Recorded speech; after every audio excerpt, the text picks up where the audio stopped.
This story begins with several system windows informing citizens about a series of anomalous events occurring around the world. A giant abalone was reported found by fishermen on the coast, so immense that not even 10 people could surround it, suspected to be a mutation caused by nuclear wastewater. There was also information about an ancient tree in a tourist area growing wildly, spreading its roots for kilometers, and cracks appearing in the ground due to a possible abnormal earth pulse. The notifications continued with giant vines falling from the sky, making fairy tales real, and with news that subway tracks had been destroyed in multiple places, resulting in some casualties. No one paid attention, since they knew all this was nothing more than a bunch of sensationalist headlines, not very different from the false alarm about the zombie bite years ago. Many students were gathered in front of the school, considering that local rumors were much more interesting than the news. Suddenly, their attention was completely diverted to the figure approaching. It was the beauty of the school, Chu Qingli. Immediately, the crowd wondered if she was finally about to break up with her boyfriend. According to them, the relationship was nothing more than an act of charity on her part. Chu Qingli had already been accepted into Qingcheng University, while her boyfriend hadn't even managed to get into a decent university. Because of this, their futures were on completely different levels. Chu Qingli approached Fang Yi and called his attention. Fang Yi turned around somewhat curious. With a cold expression, she explained that she had thought it over and their relationship wasn't realistic. School-time love always reached a point where one wakes up and realizes they are not meant for each other.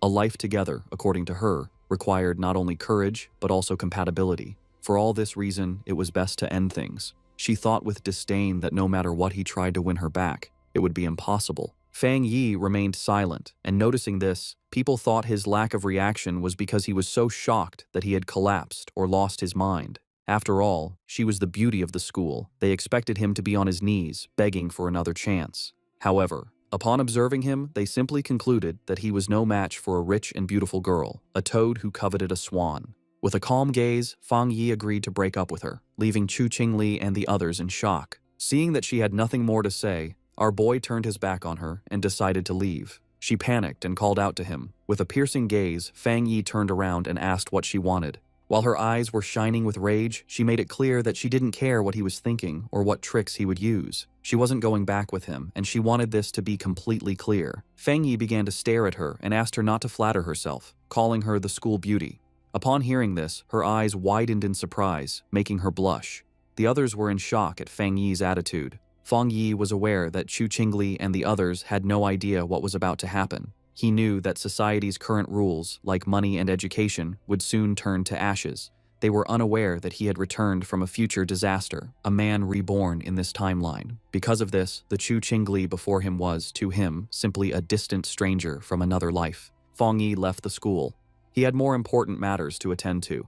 For him, school beauties and reputation were irrelevant, since everything was about to be completely reconfigured. The real crisis was one looming over all humanity on Blue Star. It all began the night before, when Fang Yi woke up and some strange cracks showed him the future, and then the system informed him that an aura recovery had been detected. Its full activation would take place in 364 days, 11 hours, and 59 minutes, and once this happened, the world would undergo an unprecedented transformation. Fang Yi was somewhat confused. Several figures appeared in front of him, and the system revealed that society's rules would be rewritten. The era of cultivators was about to arrive, and power would become the new standard. Our boy felt somewhat curious, extended his hand and asked who it was. Then a strange light began to appear in front of him. A system window appeared, explaining that it came from the confines of the universe and used top-tier algorithms integrated with cosmic secrets. Its function was to automatically generate cultivation techniques based on spiritual materials touched by the host, showing that current techniques were zero. Fang Yi began to extend his hand, and his eyes widened in surprise as his hand passed through the system window. Then, a powerful monster emerged and began to roar. Fang Yi was paralyzed, and his eyes filled with fear. Inside the monster's mouth was a corpse, and the system revealed that this was his end as an ordinary person, as well as the fate of billions on Blue Star. Fang Yi swallowed saliva and could not help but feel afraid. He put his hand over his chest, and his eyes filled with worry. Fang Yi began to ponder and remembered his past life. He had been just an average person, swept along by the tide of events, struggling only to survive with the hope of overcoming the disaster. However, he witnessed the fall of his nation and the suffering of the people, and in the end, he could not escape from the mutated beasts. He remembered dying in despair, full of rage, and with a deep desire for revenge. His eyes began to shine with determination, as he thought that perhaps this was why he had been chosen by the system and brought back 1 year before the recovery of Aura. He began to extend his hand, knowing that at this moment, most people had no idea about the change that was coming. Fang Yi touched the fragments of the system and decided that he would use each anomaly caused by the aura to his advantage. The system began to initialize a new evaluation. The eyes of our boy began to shine as the system informed him that it had been successfully linked. A new path had been unlocked, and now everything in existence could be used as material. His mission was to collect powerful techniques and abilities to become a strong cultivator and save the world. In the city, people were informed that humanity now faced an unprecedented crisis. Answers could not be found in the past. The only option was to adapt with their own strength. Everyone was surprised, except Fang Yi. When he turned on his phone, he saw several notifications. He understood that the government neither confirmed nor denied the strange phenomena, limiting itself to telling people to prepare. This, he knew, was Jia Nation's subtle way of issuing a warning, since reports once considered mythical nonsense would never have gone viral in this way. His eyes filled with sadness as he began to remember the past. He knew that this indirect and silent approach by Jia Nation helped citizens remain calm and trust their country. It was a hard and slow method, but much more effective than the chaos and gunfire of neighboring nations. Then he remembered that the system had told him that he could use anything, which meant that he should go wherever anomalies occurred. His attention was fixed on the phone. It was the #1 trending news. The UV index at Qingcheng University had reached a historic record of the century. Because of this, a heat warning had been issued, urging new students to take safety precautions and use sunscreen. The students were somewhat confused, as they thought that even the best universities now resorted to sensationalist advertising. They considered this false, definitely a paid topic to be trending, since heat of that magnitude could kill people. Fang Yi looked up at the sky and saw that it was full of clouds, then activated the UV meter and saw that it was at 0. He was somewhat confused, as he didn't understand how the weather could be so different, since Qingcheng University was only 15 minutes away by car. Images of a blazing sun above the university were published, and students were informed that new student registration would continue, but they should avoid the North Gate due to the high UV index, as all other entrances remained open. Fang Yi couldn't help but smile. He knew that when anomalies occurred for the first time, most people only thought it was a publicity stunt, and only he knew the truth. His eyes began to shine with joy as his first opportunity had arrived. Fang Yi changed clothes and went to Qingcheng University.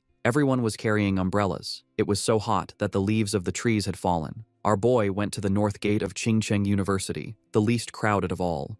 He knew that something was definitely wrong in this place. Shiny ashes began to descend from the sky. While students were fleeing to avoid being scorched to death, Fang Yi's attention was fixed on it. He sat down and decided to touch it. Once his finger made contact, an intense glow began to emerge from it, and the system reported that it had detected an intense fluctuation in the Yang attribute, unlocking the data template of it. The energy began to enter Fang Yi's body, causing him terrible pain. An intense glow began to emerge from our boy's body. People covered their eyes to avoid going blind. They didn't know what was happening and thought they were hallucinating. The energy started burning Fang Yi's clothes, making him clench his teeth tightly. He put his hands on top of his head and started going crazy, not knowing if the system had finished compiling. He felt like he was about to die. The compilation was completed, and Fang Yi acquired a Yang attribute technique, the Golden Sun breathing technique. Later, it's the day for new students to register at Qingcheng University. Our main character's ex-girlfriend arrives at the registration area. A guy offers to carry her suitcase for her. Soon, more guys come over to try and get her attention, but she turns them all down, telling them she doesn't need their help. She looks over at a couple nearby with a sneer, but then a bright golden light flashes, surprising her and the other students. A voice on the loudspeaker tells everyone to stay away from the North Gate. The girl looks serious and decides to go see what is happening. At the North Gate, a huge burst of golden energy lights up the area.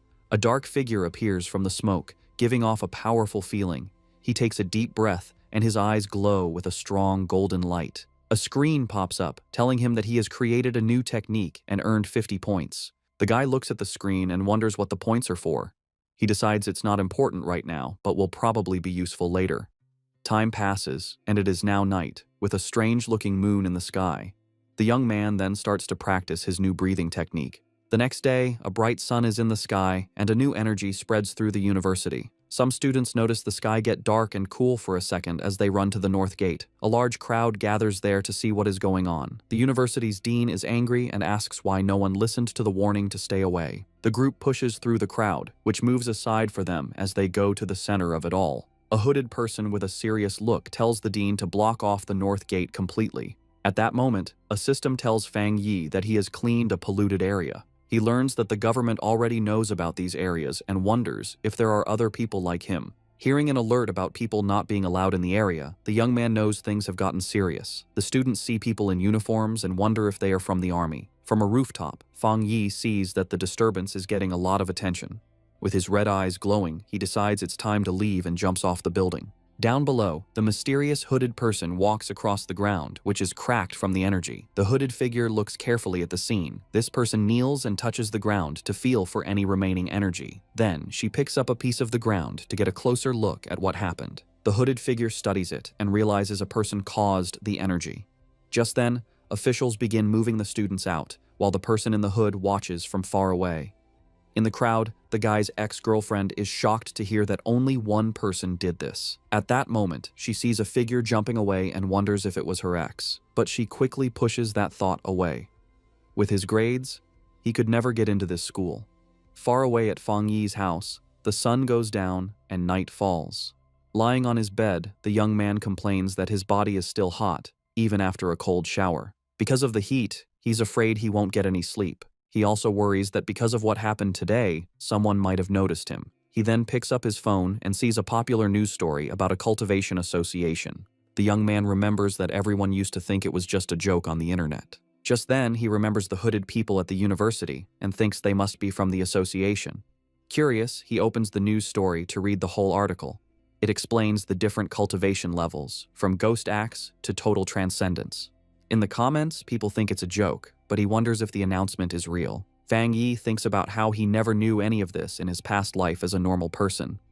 Sitting on his bed, he thinks about the cultivation association and decides to try his technique again. He closes his eyes and focuses to start his training. In that moment, he begins to sweat as a strong, golden energy flows around him. He starts to float in his room, surrounded by a bright golden glow. A light shines on him. The first step is to strengthen his body to hold the power of heaven and earth. He successfully controls the energy and shapes it into a divine axe. His eyes glow brightly, and he smiles, feeling full of power. The system tells him he has reached the Dushui level and gives him 50 more points. The guy remembers the points and reads the screen, which says a new path is now open. The system explains that the points can be used to put the compiled data into any object. He thinks about the idea of putting power into an object and looks at his mug on the table. He holds his hand out toward the mug with a golden glow of power. The system asks if he wants to use 1 point to put the Yang attribute on the mug. He realizes this is like enchanting an item to give it a special power. The young man thinks that if he did this to a weapon, it would become his own special item for fighting. He decides that having a powered-up weapon will be very important for what is to come. The guy then finds a small sword on his shelf and decides to try the power on it. He thinks that if the test works, he will buy a real weapon to be ready for the monsters. Suddenly, a strange noise from outside the building gets his attention in the middle of the night. Outside, a dark creature with huge claws is watching Fang Yi's apartment. With glowing red eyes, the strange creature shows its sharp teeth in the darkness. It looks like a giant demonic rabbit and gets ready to attack the building. But inside the apartment, the guy has no idea that danger is coming. Lying in bed, the guy feels uncomfortable from his new cultivation technique. With his red eyes, he wonders where the sound, which was like a rat, came from. He thinks the sound is not from inside or from the pipes, and it might be a neighbor's pet. Walking through the living room, he thinks that with his better hearing, it is normal to hear the neighbors. Then the guy focuses his hearing to listen more carefully to the strange sound, but he soon realizes something is wrong and becomes alert. Fang Yi goes to the door and comes face to face with the scary creature right there in the dark hallway. In the hallway, the strange creature with red eyes appears and glares at him, ready to attack. He is startled and recognizes the mutated beast. A memory from his past life scares him. At the same time, a drone flies over the city at night, showing that others know about the danger. On top of a building, a girl complains that they still have not caught the rabbit that ate a rare fruit. With a lollipop in her mouth, the young woman seems very calm and confident about the mission. She then orders her team to keep sending her updates about the target she is hunting. After that, the mysterious girl jumps from the top of the building to begin the chase. Falling very fast, she moves with ease between the huge city buildings. Suddenly, the young woman feels the mutated beast's power and realizes she is getting closer to it. With her eyes glowing, she finally finds the creature and gets ready for a fight. The mysterious hunter lands hard on a rooftop, moving with amazing skill. Running down the side of a building, she gets the order to chase the target no matter what. With a perfect landing, the young woman continues her chase without stopping. Jumping from building to building, she warns that the creature ate a special fruit and might evolve. Just then, a man working late sees something fast go by his window and is very confused. He wonders if he is seeing things, but his boss yells at him for just standing around. Meanwhile, the hunter stands like a shadow in front of the moon on the 65th floor. Back in the apartment, Fang Yi faces the strange creature, which screams at him. With his golden eyes, he knows his body has changed, and now he can fight it fairly. The creature then attacks with its claws, but the young man dodges with amazing speed. Fang Yi thinks that his body has really changed, and now he can see the attacks in slow motion. With sun energy in his hand, he wonders why a mutated beast is here so soon. He then remembers things from his past life and faces the monster. The guy knows the creature has not fully evolved yet, and the night makes it stronger and angrier. So he rushes forward to attack, because he has to stop it, or everyone in the building will die. Fang Yi manages to grab the creature with his hand full of energy. With surprising strength, the guy bites the strange creature without any fear. He holds the monster tightly, and his golden eyes shine with a cold, focused look. Then the young man spins the creature in the air and realizes its tail is its weak spot. Taking his chance, he grabs the beast's tail with all his strength. Fang Yi throws the monster against the window, and it shatters from the force. With his fist glowing gold, he gets ready to land a powerful punch. The guy shoots a beam of energy that hits the creature right in the air. The monster is then completely covered by the bright golden beam of light, but the strange creature grabs the golden energy with its claws and tries to take its power. Fang Yi then realizes the monster is trying to steal his yang power, and he fights back. He thinks the power of the sun is too strong and that the rabbit is just destroying itself. Soon after, a golden explosion covers the monster, which can't handle that much energy. In the building next door, a couple wakes up from the noise, and the man wonders if it was thunder. He then goes to the window to check, but sees nothing strange outside. Our hero lands on the floor, surrounded by what is left of his golden energy. The young man thinks that the creature was like a starving ghost trying to eat his power. After the fight, the monster's eye falls to the floor, letting out a weird black smoke. With a serious look, he stares at what is left of the creature he just defeated. Without thinking twice, the guy stomps hard on the eye, crushing the rest of the beast. He understands that the creature of the night was desperate for his opposite Yang-type power. The young man thinks that if he were normal, the monster would have easily eaten everyone in the building. With that, he knows he needs to learn more techniques to face the dangers ahead. Meanwhile, a mysterious girl jumps through the air in the moonlight, looking like a hunter. With amazing speed, the young woman runs very fast down the side of a building. When she gets to the scene, the mysterious hunter's eyes open wide with shock. Standing there in the middle of the night, she wonders if someone else defeated her target. Kneeling on the ground, she notes that the target has been destroyed, and that she will try to get the night attribute back. But as she touches the monster's remains, she is surprised by a golden energy that is still there. The young woman then feels a strong heat and a burning power that makes her pull back right away. The young woman remembers the energy from the university gate and understands that this is not a coincidence.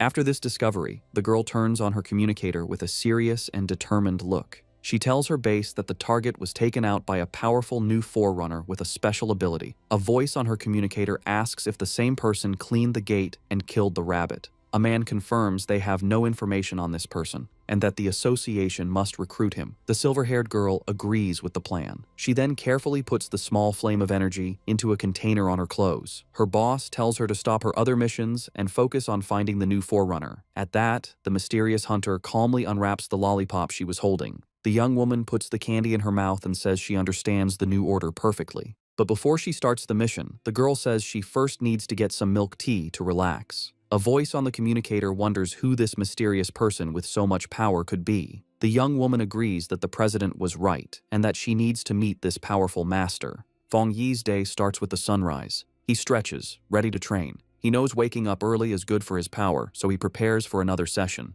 The fighter uses his breathing method, taking in the morning's golden energy. As the energy fills him, his eyes glow with golden power. He enters the Ghost Axe realm and feels the technique's power appear. A sudden burst of energy surprises him. He realizes he's getting stronger again. Power flows through his body, and he focuses to control it.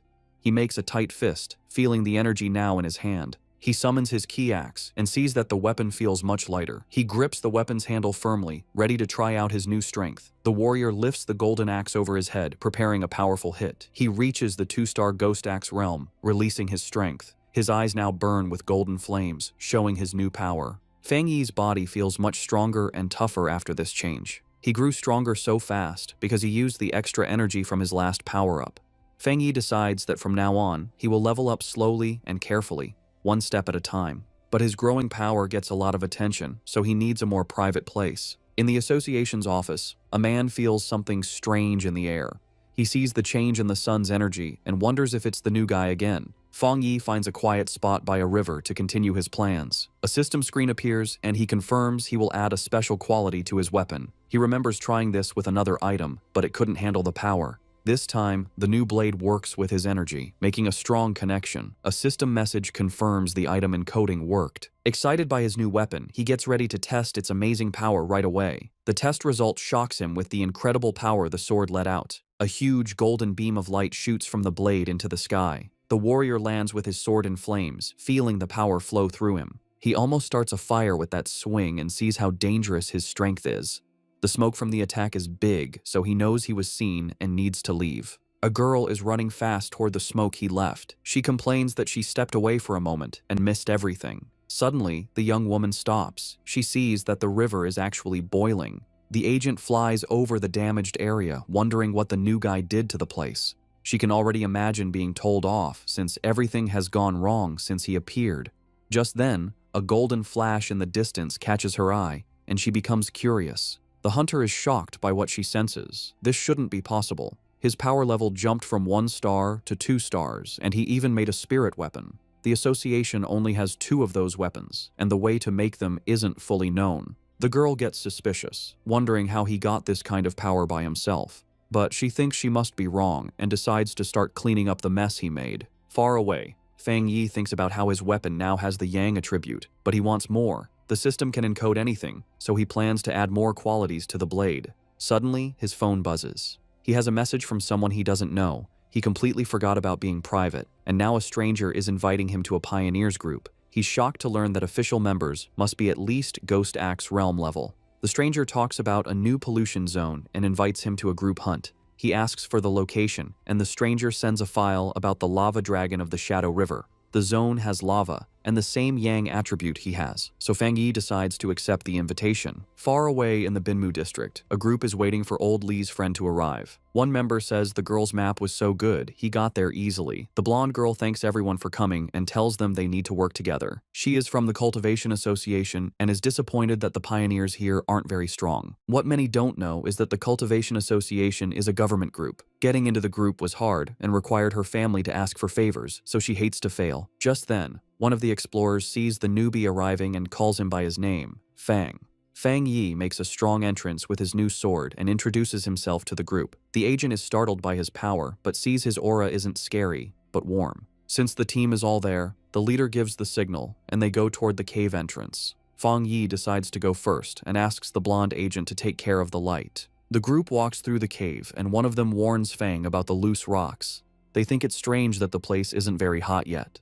Fang Yi reflects on how quickly the team accepted him and feels that their friendship is real in these hard times. Fang Yi keeps moving forward, and the ground under his feet starts to change color, showing that danger is near. Suddenly, they get to a huge opening and are amazed to see a river of boiling lava right in front of them. Without hesitating, Fang rushes toward the danger, and the blonde agent yells at him not to be so reckless. To everyone's surprise, the warrior pushes his sword right into the lava. The explorers panic and scream for help. A fiery explosion throws the team back, and Fang Yi's system detects a worldwide problem and starts to analyze the information. As he plunged his sword into the lava, Fang Yi's system analyzed the anomaly, revealing a new power, the inner flame, with an extremely high internal temperature and explosive properties, and the Scarlet Flame sword technique, which unleashed its power when the blade was drawn, coating it in fire and lightning. Resolved, Fang Yi gripped his sword. His eyes and the blade glowed with fiery power, a perfect technique for his Tang sword.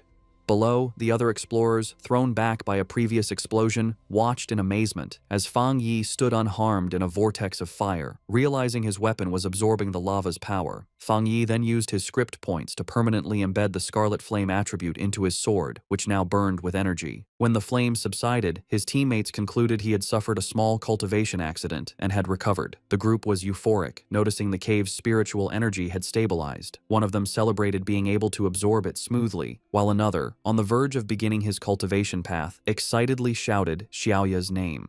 The blonde agent, Xiaoya, encouraged them to train while she kept watch, and the team thanked her for the opportunity. The peace was interrupted when Xiaoya detected figures approaching the entrance, warning that other pioneers were arriving. 3 muscular men entered, led by one with an eye patch and glowing red eyes who arrogantly declared the resource-rich land was now theirs. Xiaoya grew worried, recognizing all 3 newcomers were at the 1-star Ghost Axe realm, a level her team couldn't challenge. Despite the danger, Xiaoya tried to reason with them, politely stating they had arrived first and even offering to let them join. Her diplomacy was met with contempt. The eye-patch-wearing leader mocked her low level and ordered them to get lost or face the consequences.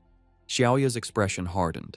She reflected on the harsh reality of survival of the fittest in this new era, but as a member of the Xia Nations Association, she decided she couldn't allow this injustice. Just as the confrontation was about to escalate, Fang Yi stepped between Xiaoya and the hostile leader. With his sword ignited, he coldly asked the large man if he had nothing better to do than bully a young woman. The eye-patch-wearing leader was left stunned and speechless. Without hesitation, Fang Yi unleashed a single, devastating swing that created a fiery explosion, sending the 3 aggressors flying. The force of the attack startled Fang Yi's own teammates from their meditation. He remembered the tragedies caused by those who followed the survival of the fittest principle, knowing only overwhelming force would work on such people. To make his point, Fang Yi drove his blade into the ground in front of the rival leader. Surrounded by an immense golden aura, he coldly ordered them to scram.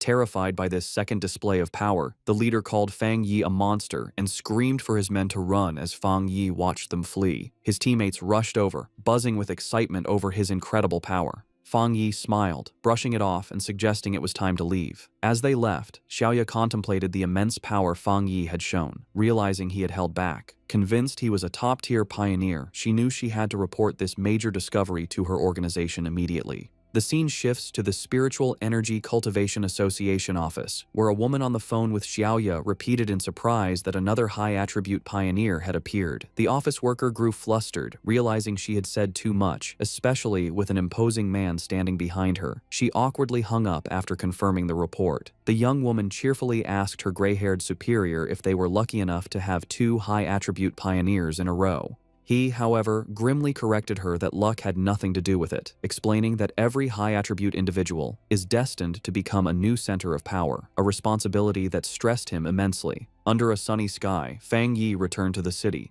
He tried to disguise himself as a cosplayer, but his powerful presence and authentic sword only drew more attention. His walk was interrupted when he saw on his phone that news of the cave incident had already gone viral. He chided himself for his carelessness, knowing the eruption of his internal flame was too noticeable. Dismissing the idea that his teammates would betray him, he focused on a more urgent matter. The massive yang energy he had absorbed was pushing him toward a new breakthrough. He needed to find a secluded place immediately and headed for the back mountain. 5 minutes later, on that same mountain, a silver-haired young woman named Su Qingying, a garden restoration expert, felt a sudden, powerful presence. She saw an intense burst of light, like a miniature sun, and recognized the signs of a cultivator breaking through to the 3-star Ghost Axe realm. The scale of the energy astounded her. She'd never imagined a breakthrough of that realm could be so monstrous. Driven by a sense of duty and a flash of recognition, she raced toward the disturbance, vowing to catch the mysterious individual this time. High on the mountain, Fang Yi was focused on his breakthrough. He pulled in huge amounts of golden energy, which spun around him before forming a bright, sun-like ball above his head. As he meditated in the air, the power behind him formed a complex, star-shaped divine shape. Golden energy sparked across his skin, and his eyes glowed with great power as he tried to control the wild energy. Finally, the power came together, taking the shape of a giant divine axe made of pure golden and light blue energy, crackling with power. Meanwhile, Su Jingying arrived and stopped suddenly when she saw the amazing sight.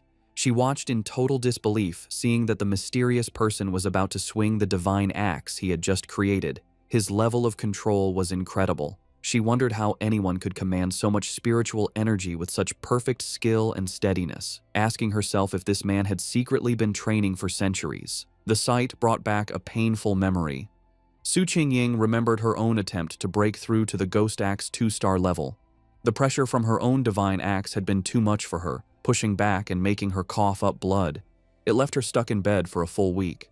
She was naturally strong, but she had still failed badly. She couldn't understand how this monster could handle a breakthrough that was so much more powerful than hers. As she ran closer, she was even more amazed. The huge amount of spiritual energy, the perfect control in every move of the axe, and the way every bit of power seemed to have been purified thousands of times. It was all beyond anything she had ever seen. She decided that this person wasn't just an amazing monster. He was like a god who had come down from the sky. She also noticed his calm and steady way of doing things. Most pioneers, when they felt a breakthrough was about to happen, would rush to get it done. This person, however, moved with a deep sense of experience and a strong mind, like a master from old times. Her thoughts were stopped when the giant, fiery divine axe began to move. She watched the awesome sight as it swung with a purpose, heading east. At the peak of his power, Fang Yi's eyes burned with pure golden light as cracks of raw energy spread across his face. He floated inside a blinding storm of golden power, successfully controlling the huge amount of energy he had gathered to evolve. A system window then appeared, officially confirming he had succeeded.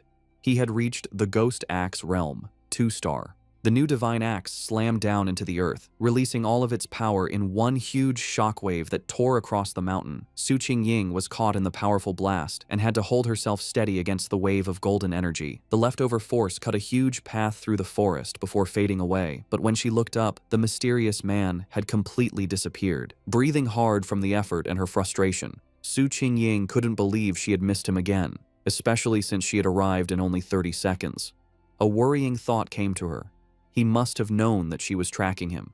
She worried that if he stayed this hard to find, her mission to recruit him would be impossible. Just as she was about to give up, she paused. A sudden idea hit her. She looked away from the path of destruction and toward a giant old tree that was now glowing with a soft, leftover golden light.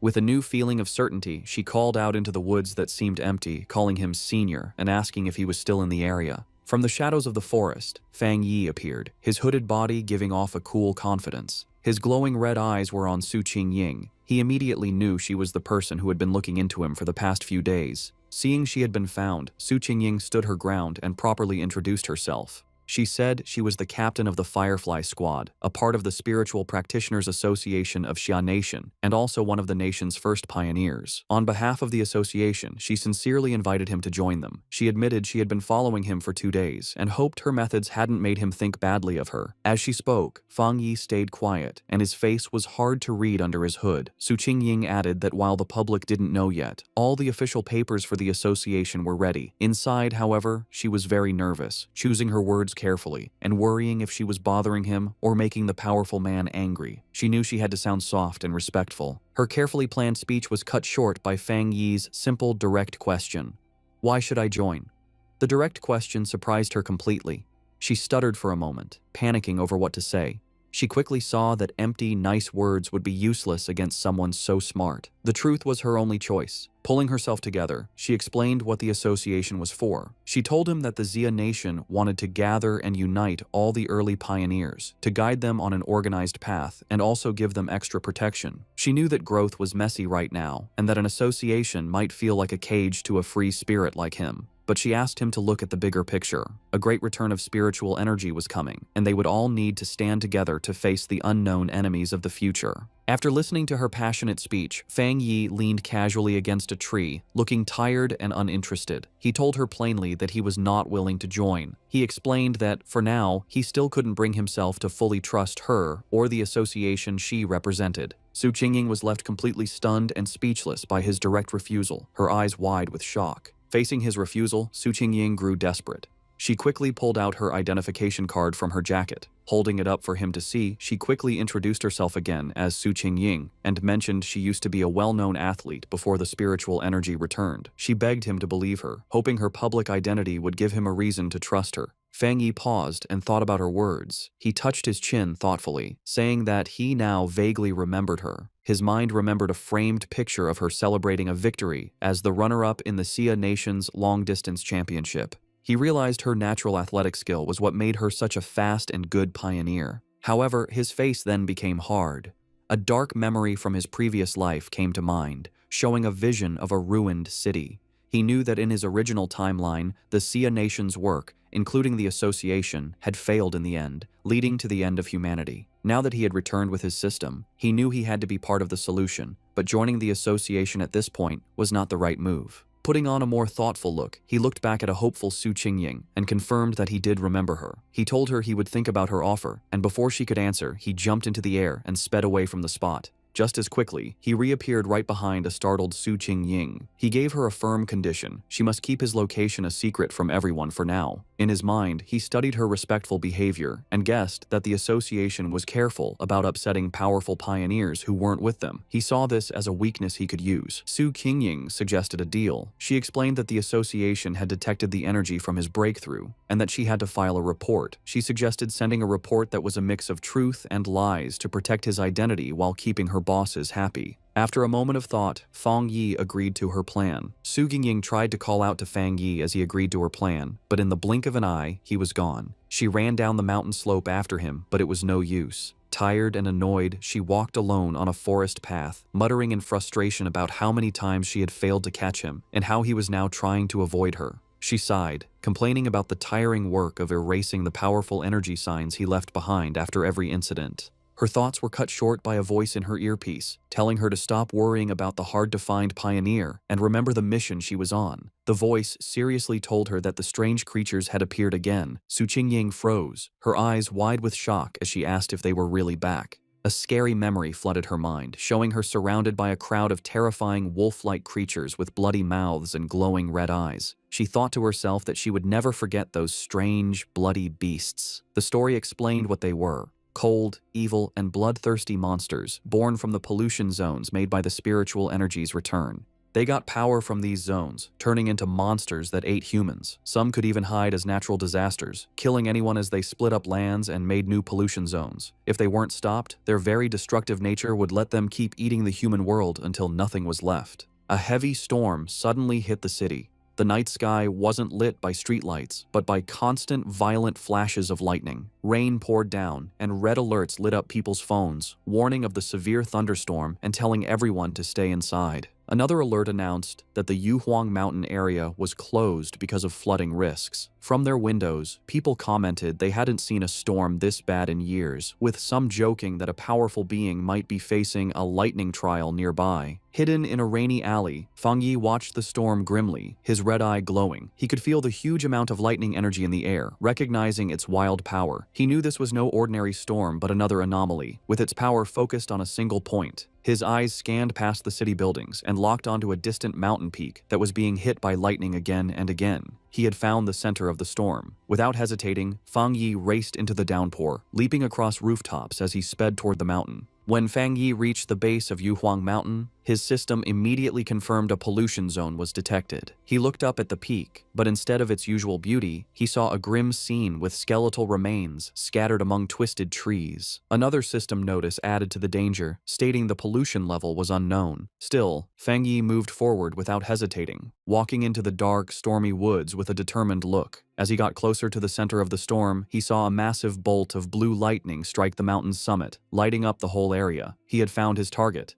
Inside the Spiritual Practitioners Association's command center, officials held a tense meeting. A large screen showed a vortex of blue energy over a mountain peak. An official reported that the danger on Mount Yuhuang was rising quickly, so they had to close it off and call it a new contamination zone. The grim-faced association leader said the situation was so critical, he had to pull Su Qingying from another important mission. He asked her to report on what was happening. Su Qingying told the officials that it was currently impossible to climb the mountain, as the unstable thunder energy was about to explode. Because of this, the area was officially classified as an A-level contamination zone. She continued with more worrying news. Based on how fast the energy was growing, the mountain would soon be an S-level threat, which would start their highest emergency plan. But she pointed out a major problem. Based on their data, no explorer they had could safely get near the area, admitting that not even she could handle it. A wave of shock went through the room, as calculations showed the mission would mean certain death even for highly advanced explorers. Facing this impossible situation, a man in a security uniform ordered the foot of Mount Yuhuang to be completely sealed off, with patrols sent out 24/7 to stop anyone from trying to climb it. The association leader firmly agreed. He declared they had to stop the threat by sealing the mountain and that no one could go near it until the energy concentration dropped.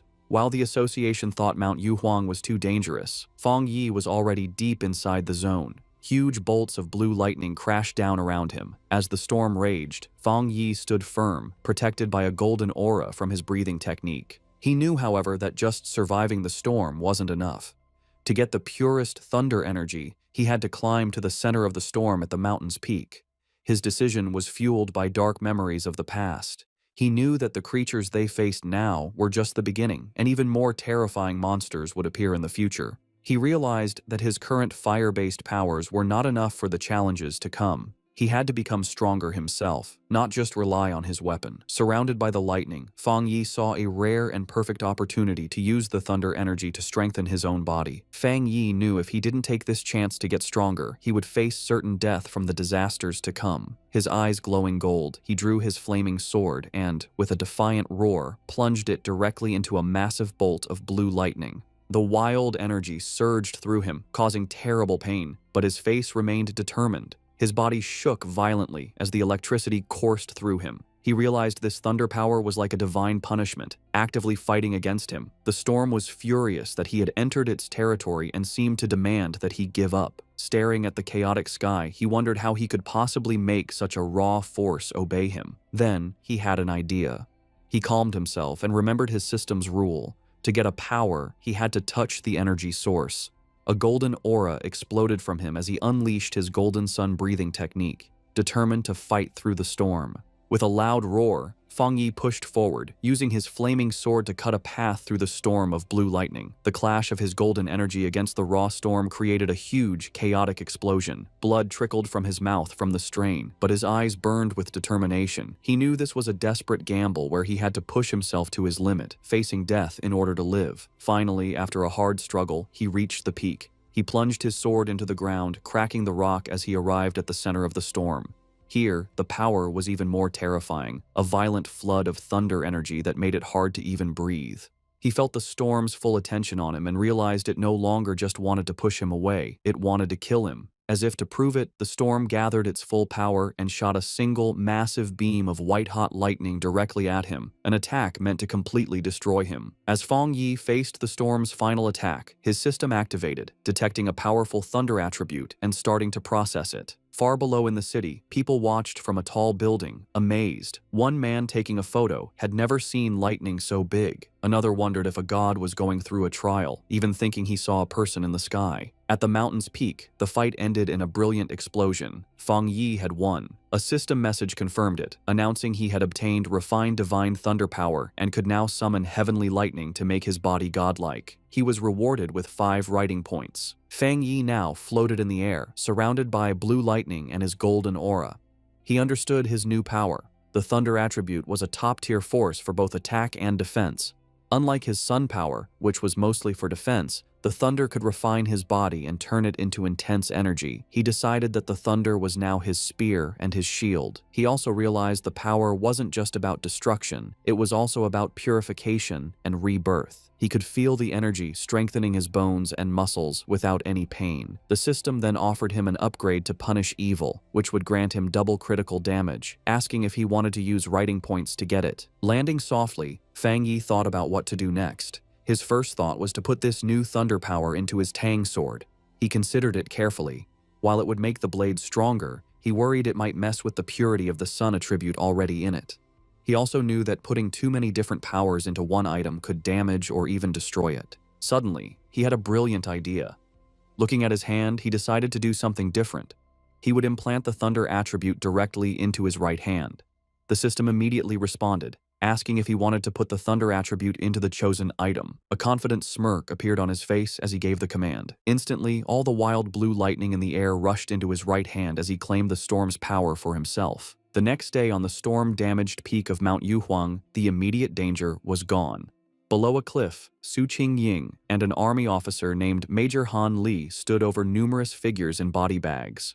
Su Qingying reported that the contamination zone's energy had strangely dropped from its most dangerous level to a mild level in just 3 hours, though some electricity was still in the air. Major Han Li listened and immediately figured out what had happened. Someone had been there. It was a seeker, a person who actively looks for these dangerous events. Su Qingying was shocked, wondering if another seeker was involved and if they could have survived. She knelt and looked for clues but couldn't sense anything, guessing that the heavy rain had washed away any evidence. She concluded that the seeker must have left the mountain safely around 8 p.m. the night before. Major Han Li agreed with her timeline. The strange event began around 6 p.m., and the army sealed the mountain at 7 p.m. So, the seeker must have climbed the mountain before it was closed. He noted that their instruments predicted the danger would reach grade S, but after 8 p.m., the energy suddenly dropped. Standing where the lightning had been strongest, the Major added his own theory. He believed the seeker not only survived the lightning, but probably had a thunder-related power, turning the disaster into a great opportunity. He concluded this person was the direct cause of the sudden change. The Major then shared his biggest worry. People like this were the most dangerous because they didn't know whose side they were on. Su Qingying agreed, adding that if such a powerful person was a threat, the disaster they could cause would be huge. They had to be found quickly. Miles away, sitting on his couch and unaware of the military operation now focused on him, Fang Yi let out a sudden, loud sneeze. Back on the mountain, Major Han Li made his decision. He gave a firm order to his troops.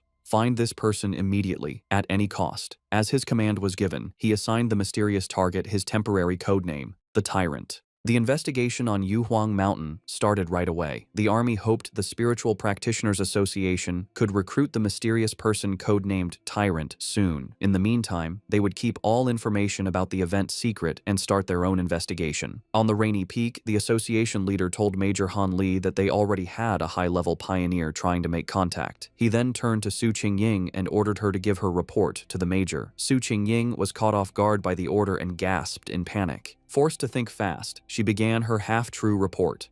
She connected the current incident to the pioneer who had recently cleared the pollution zone at a local university. Inside, she was panicking, terrified she would say something wrong and reveal her deal with Fang Yi. She explained that she had been trying to contact him, but he was hard to find. She mentioned finding the body of a mutated rabbit he had killed and correctly identified his Yang Flame attribute from the evidence.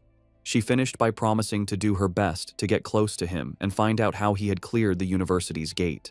She silently prayed for help, knowing that mixing truth with lies was her only way to make her story sound real. Major Han Li listened closely, thinking about what a pioneer with a Yang Flame attribute meant. He seemed happy with her report and thanked her for her hard work, calling her a talented young pioneer. Su Qingying gave a sharp salute and replied that it was her duty. With the meeting over, Major Han Li mentioned they would release fake news about natural disasters to hide the event from the public. He also said he disagreed with posting spiritual energy information online where bad people could use it. As the officials talked, Su Qingying quietly sighed, relieved that the tough questioning was finally over. Back at his home, Fang Yi used his golden sun breathing technique to easily dry his white hoodie, making it glow with a warm light before holding it up, perfectly clean and dry. After putting it on, he checked the changes in his body. Even after adding the powerful thunder attribute, he could still feel a clear difference. He looked down at his right hand, which now sparked with blue lightning. It had completely changed, becoming the strongest part of his body and getting a huge boost. As he flexed his fingers, making small balls of lightning appear, he could feel that he was close to another upgrade. What surprised him most was how the once wild thunder attribute had become as calm as a kitten after being added to his body, letting him control it freely. He compared this to the terrible pain he felt when he first unlocked the Yang attribute, and wondered if the energies got weaker during the process. Remembering the system told him this new power dealt double damage to strange and evil creatures, he was eager to test it. His thoughts were broken by a sudden alert from his phone on a nearby table. He picked it up, wondering what was happening now. He had set up special news alerts after the last incident, knowing that in these crazy times, the government would issue warnings to protect people. For a pioneer like him, however, these warnings were more than just notices of danger. In every crisis, there was a chance to grow stronger, even if it meant risking his life. As Fang Yi thought about what to do next, he looked at the major news alert on his phone. The report said a huge explosion had just happened inside a chemical plant, causing a lot of pollution in the city. The official story said no one was hurt and told people to stay calm, but Fang Yi was suspicious of an event this big. He checked online forums, where people who saw it happen gave a much scarier story. People who lived nearby described a super creepy feeling they couldn't explain. One person asked if it was a cold, evil aura, and another quickly agreed. While many were doubtful, the overall feeling was one of dread and fear. The words cold and evil aura felt familiar to Fang Yi. Suddenly, a terrifying memory from his past life came back. A bloody hand and a horrible monster. He remembered hiding in fear from a giant, red, demonic beast as it destroyed everything around it. The creature, a gross, multi-eyed rat-like monster, was a threat he knew too well. Back in the present, he looked serious. He remembered the nature of these creatures. They were plants or animals that changed in a strange way after becoming self-aware, their power going wild and giving them terrifying hunting and killing abilities. They loved to appear in the dark of night. Realizing this new threat was 100 times more dangerous than the mutated rabbit he had fought before, Fang Yi knew he had to do something. Clenching his fist, which sparked with his new blue lightning, he decided he would go out that night to stop these creatures from surviving and getting stronger. Standing up, he was surrounded by blue electrical energy. It was time, he decided, to test his new 200% critical hit ability in a real fight. On a dark and stormy night, rain fell on the empty city streets. As a traffic light changed, a blur of motion sped across the wet road, a squad of cloaked figures moving with amazing speed. These were the members of the Destroyer Squad, and they were hunting. One member reported to their headquarters that they were tracking Anomaly File Number 7, codenamed Candle Knight, but had lost the target. The creature's known ability was to blend into the darkness, making it very hard to follow. The squad member added new, scary details to the file. The anomaly made a faint sizzling sound when it was close and liked to eat humans. As lightning lit up the sky, the squad landed on a rooftop to look over the city. Their leader, a determined man with light hair and a scar on his face, knew the stormy weather was perfect for the creature's hunt. He said with grim certainty that they could not let that happen. Miles away, in a busy command center, an operator got the updated information. He confirmed the new data for File 7. Candle Knight had been submitted. The situation was serious. An extermination request was filed as a high priority, with a goal to solve it in 12 hours. The order came back from headquarters. The Destroyer Squad was to keep chasing the target, but their own safety was most important. The team immediately started the chase again, leaping from building to building through the rainy city. The squad leader paused, looking at a glowing holographic map of the city full of red markers showing active anomalies. He knew that a 12-hour response time wasn't fast, but it was the best headquarters could do.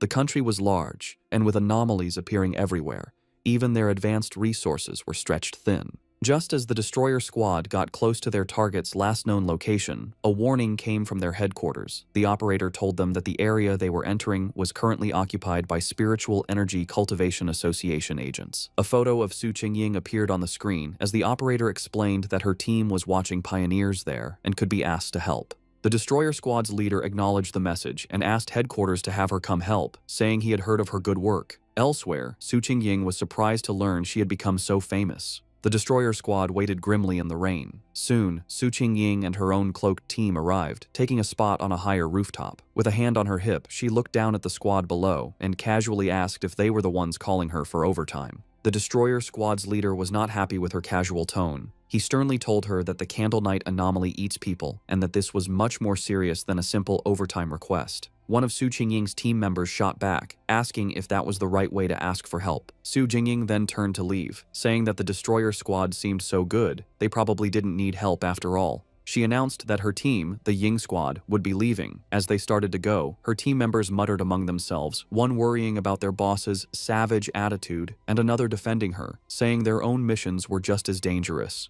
The leader of the Destroyer Squad immediately panicked and called for her to wait. He apologized for his harsh tone and begged for her help. He explained just how dangerous Candle Knight was, and that without her famous tracking skills, they would be at a great disadvantage. He stressed that if his team failed, the people of the city would be the ones to suffer, as the monster would kill them all. After agreeing to work together, the two teams stood on a rainy rooftop, ready to hunt. Su Qingying concentrated, and a glowing blue ball of energy appeared in her hand.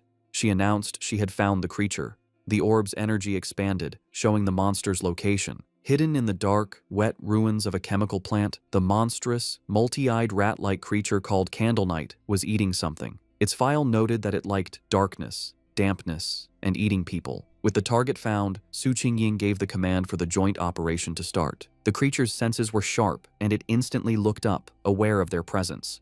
It jumped away, just as an attack hit the ground where it had been. A member of the Destroyer Squad said the target had spotted them and ordered the team to form up. The squad members moved with incredible speed, their cloaks blurring as they chased it. They surrounded the creature from all sides, and with their prey trapped, they shouted together, ready to attack. One of the destroyer squad members lunged forward, shouting the order to attack. He hit the creature hard, sending it crashing into a pile of rubble. But instead of being weaker, the monster's body began to change, its back erupting with red sores and black spikes. With a furious shriek, the enraged Candle Knight fought back, creating a vortex of dark energy. Su Qingying desperately shouted for the teams to watch out for the sound wave and dodge. Her warning was a moment too late. A powerful sonic blast erupted from the creature, sending the squad members flying back. The destroyer squad's leader was thrown from the rooftop, crashing onto the street below. One of his team members rushed to his side. The leader pushed himself up, bruised but alive. He admitted that if he hadn't moved back at the last second, his bones would have been broken. He knew they were in grave danger. If the creature stayed in the city any longer, it would cause a huge disaster. The battle took another turn as Candle Knight continued to change. It grew large, bat-like wings and let out a roar, its throat glowing with green energy. It then spewed a corrosive, dark substance that filled the air with toxic green smoke. The creature aimed this blast at the ground, trying to melt the street to burrow underground and escape. One of Su Qingying's team members warned her that the monster had a corrosive dark power and that anything it touched would be destroyed. She explained that their team didn't have a power strong enough to fight it. Su Qingying, however, stayed calm. She ordered her team to stay alert and not to mess up the destroyer squad's formation, reminding them their main job was to gather information and help with strategy. Meanwhile, a destroyer squad member with a dagger prepared to strike the escaping creature. Suddenly, a pair of menacing red eyes glowed from the darkness. The winged Candle Knight lunged forward, narrowly dodging an attack from a leaping squad member. Enraged, the destroyer squad leader yelled at his team not to let the monster escape. The winged creature flew through the city streets, chased by the cloaked members of the Ying squad. From a high rooftop, Su Qingying and two of her team members watched. Suddenly, she sensed a sharp increase in spiritual energy from the creature's direction. Realizing something important was about to happen, she ordered her team to stay outside while she followed it in by herself. The chase led them to a large, dark, abandoned factory. Inside, Su Qingying said she would scan the area's spiritual energy. The destroyer squad's leader noticed the advanced watch on her wrist. She confirmed it was a new device from the association, explaining that the watch showed the energy level a squad could safely handle was 50. Candle Knight's reading had been just 48. Suddenly, the device on her wrist began to flash wildly, the reading shooting past 80. Su Qingying shouted that the energy levels were going crazy. At that moment, a massive, shadowy form with glowing green eyes appeared in the rafters above. They had been led into a trap. Su Qingying realized with horror that there was more than one creature in the factory. The shadowy, monstrous face of a new creature loomed behind them. The destroyer squad's leader panicked, yelling that they needed to retreat immediately. Taking charge, Su Qingying suggested a tactical retreat toward the main door to force the hidden enemy to show itself. She fired a blast of energy to clear a path, shouting for her team to follow. But before they could escape, she cried out in pain and collapsed, her senses overwhelmed by an invisible poison gas. Su Qingying suddenly found herself alone in the vast green darkness of the factory. She called out to her team, but no one answered. She knew they were nearby, but the poison had made them unable to sense her. Putting the pieces together, she realized the full trap. Candle Knight had led them to this factory, which was the territory of a much more powerful creature, a giant serpent she had only faintly sensed earlier. As if summoned by her thoughts, the huge, armored head of a shadowy serpent with glowing green eyes loomed over her. She now understood that unlike Candle Knight's simple dark power, this creature's black mist was a strong poison, and they had been breathing it in since they arrived. The gas worked silently, paralyzing its victims while draining their spiritual energy. Fighting back would only use up their power faster, leading to certain death. She could feel her own spiritual energy was almost gone, and without it, she knew she would soon be another victim. As she collapsed to the floor, her strength gone, she despaired at the terrifying intelligence of a creature that was just playing with them. She closed her eyes, wondering if this was the end. Lying defeated on the factory floor, Su Qingying saw a single ray of light cut through the green darkness above. A flicker of hope appeared in her eyes. Suddenly, the factory ceiling exploded inward, and a blinding light filled the room. Her eyes widened as a figure came down from the blast. It was Fang Yi. He landed gracefully in the rubble, his hooded figure standing out against the glowing hole in the ceiling. He stood before the giant serpent, immediately identifying it as a dark attribute creature. Without warning, the serpent lunged, its massive fangs aimed at him. At the same time, the Candle Knight monster burst from the shadows, attacking from behind. Fang Yi dodged the serpent's attack and came face to face with the growling rat-like beast. As the two creatures closed in, he finally understood the full trap he had walked into. In a shocking move, Fang Yi let the Candle Knight monster bite his shoulder. As blood splattered, he noted their surprisingly smart tactics, one creature for luring prey, the other for killing them. He taunted the beast latched onto him, asking if it enjoyed biting people so much. In response, he unleashed his new power. Bright blue lightning erupted from his body as he challenged the monster to taste his thunder property. At the same time, he fired a massive beam of golden solar energy from his free hand, which hit the lunging serpent head-on. Now, covered in crackling electricity and free from the stunned rat creature, Fang Yi turned his full attention to the serpent, unleashing a flood of golden flames as he challenged it to see how well it could handle fire. The giant serpent lunged with a furious roar, its huge mouth open to eat its prey. With amazing agility, Fang Yi dodged the attack, flipping through the air while swinging his glowing golden sword. As he landed, he coolly told the monster to look at his blade, a clear challenge to the giant beast. The serpent seemed to pull back, cautious of the glowing weapon. Seeing his chance, Fang Yi counterattacked. Leaping through the air, he delivered a powerful slash to the serpent's face, his sword covered in the crackling blue energy of his thunder power. The force of the blow was huge, but the result wasn't what he expected. Instead of crushing its skull, the creature's head split down the middle, revealing a second identical head underneath as if it were shedding its skin. Fang Yi landed on his feet, his eyes wide with surprise at this strange development. The creature's split head then pulled apart completely, shedding its outer layer to reveal its true, healed form.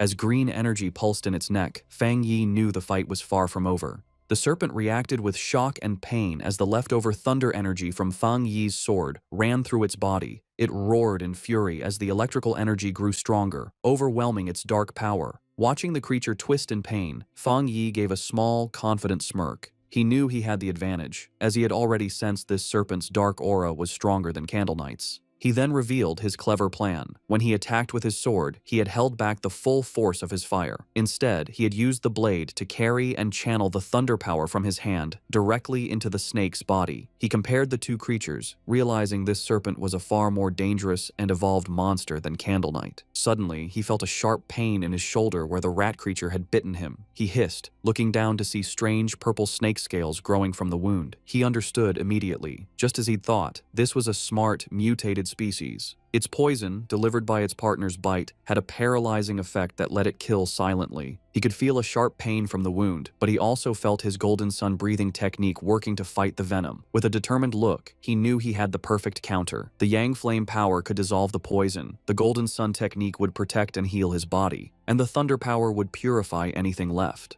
As the energy from his powers pulsed through him, Fang Yi recognized the benefit of his combined abilities. The mix of his Yang Flame and Thunder powers now gave him a clear pain signal to any poison, acting as an early warning system. He knew he was lucky. For others, the serpent's sneaky poison would have been impossible to cure. He guessed that for the serpent to have grown so large, it must have relied on surprise attacks. He thought of the monster's den, filled with the skulls of its victims. With Candle Knight acting as the perfect bait, the two creatures had become a deadly trap even for top pioneers, which explained why so many had disappeared.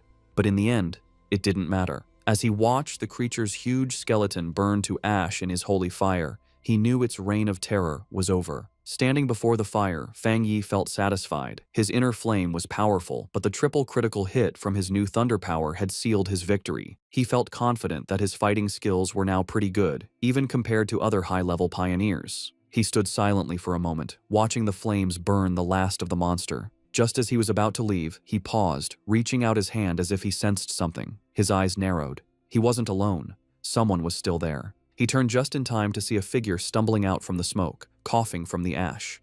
It was Su Qingying. She stood silently, covered in soot and clearly tired, but she was alive. As the smoke cleared, Fang Yi found himself looking at the unconscious members of the other squad, with Su Qingying sitting among them. He recognized her as the agent from the association and coolly told her that there was no need to pretend. He added that her playing dead act needed work, which surprised her. Embarrassed, Su Qingying covered her face. Realizing this was the same powerful pioneer she had been tracking, she tried to make an excuse, claiming she woke up from the smell. Fang Yi, however, wasn't fooled. He complimented her, pointing out that while her teammates were out of energy, she was strong enough to keep a small reserve to protect herself. If she had really been unconscious, he explained, she wouldn't have been able to smell anything. Flustered, Su Qingying could only offer an awkward thank you. In her mind, she was amazed. He had seen right through her. She had indeed kept a bit of spiritual energy for protection.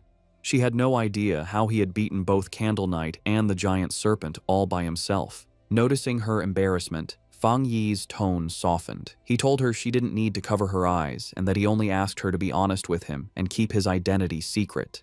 Seeing she and her team were safe, he said it was getting late and he would be leaving. Su Qingying tried to call out to him, but it was too late. Saying that explaining things would spoil the surprise, he jumped effortlessly through the hole he had made in the factory ceiling and disappeared into the night. As he traveled across the rooftops, Fang Yi thought about the battle. He was glad Su Qingying hadn't tried to absorb the dark power from the monsters, remembering its disgusting coldness. He wondered why he couldn't absorb it himself. He guessed maybe the dark energy was already gone, or his body had instinctively rejected it. He decided to think about it later, at home. Left alone in the huge, abandoned factory, Su Qingying looked up at the moonlit hole in the ceiling where Fang Yi had disappeared. She sighed, disappointed that she hadn't gotten a good look at his face, and realizing he still didn't trust her, or the association. Her quiet moment was short. Acting like a squad leader again, she walked over to the unconscious captain of the destroyer squad and gave him a few slaps, telling him to wake up. The man groaned and slowly opened his eyes, bruised and confused. His first thought was panic, and he shot up, shouting that they had been ambushed. Su Qingying just watched him with a calm look. The leader and his squad members then saw why she was so calm: the massive, smoking skeleton of the giant serpent. They stared in total disbelief, confused by the scene. The leader demanded to know what happened and where the powerful yang energy came from. Su Qingying calmly explained that a powerful pioneer had rescued them.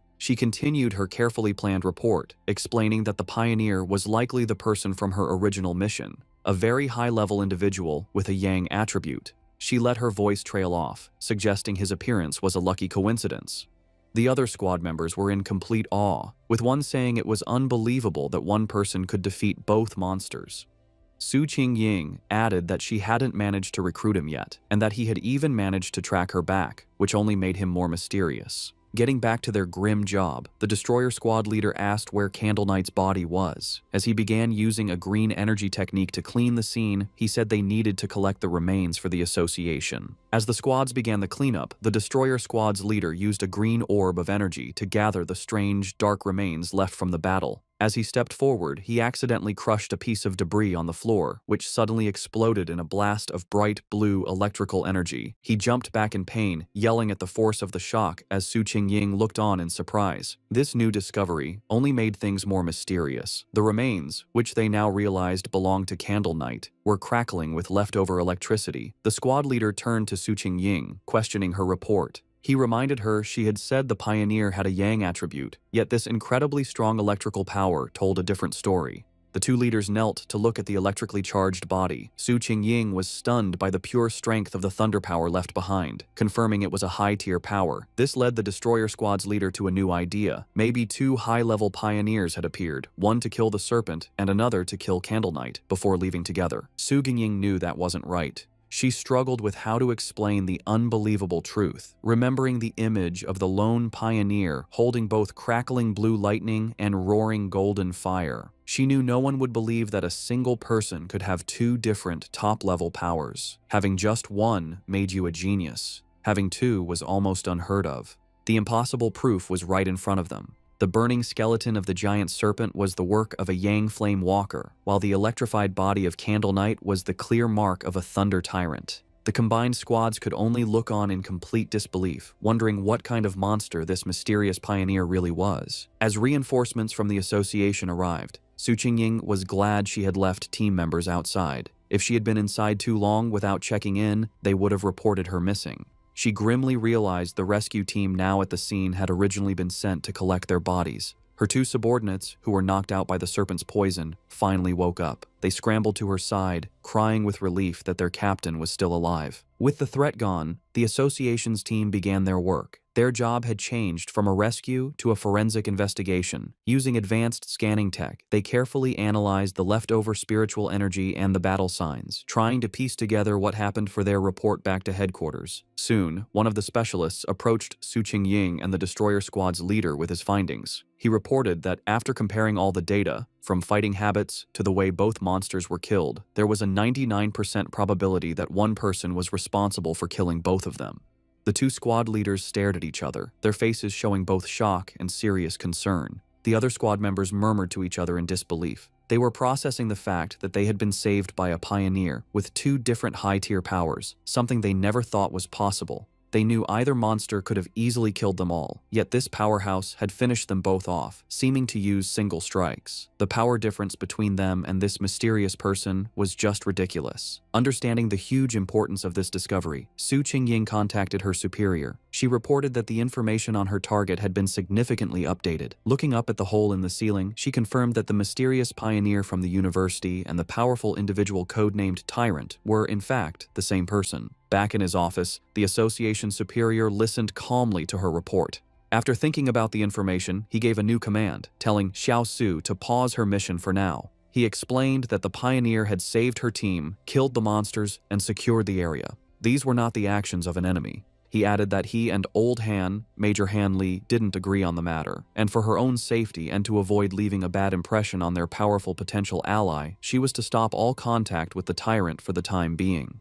While on the phone with her boss, Su Qingying, though she had agreed to pause her mission, couldn't help but add one more piece of information. She told him she had one more theory, based on what happened when she had tracked Tyrant to the back mountain where he was advancing his power. Her boss, interested, asked her to explain. She explained that during that encounter, she had sensed an incredibly strong aura where he was active.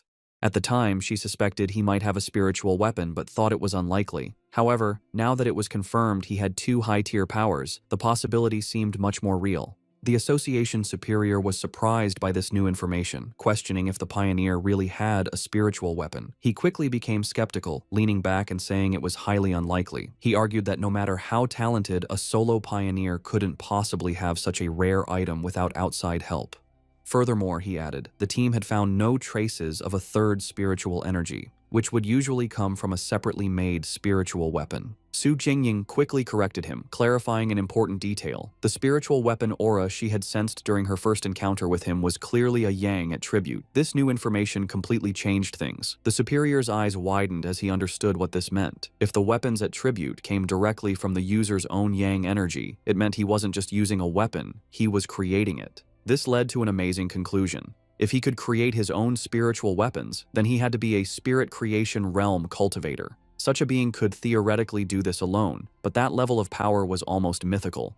Su Qingying was floored by this idea, knowing that cultivators at that level were extremely rare, with barely more than 2 in the entire world. The superior then thought of an even more terrifying possibility. If this person did have a third, separate attribute, it would shift the balance of power and shake the entire pioneer community. He explained that according to all known research, different attributes clash inside the human body, making it nearly impossible for them to exist together. So far, no pioneer had ever been confirmed to have 3 different spiritual attributes. Therefore, if the pioneer truly had a spiritual weapon, the fact that they didn't detect a third energy signature from it might actually be a good thing. As the call ended, the superior was left with a single worrying thought. He could only hope that such a powerful pioneer would never become an enemy of humanity. Back at his apartment, Fang Yi stood thoughtfully under a hot shower, washing away the dirt and tiredness from his recent battle. As he dried off, he thought about the current state of the world. He knew there was less than a year until the official spiritual energy revival, but dangerous monsters and strange events were already happening more and more often. He used his yang attribute to easily dry his clothes, his hand glowing with golden energy as he thought about how many pioneers, like himself, had already started cultivating on their own. He thought back to the aggressive men he had met at the lava river, realizing that once the connection between the body and the spiritual world was opened, people naturally became more sensitive to the world's changes. He recognized that even without the country's official approval, many self-trained pioneers had already reached the 1-star Ghost Axe realm. The fact that the government, through agents like Su Qingying, was now reaching out to wild pioneers like him showed that both sides were in a relatively peaceful phase of mutual exploration.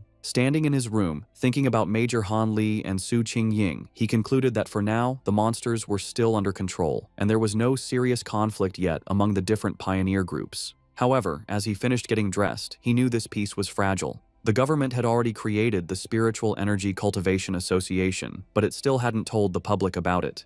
He understood their strategy perfectly. While people were talking more about local problems and strange events, the government was walking a fine line, trying to both protect humanity and give subtle early warnings without causing mass panic. Despite his recent victories, Fang Yi's analysis of the world situation was still grim. He knew the problem was the government's lack of confidence to officially start a full-scale cultivation era. With such a huge population, he understood that once the full truth was revealed, society would likely collapse into chaos and death. In the current state, even official pioneers couldn't stop the inevitable chaos, and the mix of internal problems and external threats from monsters would only make things worse. He admitted that the government's gentle, careful approach wasn't wrong, knowing that human fear and panic could be more destructive than any monster. However, what truly worried him was how fast the monsters were developing, which was far exceeding his expectations. He reviewed the information on the creatures he had just fought. They were a typical product of dark attribute contamination, specifically the shadow attribute, a sub-branch of dark energy that his system identified as a natural enemy to pioneers, and currently something he couldn't absorb. He realized these monsters were far smarter than typical beasts, working together to trap and kill pioneers, whom they saw as a good food source. He knew, however, that these creatures were still much weaker than the true dark-type monsters he remembered from his previous life. Monsters that could destroy entire countries on their own. Still, the close call was a serious reminder of the growing danger. He was certain that if he hadn't been there, Su Qingying and her entire squad would have been wiped out. A bit of hope sparked inside him as he thought about the system's wording. The fact that the dark attribute was only temporarily unabsorbable suggested that once certain conditions were met, he might be able to use its power himself, a possibility that could be key to winning in the future. He reviewed his current abilities. He now possessed the Golden Sun breathing technique of the Yang attribute, the Divine Thunder tempering of the Thunder attribute, and the Crimson Flame blade technique. With these perfectly suited, high-tier techniques and his current strength as a 3-star Ghost Axe Realm pioneer, he knew very few could match him. Yet, as he stood surrounded by his own great power, he knew with absolute certainty that it was still not enough. His thoughts were suddenly interrupted by his phone ringing. He picked it up, surprised to see a call from his auntie. On the other end of the line, his aunt asked about his health before explaining the real reason for her call. She told him that his cousin was coming to study in the city and, worried for her safety, asked if she could stay at his place for a few days instead of a hotel. Fang Yi was taken aback, his memory of his cousin extremely fuzzy. All he could recall was a quiet, straight-A student who was obsessed with her studies. He couldn't even remember what she looked like. Despite this, he agreed, telling his aunt that there was a spare room. When he asked when she would be arriving, his aunt simply replied that she would give the cousin his address and let her come over by herself. Elsewhere, in a dark room lit only by a computer monitor, a person with long, almost claw-like fingers typed quickly on a keyboard. The person, wearing a big hoodie with bare ears, was finishing a phone call with her mother. Her mother, who was Fang Yi's aunt, told her that she should arrive at her cousin's place by tomorrow afternoon and that she would bring some specialty snacks. The person politely ended the call, saying it was no trouble and that she had something else to do. On her screen was a chat window for a group called Spiritual Energy Revival, Martial Arts Vanguard Team.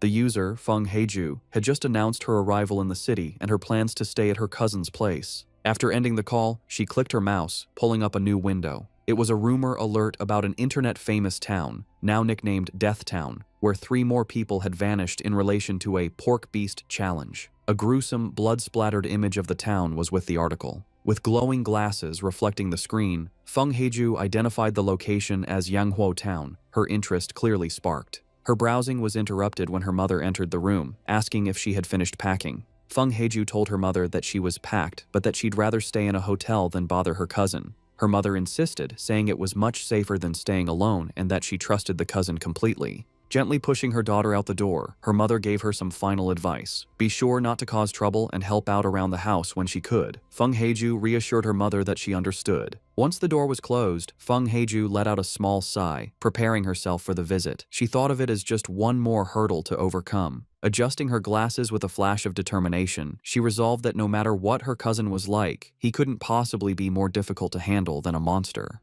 The next day, under a bright blue sky, a young woman with long dark hair and glasses pulled a suitcase toward an apartment building. She checked her phone, confirming that the map had led her to the correct destination. Looking up at the building, she murmured to herself that this must be the place, ready to finally meet the cousin she barely remembered. As Lin Yi stood outside the apartment building, Fang Yi came out, carrying a bag. She called out, asking if he was her cousin. He stopped, surprised, and asked if she was Lin Yi to confirm, though he admitted to himself that he didn't recognize her at all. An awkward silence hung between them for a moment. Later, inside the apartment, they sat on the couch, making polite conversation. Fang Yi asked if she was in the city for a summer camp, which she confirmed. He told her to let him know if she needed anything, and she thanked him. After their brief chat, he gave her the key to her room, which was across from his, before going to his own room. As she watched him leave, she felt relieved, thinking her cousin seemed easy to get along with and wouldn't get in her business. However, Fang Yi was not clueless. From the moment she sat down, he had sensed a faint but strange spiritual aura from her. He wondered if his senses were off, or if she just wasn't good enough to hide her power. He immediately suspected that she was also a pioneer. The aura he felt was faint but clear, and he realized her story about a summer camp was probably a cover for her real reason for being in the city. Meanwhile, in her room, Lin Yi was on her phone, confirming Fang Yi's suspicions. She messaged her pioneer group, the martial arts vanguard team, saying her cousin seemed nice and wouldn't interfere. The chat turned to recent events, with members talking about the powerful pioneer at the lava river. Lin Yi warned her team to be careful, as many powerful people were still hiding. After agreeing to wait for her signal, she logged off. She decided it was best not to do any cultivation for now, worried her cousin might discover her secret. 3 days passed. Fang Yi soon found that living with his cousin was making his cultivation difficult. His meditations could be interrupted at any time, like when she came out of the bathroom wrapped only in a towel. He also worried that the bright golden aura from his breathing technique was too obvious and would be impossible to hide. But the hardest part was her overwhelming kindness. One evening, she proudly gave him a delicious-looking dinner she had made. He tried to insist on doing the dishes, but she refused, saying it was the least she could do. He found her perfect politeness and extreme cleanliness almost strange. Despite the trouble, Fang Yi decided to go along with it. He thought that by letting her be overly helpful, he might get her to let her guard down. He knew this was the only way he could find out what she was really up to. Their quiet dinner was interrupted when her phone on the table began to vibrate. Both cousins glanced at the message, their expressions surprised for a moment. Fang Yi used the chance to excuse himself, saying he would go back to his room while she chatted. His cousin could only quietly reply as he left. Left alone, she stared thoughtfully after him for a moment before turning to her phone. Sitting on her bed, she took the call, her expression turning serious. She repeated the information she was getting, confirming that the great change of heaven and earth would happen again the next day at 3 in the afternoon, and she promised she would be there. Fang Yi easily overheard his cousin's phone conversation. She agreed to meet at the entrance of Manhwa Town. He recognized the name as an internet-famous town in the suburbs, about an hour's drive away. With his suspicions confirmed, he watched her through the wall, his own spiritual energy flaring. He was now certain his cousin was also a pioneer. He was confident, however, that with her current strength, she wouldn't be able to sense him spying. He was impressed by her power. She was still just a middle school student, but she had already reached the 2-star Ghost Axe realm and was close to another breakthrough. He wondered if her high natural talent was the reason for her somewhat strange personality. He now understood her real purpose in the city. The summer camp was just an excuse. She had learned about the coming great change of heaven and earth, and had come to be at the center of it.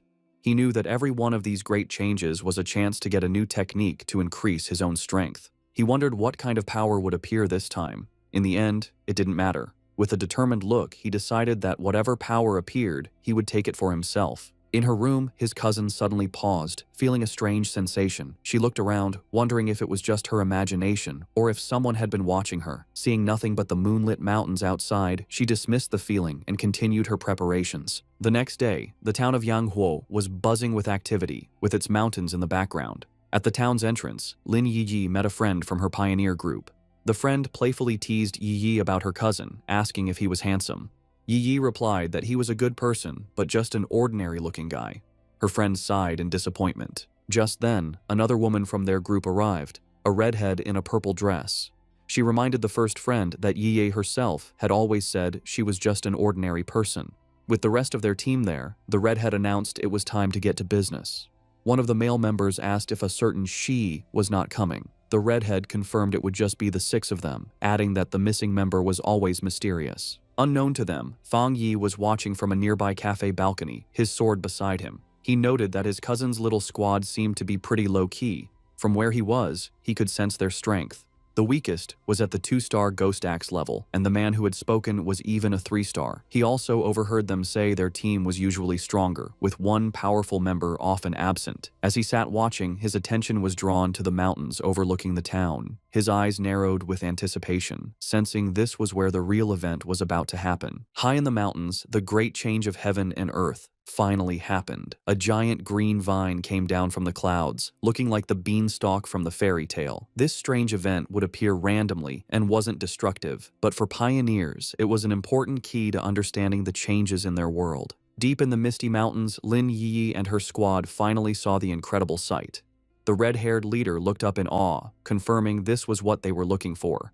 The group stood in disbelief before the massive, pulsing vine. However, the awe quickly turned to fear.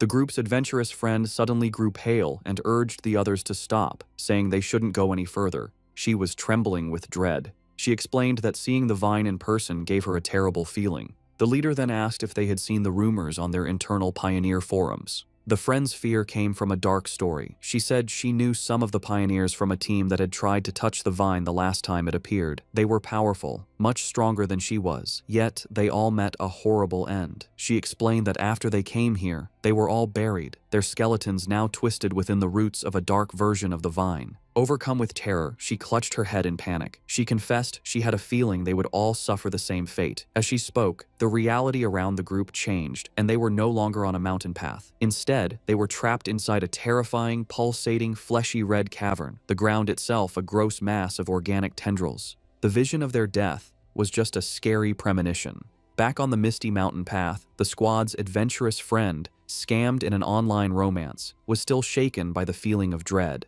She admitted that while she was originally ready to take the pioneer's risk, to either come back rich or die, the moment she saw the vine, she felt an overwhelming fear. Her gut told her this was a new, unknown, and powerful high-level monster, a mutation she couldn't handle. Tears filled her eyes as she said she wasn't ready to die here and wanted to back out. The red-haired leader and Lin Yi looked at their upset teammate with understanding.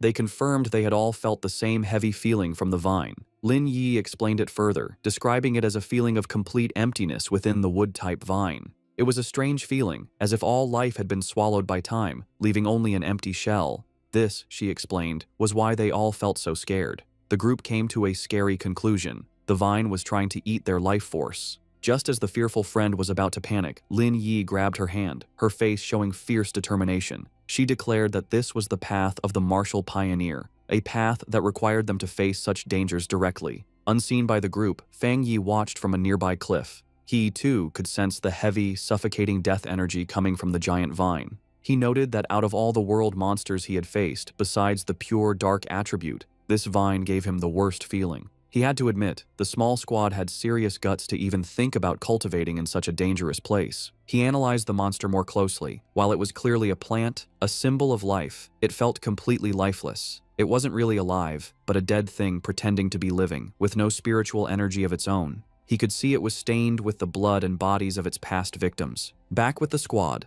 Lin Yi took charge. She stood on a cliff edge, speaking to her team with new purpose. She told them they didn't have much time to waste.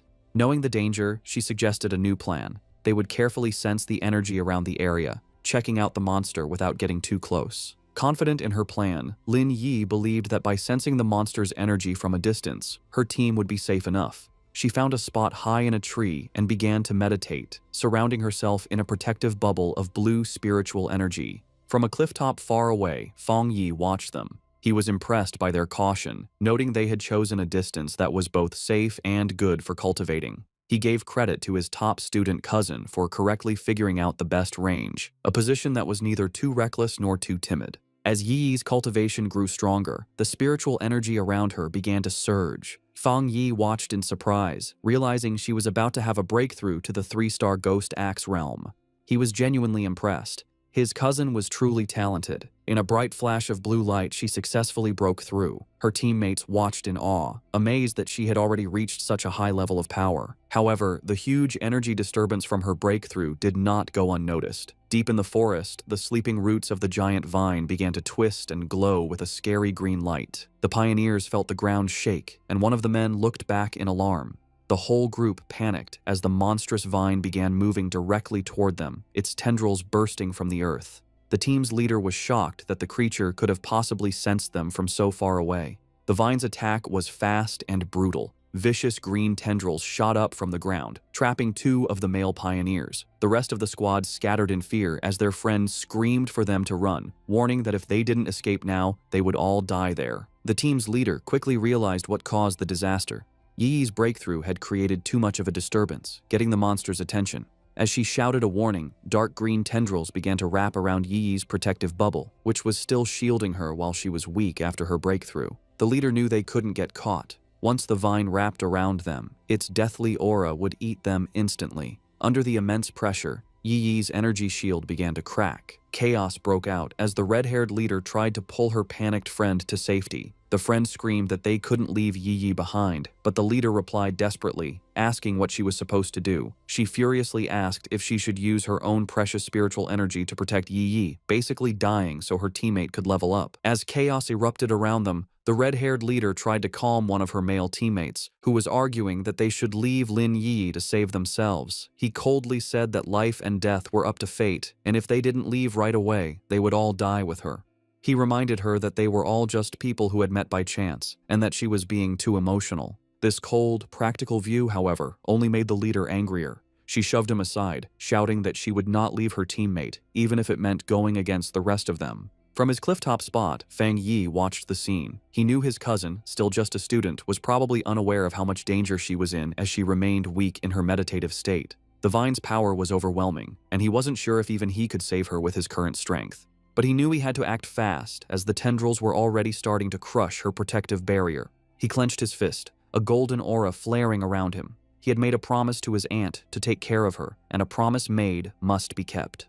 The red-haired leader jumped into action, leaping through the grabbing vines to reach Yi. She landed a powerful kick against one of the tendrils, breaking it with the force of the hit. But her victory didn't last long. Dozens more vines shot out, wrapping around her and trapping her completely. Just as the vines were about to crush her, Yi's protective shield finally broke. But before the monstrous plant could grab its new victims, Fang Yi stepped in. Leaping through the air, he sent out 2 arcs of bright golden energy from his sword. The rest of Yi's squad could only watch in horror, screaming her name as they saw her shield break. A massive, fiery, phoenix-shaped blast of energy shot down from the sky, hitting the mass of vines with explosive force. Fang Yi landed gracefully in the now cleared area, a small pillar of golden flame rising from the ground where he stood, having saved both his cousin and her brave leader just in time. As Fang Yi floated in a bright aura of golden light, just his presence was enough to overwhelm the deathly vine. The surviving members of the pioneer squad watched in stunned silence as the monstrous plant, which had just been moments from killing them all, stopped its attack and began to pull back from the overwhelming yang energy. The tendrils pulled back from the intense light, hissing and dissolving as they retreated. As Fang Yi came down, surrounded in a radiant glow, the pioneers could only cover their eyes from the blinding light, barely able to understand what was happening. The practical male pioneer who had suggested leaving Yi was completely shocked, questioning if this newcomer was another pioneer. The red-haired leader, just as stunned, recognized the power for what it was, the purest form of the yang attribute. She knew that only a high-tier power of this level could possibly push back such a powerful, life-draining monster. The male pioneer had a crisis of confidence. He had always thought of himself as extremely talented, having reached the 3-star Ghost Axe realm in a very short time, a feat few in the country could match. He knew that even the talented Lin Yi's skill barely matched his own, and yet this mysterious stranger was on a completely different level. He looked down at his own hands, then up at the glowing figure on the clifftop, feeling completely insignificant. If pioneers like that existed, he wondered, then what were they? The newcomer hadn't just beaten him, he had beaten all of them with his pure, overwhelming power. As Fang Yi stood bathed in the golden light of his power, his system activated. It had detected the extreme wood attribute from the deathly vine and had started the auto-writing process, quickly finishing a new technique. The system window then showed the details of his new ability. Endless vitality, a technique that could instantly absorb all nearby life force to quickly heal injuries. As the power of the vine flowed into him, he was surrounded in a surge of green, life-giving energy. He was amazed at the incredible wood attribute technique he had just gotten, realizing that as long as there was life nearby, he now had what was basically a non-stop energy-absorbing engine. As Fang Yi absorbed the last of the anomaly's power, his system successfully extracted the vine's main attribute. A notification confirmed it. Extracted attribute, desolation. The system described its scary power, the ability to instantly create a desolate aura that would destroy all surrounding life. Fang Yi stood calmly in the swirling green energy, fully taking in the new power. When he opened his eyes, they glowed with the same vibrant green as the desolate vine. He stood in the now lifeless clearing, a faint green aura around him. He now understood why the vine could only grow in such a dangerous, remote place. If it grew anywhere else, it would drain every bit of life for miles around.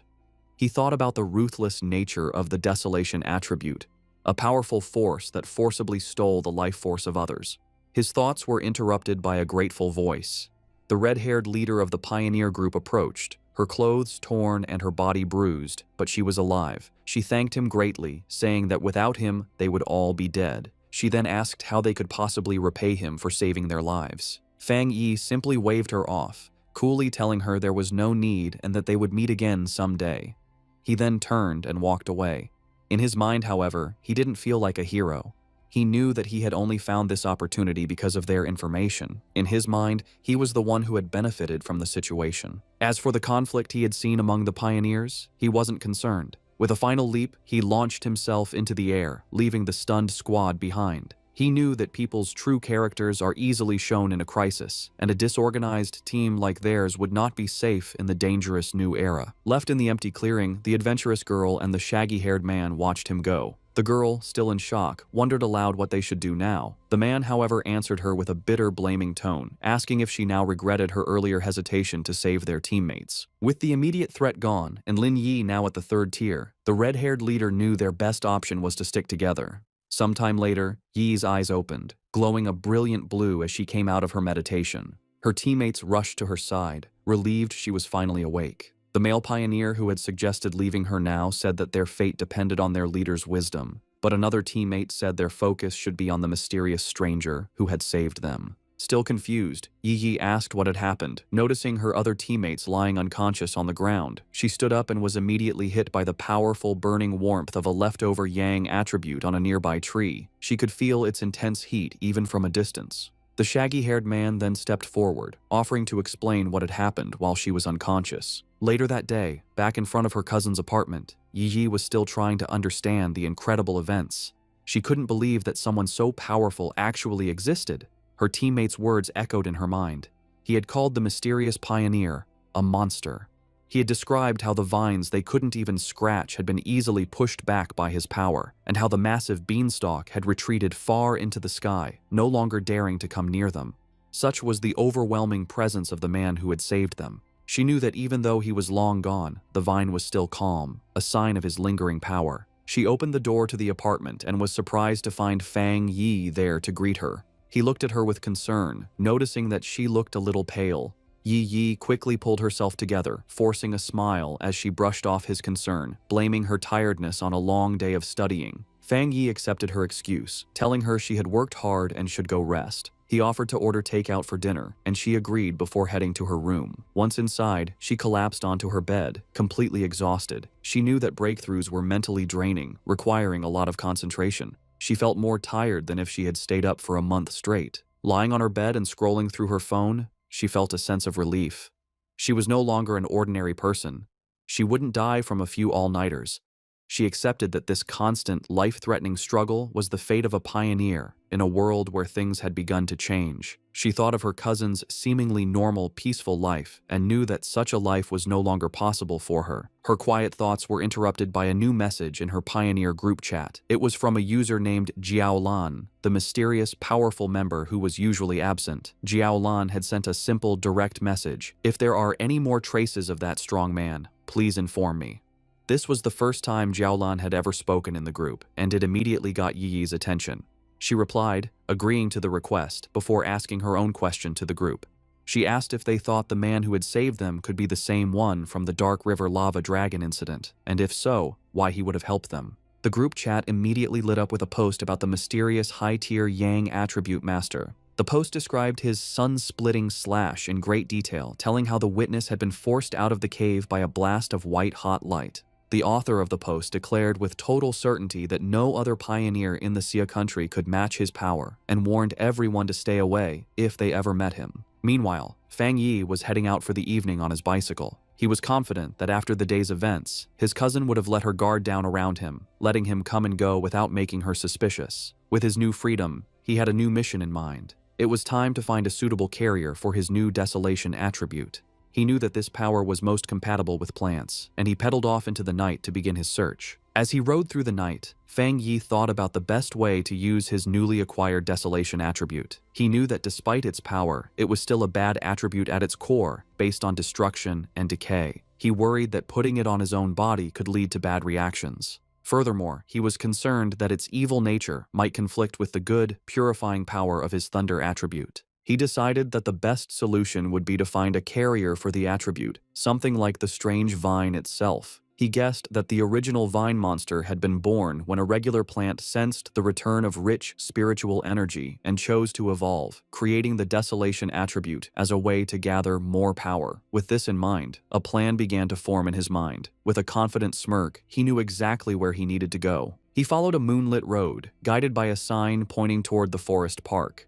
He arrived at the large urban park and left his bike, going into the woods. Under the bright full moon, he walked through a field of vibrant, glowing flowers. He knew he needed to find the perfect lucky one, a plant that could create the greatest connection with his own spiritual energy and show a sense of closeness to him. Closing his eyes, he focused, reaching out with his own spiritual energy. A vibrant green aura flowed from him, spreading throughout the forest and covering the plants. He could feel a response from the plants, a wave of their own spiritual energy rising up to meet his. He noted that while their response was a lot, it still wasn't strong enough for what he needed. As Fang Yi continued to send out his spiritual energy, he realized he needed a much stronger response from the plants around him. Suddenly, he stopped, his attention drawn to a specific spot in the forest. There, in the tall grass, a single white flower with a glowing center gently swayed, as if calling to him. He wondered if this was the one he had been searching for. He approached it carefully and reached out his finger. As his fingertip touched it, the flower's petals closed around it, and he could feel it absorbing the spiritual energy he was giving off. The flower then bloomed again, seemingly happy, as if it had just had a good meal. Fang Yi knelt beside the flower, a small smile on his face. He noted its strong spirituality. Though it was just a plant, it had reacted to his touch like a greedy puppy, eagerly eating his spiritual energy and then rubbing against his fingers for more. He knew he had found his carrier. Out of the entire forest, this small flower had the strongest reaction to his aura, making it the perfect container for the desolation attribute. He told the flower that it was the chosen one and asked if it was ready. Without waiting for an answer, he unleashed a vortex of green spiritual energy, focusing it entirely on the small white flower. A system window appeared, asking for confirmation. Do you want to forcibly implant the desolation attribute into this plant? With his eyes glowing a vibrant green, he gave his consent. A brilliant light erupted from his hand as the flower began to transform, its petals opening into a much larger, more complex, and powerful form.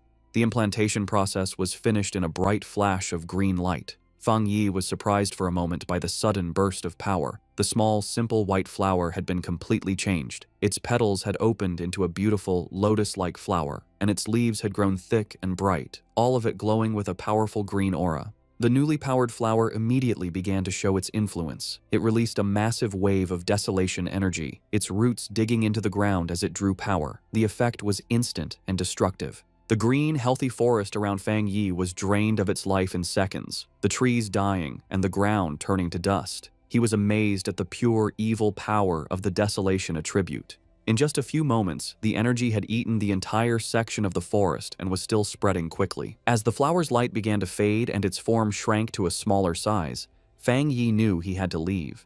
If he let the process go on any longer, the huge energy disturbance would surely get the attention of the Spiritual Energy Association.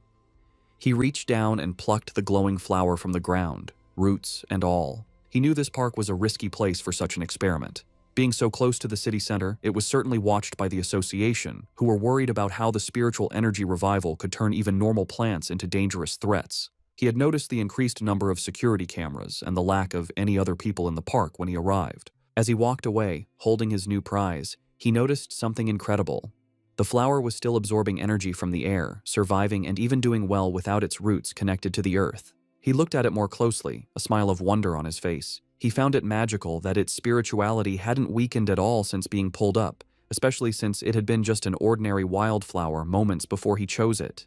This led him to a deep conclusion. By giving the desolation attribute to the plant, he had unlocked its evolutionary potential, setting it on a path to becoming something far greater than it was ever meant to be. Just as Fang Yi was about to leave the park, a loud alarm blared through the forest, its red light flashing. A loud robotic voice gave a serious warning. Abnormal value exceeded. Fang Yi immediately realized that even though he tried to be quick, he had still set off the park's monitoring system. With no time to waste, he grabbed his newly acquired desolation flower and quickly left. Miles away, in a high-tech control room labeled Spiritual Energy Revival Plant Research Department, the same alarms blared. Technicians scrambled, shouting that the anomaly value was going crazy and demanding to know what was happening. An order was quickly given. All staff were to put on their protective bracelets, enter the park, and immediately block off the area, stopping anyone from entering or leaving. A team in full protective gear entered the now lifeless section of the forest. One member checked the reading on his wrist device, which showed a dangerously high value of 30. He noted that this was terrifyingly high. For comparison, the incident at Qingcheng University had only ranged between 8 and 10, and even the powerful Dark River Lava Dragon had peaked at 25.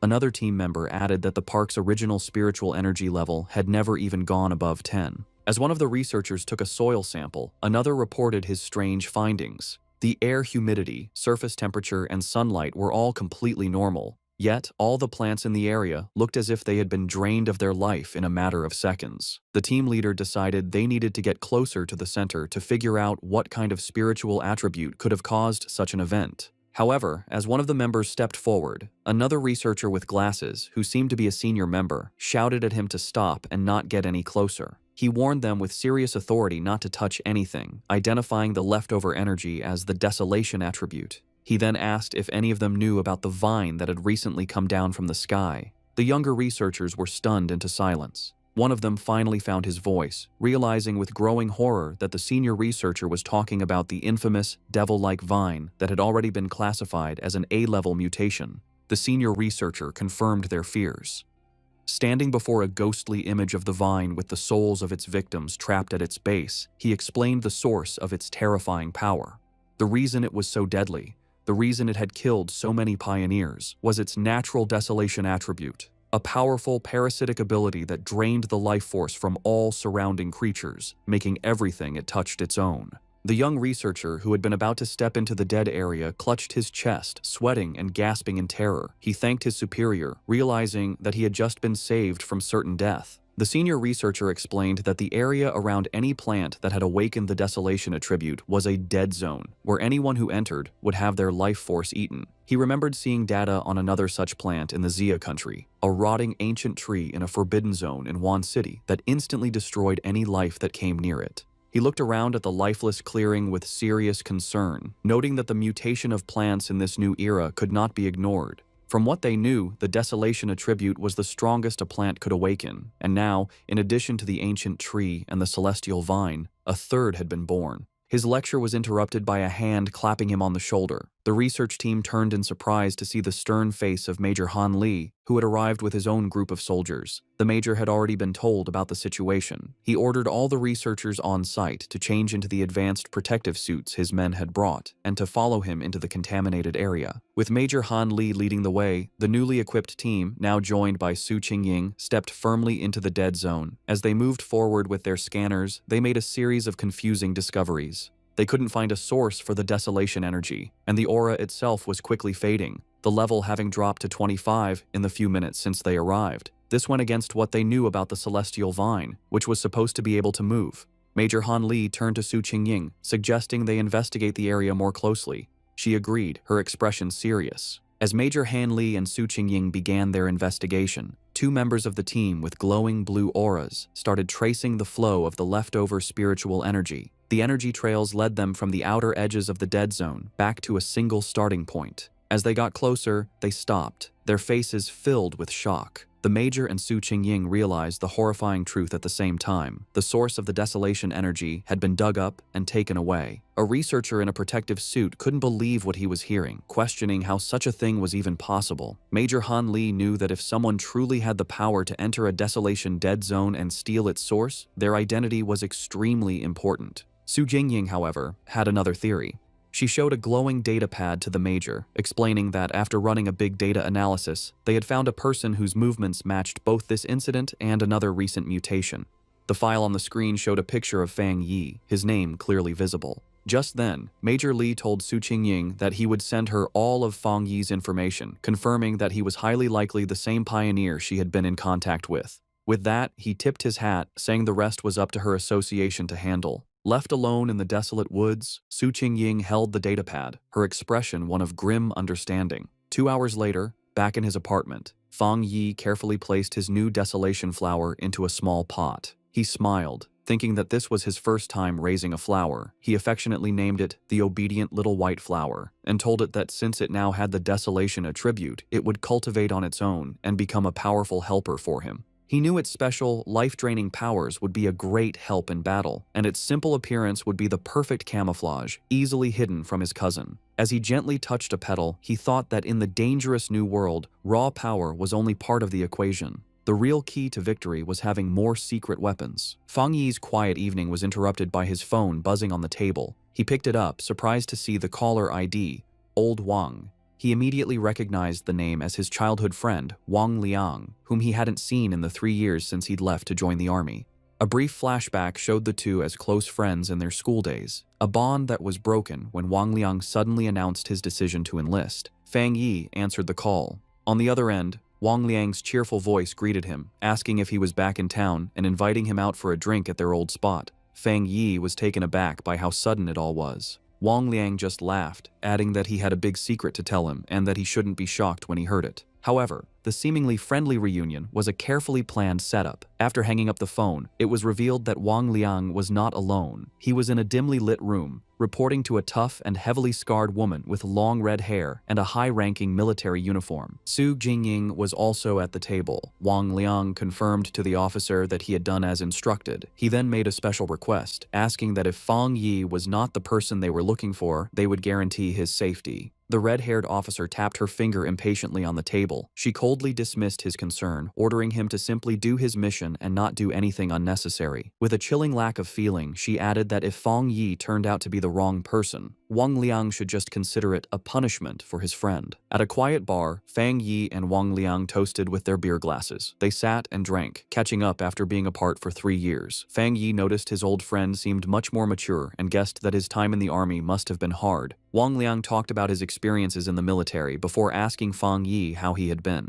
Fang Yi gave a simple reply, saying he was doing well and had gone to college. As he drank his beer, he thought back to his past life. In that chaotic time, he never had the chance to see Wang Liang again. He remembered that his friend, as a soldier, had probably died in some forgotten battle. He wondered if this time, in this new life, he could change his old friend's fate. Wang Liang then changed the subject, his tone becoming more serious.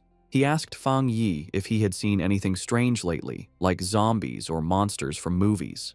Fang Yi was immediately on guard. He knew it wasn't surprising for someone in the army to know about the spiritual energy revival, but the direct question felt like a test to see what he knew. Playing dumb, Fang Yi asked what he was trying to say. Wang Liang sighed and explained that he wasn't trying to comfort him, but to warn him. He told Fang Yi that in the near future, everything they valued, education, wealth, status, would become worthless. The entire world order was about to change. Fang Yi listened closely, his face showing no emotion as he stared at his empty glass. He knew that ordinary soldiers were sworn to secrecy and couldn't leak any details about the spiritual energy revival. This confirmed his suspicion. The military had identified him as a target, and Wang Liang, his childhood friend, had been sent to test him. Wang Liang, seeing his friend's silence, tried to reassure him. He told him not to worry, that as long as he didn't reveal anything, he would be fine. But Fang Yi understood the situation. Despite his pretended ignorance, his friend was still trying to help him. Even at the risk of breaking military rules, Wang Liang was kindly warning him to be careful of the coming changes. Their conversation was suddenly cut short when Wang Liang's phone began to vibrate urgently. He answered the call, and a furious voice on the other end ordered him to return to his team immediately and report to the target location within 10 minutes. Wang Liang snapped to attention, accepting the order as Fang Yi watched in silence. He immediately jumped up, apologizing to Fang Yi and explaining that he had an urgent mission and couldn't see him home. As his friend was about to leave, Fang Yi dropped his act. He asked if the mission was related to the spiritual energy revival and told his friend to take him along. Wang Liang stopped, turning back to look at Fang Yi with a mix of shock and confusion. Fang Yi stood up and grabbed his friend by the collar. He told Wang Liang to take him to see his superiors, letting him know that he was aware of the real reason for their meeting. He reassured his friend, telling him that while he didn't know exactly what his superiors knew, he knew Wang Liang would never hurt him. He explained that he was more interested in what the military was dealing with, knowing it had to be related to the great changes happening in the world. Since the Spiritual Energy Association was already handling the monsters, he was curious what the military's role was, and he wanted to see it for himself. Wang Liang agreed, and the two of them walked toward a massive, heavily guarded military base in a mountain valley, labeled Military Number 19 Spiritual Forbidden Zone. As they got closer, Fang Yi was struck by the incredibly dense spiritual energy in the area. He noted that the concentration level was so high it had likely surpassed a standard pollution zone. As they were met by a squad of soldiers, one of them ordered Wang Liang to return to his team. After a quick check, the soldiers allowed Fang Yi to enter the base, leading him through a brightly lit corridor. Inside the military base, Fang Yi and Wang Liang were led into a massive, cavern-like training ground. There, a large group of soldiers was in a desperate battle, using crackling blue energy to hold back a monstrous, spiky black creature with a single glowing red eye.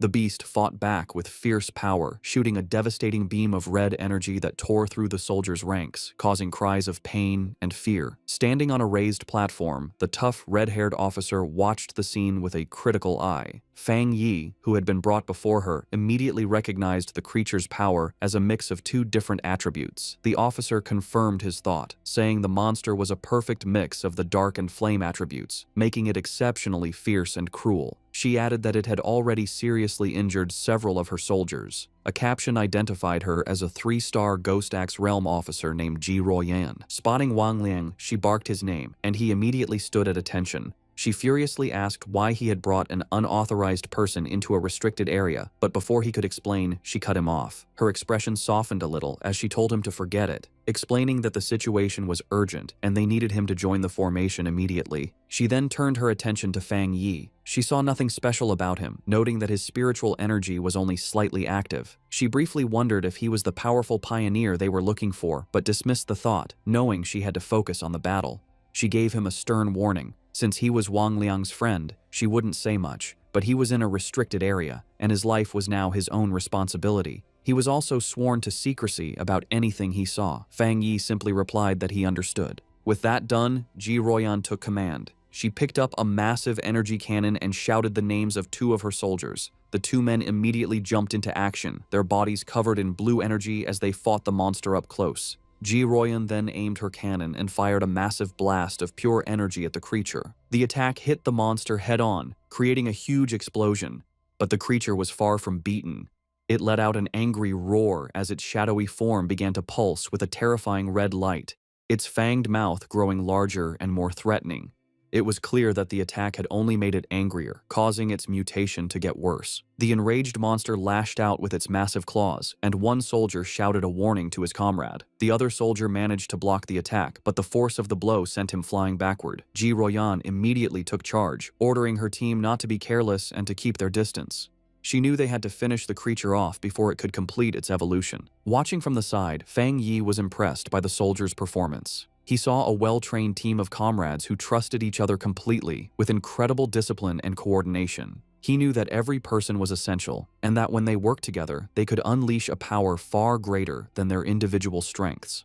This thought, however, was immediately broken when he realized the monster's power was increasing at a scary rate. He shouted at them to run, warning them that they were no match for the creature in its current state. But his warning was lost in the chaos. The monster shot out a massive blast of dark purple energy, sending the soldiers flying. Ji Royan refused to back down. She ordered her team to raise their alert level and upgrade the restricted area's mutation level. With a furious roar, she commanded that no one was to retreat. It was too late. The monster's transformation was complete. It now stood as a huge, demonic beast, covered in black and red flames, its eyes glowing with pure evil. One of the soldiers shouted a terrified warning. The evil dog had fully mixed with the dark attribute and completed its mutation. The creature's single eye, now a burning red orb, focused on a new target. It fixed its gaze on Wang Liang, who could only stare back, frozen in terror. As the monster prepared to strike, Ji Royan and Fang Yi both reacted in horror, realizing with a jolt that Wang Liang was in mortal danger. Just as the monster completed its evolution, lunging forward in a blast of power, a soldier was violently thrown backward by a surge of energy. Ji Royan immediately shouted for her team's attention, announcing that the C-level evil dog had fully mutated and was now reclassified as a B-level threat, requiring an immediate change in their battle plan. The soldier who had been thrown to the ground coughed up a spray of blood. Fang Yi rushed to his side, catching him and asking if he was all right. The injured soldier explained that he had been trying to send spiritual energy to the monster's restraining collar, but the creature's evolution had caused the device to violently explode. Despite coughing up a black, thick liquid, the soldier tried to be brave, telling Fang Yi not to worry about the officers of Restricted Area 19. Fang Yi could only look on with a grim, angry expression. Realizing her normal weapons were now useless, Ji Royan dropped her heavy energy cannon to the ground. She stood before her remaining troops, her determination unshaken. She gave a final, desperate order. No matter what they had to do, even if it cost them their very lives, they could not let this B-level mutation escape the restricted zone. But just as she and her team were about to make their last stand, Fang Yi stepped directly in front of her, blocking her path. Ji Royan demanded to know what he thought he was doing, but he ignored her. His eyes and hand began to glow with a brilliant blue light as arcs of raw lightning crackled around him, a clear sign that he was about to join the battle himself. Surrounded by crackling blue lightning, Fang Yi mocked the monstrous creature, his eyes glowing with power as he questioned how tough it was. He then charged toward the mutated beast, his arm a bolt of bright blue energy aimed right at the creature's head. The impact was huge, as a massive explosion of divine thunder erupted when he hit it, completely overwhelming the monster. The sheer force of the attack created a powerful shockwave that sent the nearby soldiers flying backward.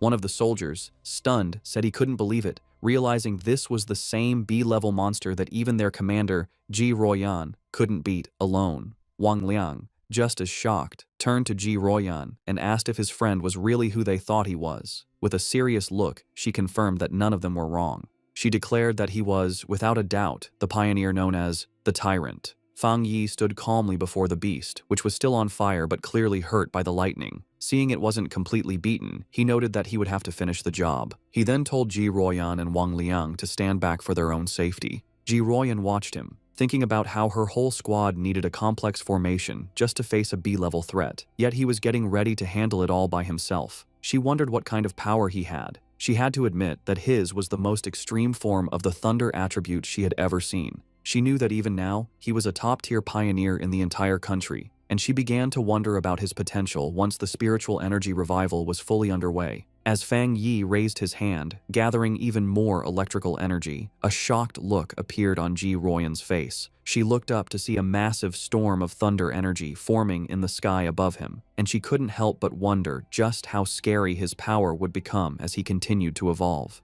With a final step forward, Fang Yi unleashed the full power of his thunder attribute. A massive pillar of bright blue lightning erupted from the ground where the monster stood, a display of power that truly matched his codename, the Tyrant. His eyes, still crackling with leftover electricity, showed a calm determination as the blinding light from his attack began to fade. The surviving soldiers watched in terror. One commented to another that the sight made his whole body shake. While he could handle the monster's corrosive dark power, the pure, destructive force of the thunder was on a completely different level. Once the dust settled, Fang Yi casually gave a thumbs up to his friend, announcing that the threat was gone. Wang Liang rushed over, shouting with relief that Fang Yi had scared him to death. Overjoyed, Wang Liang playfully punched his friend on the shoulder, laughing that he never expected his old buddy to be so powerful. The mood then shifted as Wang Liang apologized, admitting he had suspected Fang Yi was a pioneer but had to follow orders. Fang Yi brushed it off, asking why his friend was being so formal after 3 years apart and telling him he understood. Their reunion was interrupted as Ji Ruoyan approached them. She formally thanked Fang Yi for his help, extending her hand as a sign of respect.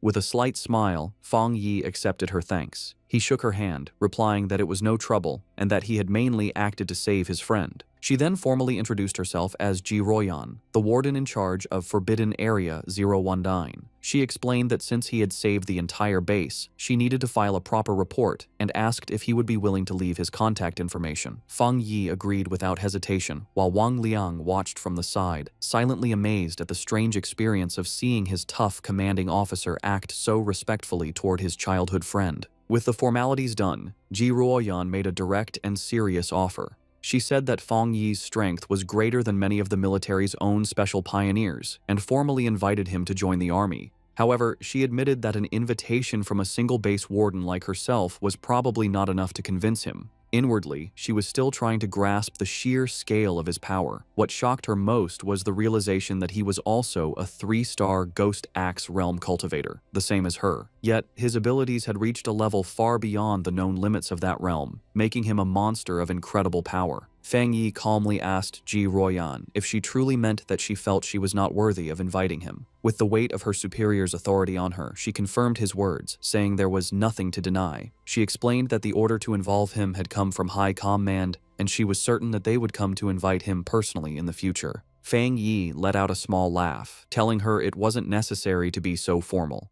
He placed a hand on his chest and explained that he genuinely respected all of them, knowing that not everyone had the courage to sacrifice themselves for others. He admitted that he had never seen soldiers in combat before, and what he had just seen had truly moved him. Touched by his sincerity, Ji Ruoyan could only offer a quiet thank you. He then made an offer of his own. He told her that if they ever ran into trouble in the future, they could call on him for help, just as they had always done for ordinary people like him in the past. However, he added one important condition. They could not interfere with his personal cultivation or restrict his freedom.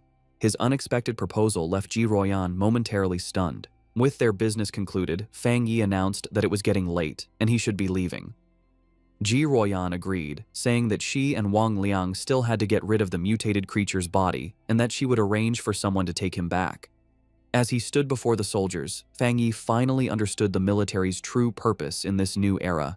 He realized they stationed themselves in these dangerous, spiritually rich zones for 2 reasons: to use the energy for their own training, and more importantly, to act as a crucial line of defense between the ordinary world and the strange monsters that now threatened it. After he was gone, Ji Ruoyan turned to Wang Liang and said that his friend could no longer be described with a simple word, like impressive. She knew that what they had seen that day was just a small part of his true strength. The fact that a pioneer could reach such a high level of power so quickly showed that he had an amazing level of insight. She concluded that he was a rare mix of luck, courage, and raw ability, all the things needed for greatness. Seeing his commander's deep respect for his friend, Wang Liang eagerly suggested that if she felt she wasn't the right person to recruit him, she should let him, as his childhood friend, take on the job.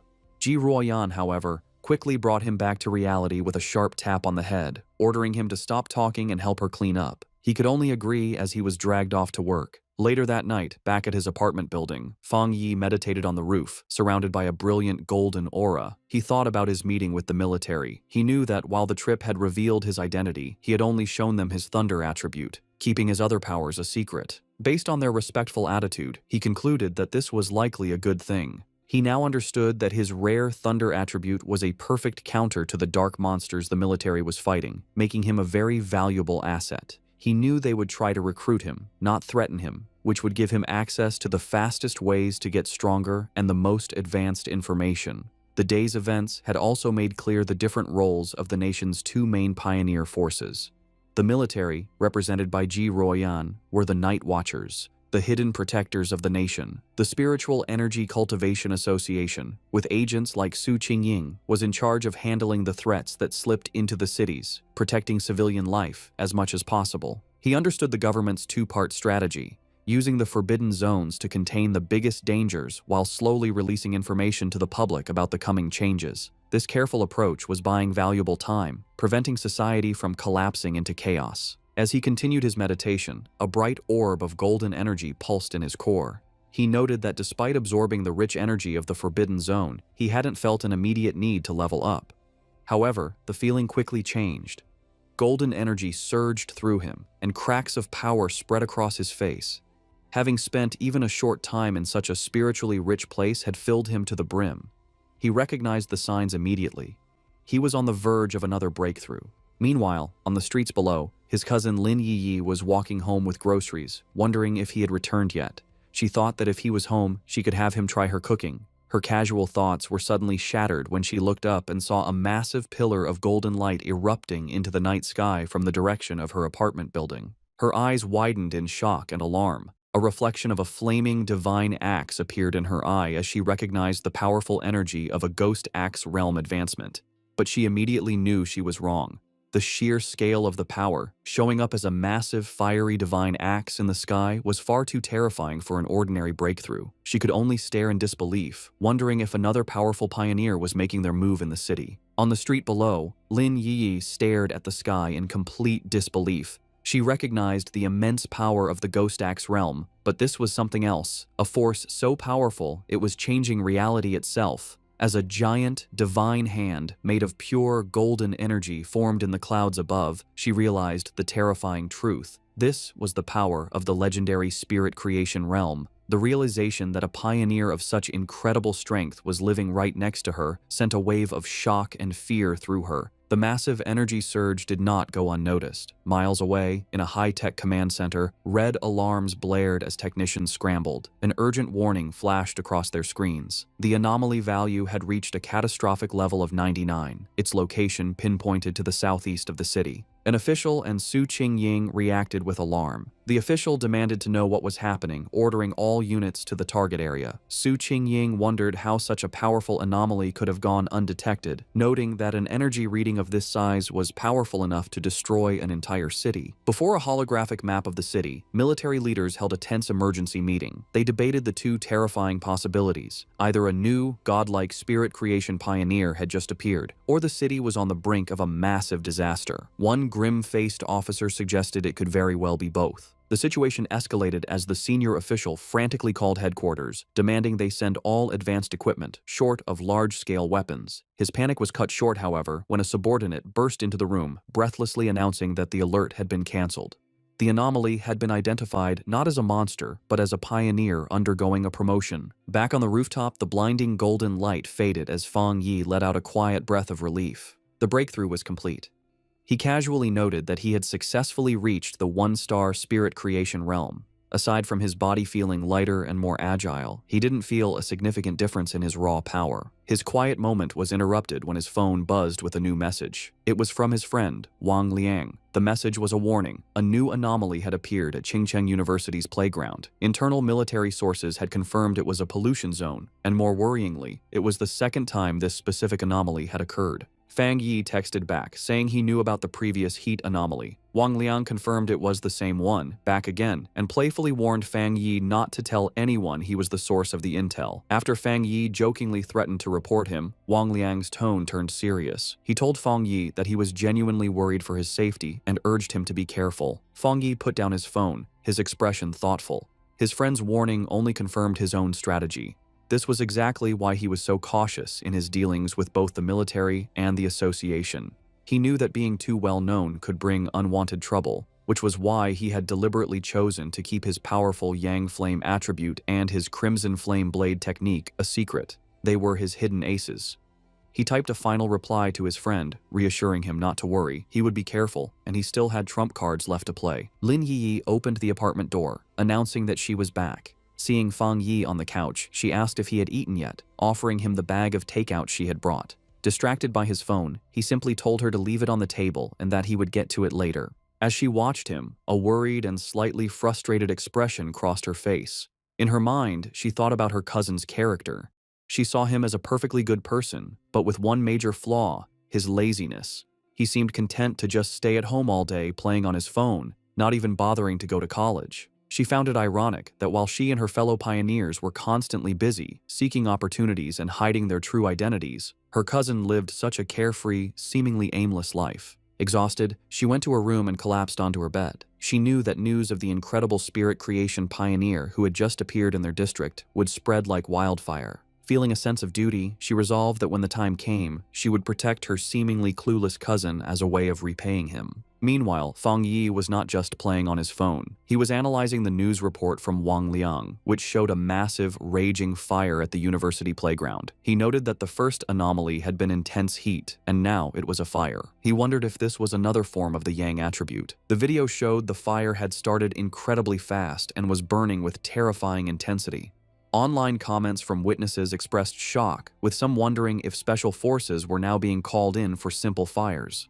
The report also mentioned that all the surrounding trees and flower beds had been burned and the area was now completely locked down. Fang Yi observed that the video was short and ended suddenly, but it was clear this situation was far more serious than the previous incident at the university. He wondered what would be different about this new Yang attribute. Realizing he had to investigate in person, he knew that to get into the sealed-off area, he would have to contact his new military acquaintance, Ji Royan. The next day, a crowd of reporters had gathered outside the sealed gates of Qingcheng University, blocked by a line of soldiers. They shouted questions, asking for confirmation about the rumors of a fire that couldn't be put out, and demanding to know why an incident of this size was not being reported in the news. As the reporters pressed for answers, Ji Ruoyan and Fang Yi arrived. The crowd watched, wondering who these two imposing figures were as the soldiers immediately opened the gates, allowing them to pass without question. The reporters were left outside, confused as to how they had gotten in so easily when they had been completely blocked.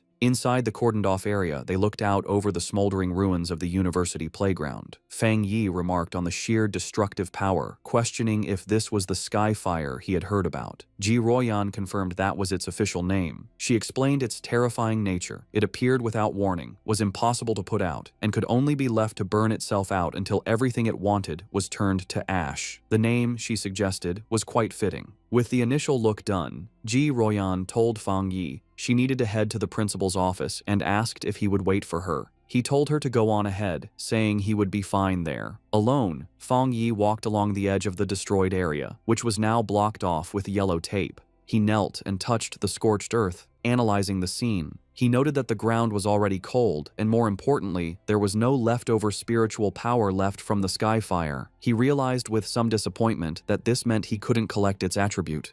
His plan had been too simple. His thoughts were suddenly interrupted when a familiar voice called his name.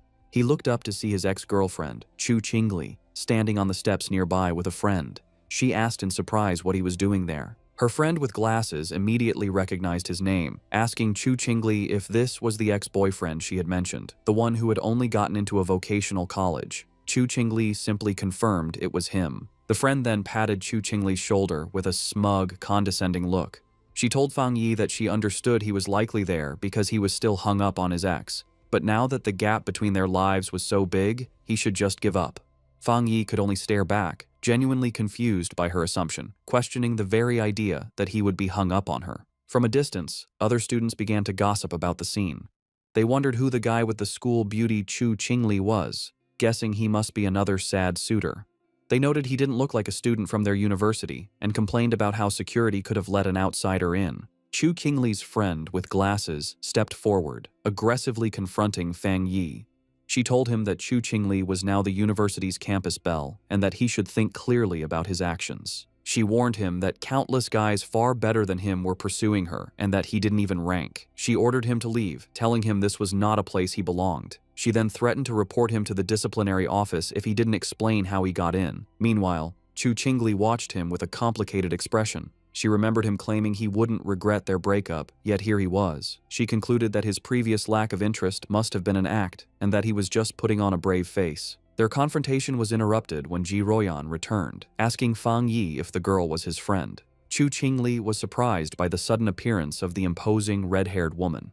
Fang Yi coolly dismissed the idea, clarifying that they were merely high school classmates and couldn't be considered friends. Ji Royan accepted his explanation, simply saying they were just classmates. Ji Royan then put on a pair of sunglasses, her already intimidating presence growing even stronger. Both Chu Qingli and her friend were visibly nervous by the woman's powerful aura, wondering who she was and how she could possibly know someone like Fang Yi. Ji Royan then turned to Fang Yi with an update. She explained that she had spoken with the principal, and the matter of the Skyfire was more complicated than they had thought. She told him that the principal was coming to take them to the fire's starting point, and since Fang Yi was now a special military consultant, his presence was required. Fang Yi agreed without any issue. Just then, a group of stern-looking officials in suits arrived, ordering everyone to scatter and announcing that the playground was to remain sealed off. Chu Qingli gasped in shock, recognizing the man leading the group as the university's principal. The other students were equally stunned. The principal was known to be an incredibly busy and hard-to-find figure, someone who was rarely seen on campus. They realized with awe that he had come personally to meet with Fang Yi and the mysterious red-haired woman. Chu Qingli's friend, however, completely misread the situation.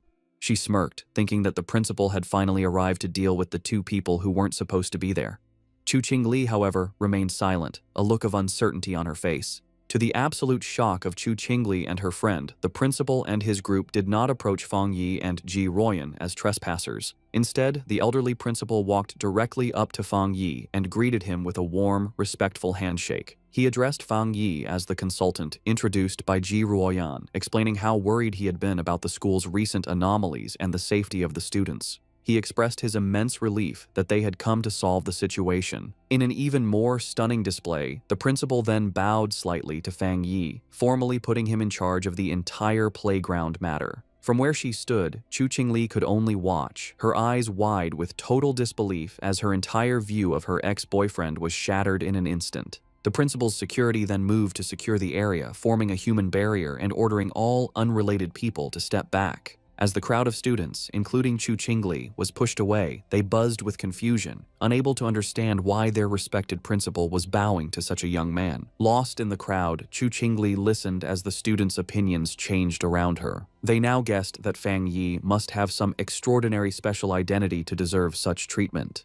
Someone recalled that just moments ago, he had been dismissed as Chu Qingli's suitor or ex-boyfriend. Another person remarked on the complete reversal of status, suggesting that now, even if she were to pursue him, she might not even be able to get his attention. The final cutting realization settled in as the crowd noticed that throughout the entire exchange, the young man had not once looked at or acknowledged the campus belle, leaving her to stand alone and completely ignored. At Qingcheng University's North District, the principal led Fang Yi and Ji Royan to the site of the anomaly. He explained the series of events, starting with the Golden Sun incident, which he had hoped was the end of their problems. However, a few nights ago, a fire had started on a playground. A fire so intense that even the fire department couldn't put it out. He was thankful it happened at night when no students were around, allowing them to quickly seal off the area. The principal continued, his face growing more serious.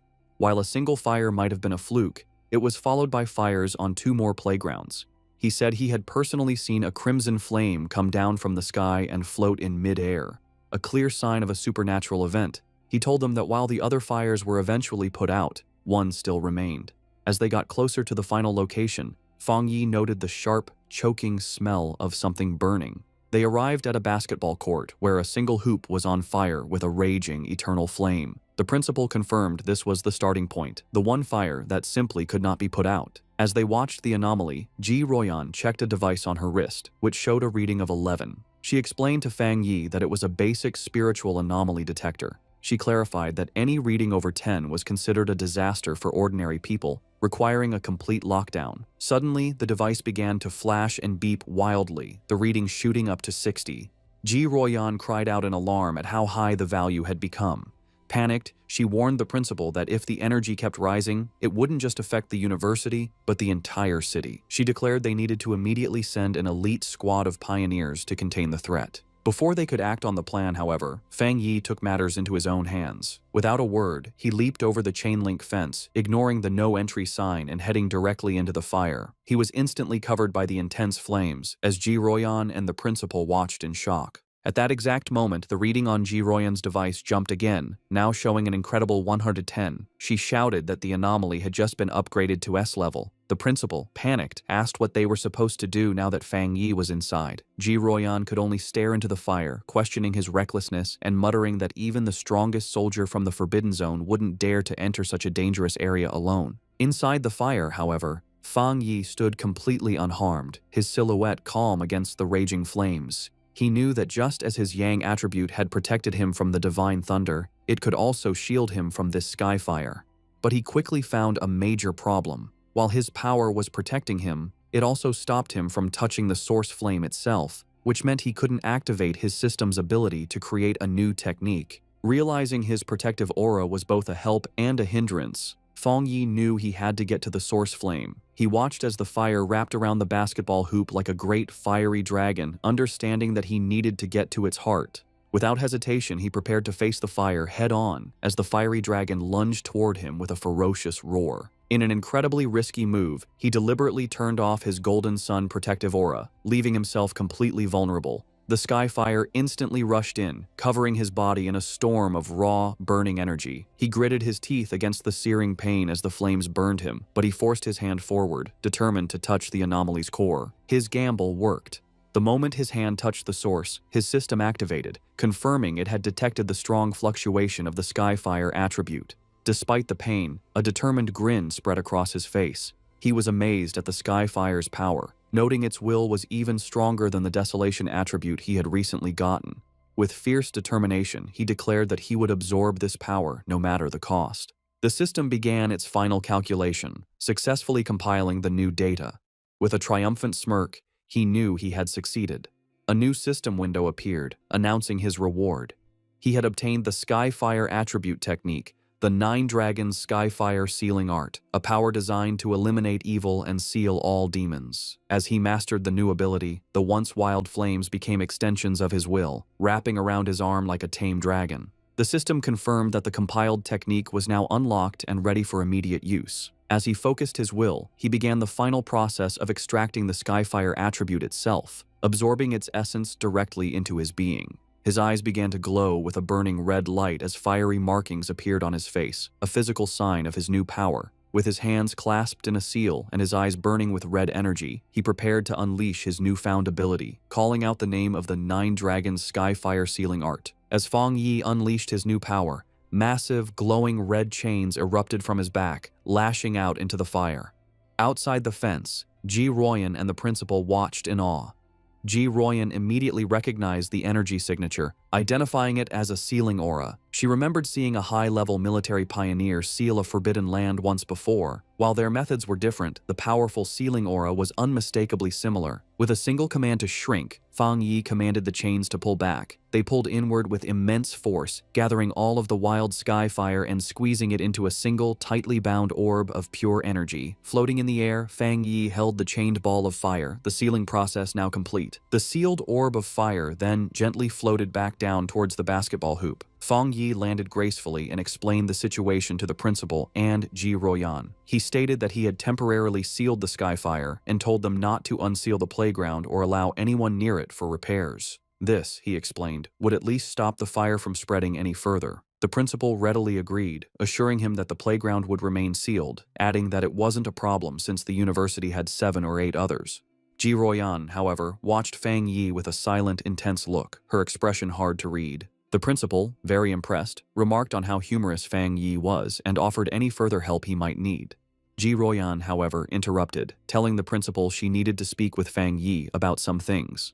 The principal happily excused himself, leaving the two of them alone. Once he was gone, Ji Royan turned to Fang Yi, her tone direct and serious. She told him that he had been hiding his true depths very well. Fang Yi tried to play it off casually, saying that the Skyfire was indeed powerful and hard to deal with, but she saw right through his act. With a sharp look, she told him to stop pretending, making it clear that she wasn't talking about the fire, but about his own incredible talent and level of power. Ji Royan dropped her intense questioning, admitting that it was normal for pioneers to have secrets, especially for one as powerful as him. Fang Yi simply listened with a calm expression. Her tone then shifted, becoming more serious and sincere. She explained that although she had no right to ask anything of him, she hoped he would listen carefully. She painted a dark picture of a future world in chaos, a time of great change where the Zia nation would desperately need top-tier talents like him. She put his potential into clear perspective, telling him that once the spiritual energy fully revived, a person of his power would be as important as a modern-day nuclear weapon. Because of this, she warned,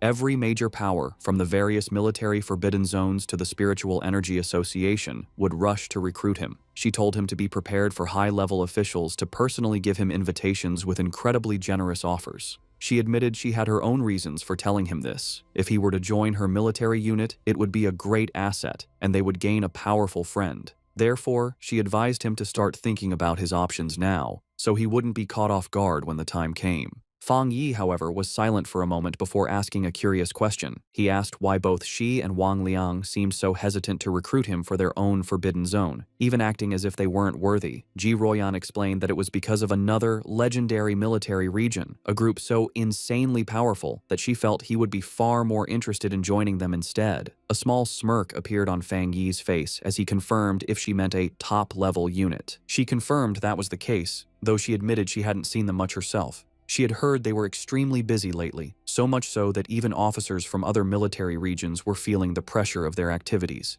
Changing the subject, she suggested they stop talking and go, as the principal had invited them to eat at the university cafeteria. As they walked, Fang Yi silently concluded that even the nation's most powerful forces were facing their own big troubles. His mind raced with the implications. Ji Ruoyan's words meant that terrifying anomalies, with power far beyond the capabilities of current pioneers, had already begun to appear. He realized that the pioneers fighting these threats must include spirit creation realm cultivators like himself, and perhaps some who were even stronger. A new sense of urgency washed over him. He felt that the day of the full spiritual energy revival was fast approaching, and his preparations were still far from enough. His thoughts then shifted back to the immediate task at hand, how to best use the Skyfire attribute he had just collected. He analyzed its nature, an irregular, wild, and all-consuming flame that left nothing in its wake. He realized it would be the perfect weapon against anomalies that could reproduce or regenerate endlessly. Suddenly, an idea struck him. The wild and powerful nature of the Skyfire was a perfect match for his Crimson Flame Blade technique. He imagined enchanting his sword with this new power, realizing it would be an incredible enhancement to his fighting style.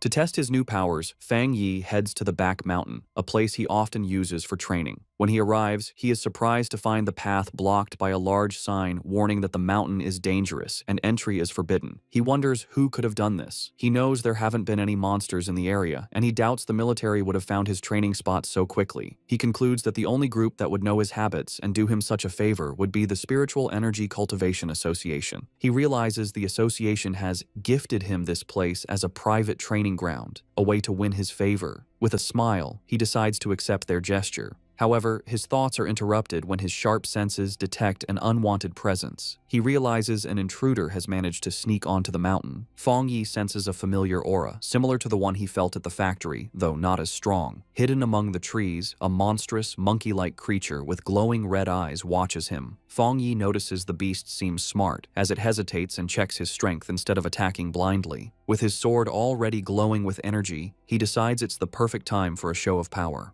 A system window appears before him, asking if he wants to put the newly acquired Skyfire attribute into his Tang sword. The system describes Skyfire as a powerful light attribute, perfect for destroying evil. With a fiery determination in his eyes, Fang Yi accepts. Immediately, his sword erupts in a column of endless, crackling flames. With an excited smirk, he looks forward to combining the endless power of Skyfire with his Crimson Flame Blade technique. He decides the mutant creature will be his first test subject. Fang Yi unleashes a massive firestorm on the monster. The creature is taken by surprise, its eyes widening in terror before it is completely covered by the storm of flames, screeching in pain. Standing in the middle of the flames he created, Fang Yi checks his new ability. He realizes the energy of his attack is now double, or even triple, what it was before, and most importantly, the flames do not harm him. He touches the blade of his sword, still covered in fire, and notes that it feels cool. Suddenly, he senses that the creature has survived the attack and is trying to escape. With a determined look, he decides to chase the intruder to see what it's capable of. Meanwhile, deep in the same forest, a young woman with curly red hair is doing a live stream from her phone, mounted on a selfie stick. She tells her viewers that she isn't a liar, but that she has always been incredibly lucky, and that amazing content just seems to find her. Her viewers are doubtful, with one commenter daring her to prove her luck by going to Qingcheng University to film the mysterious sky fire that everyone is talking about.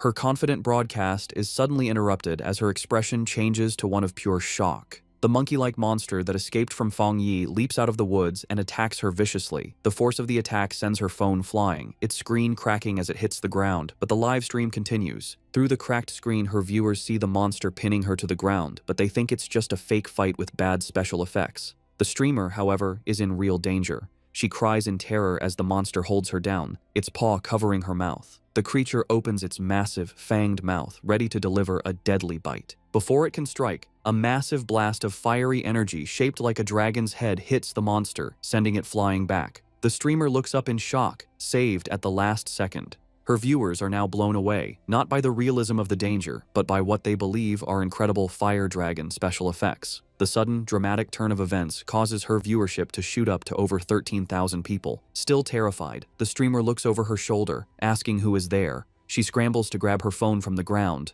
Getting to her feet, she aims the camera at the source of the attack. She stands before a raging fire and shouts to her audience that she has captured it on film, that there is a person standing inside the fire. Her camera captures the silhouette of Fang Yi standing completely unharmed within the flames. In her terrified and amazed mind, she concludes that she has just been rescued by a true immortal. The video of Fang Yi's rescue of the live streamer, Malala, instantly goes viral. It becomes the top trending topic online, with over 13.5 million views. The headlines are dramatic, calling him a mysterious man of skyfire, the king of flames, and an immortal come down to earth to save the world. In an office, Chu Qingli's friend excitedly calls her over to look at the video on her computer screen. She is thrilled, telling Chu Qingli that this proves powerful cultivators are real and that the skyfire at the university was no fake. Chu Qingli, however, is dismissive, telling her friend not to believe such things and that it's all just acting and special effects. But as she looks closer at the screen, her doubtful expression freezes into one of shock and recognition.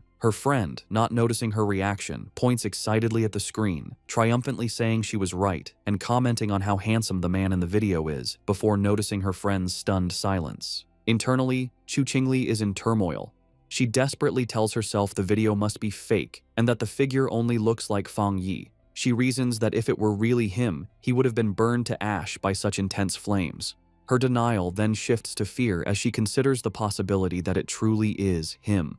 She worries that he might use his new power to get revenge on her for their breakup, but she stubbornly resolves that she will never bow her head to him, no matter what. Elsewhere, the red-haired leader of Lin Yiyi's pioneer squad shows the same video to Yiyi on her phone. The leader asks if the man looks familiar, suggesting he's the same person who saved them from the monstrous vine. Yiyi agrees that he does, and then adds a stunning piece of information. She recently learned that a powerful master who broke through to the spirit creation realm lives in her neighborhood. She begins to wonder if her quiet cousin and this incredible pioneer could possibly be the same person.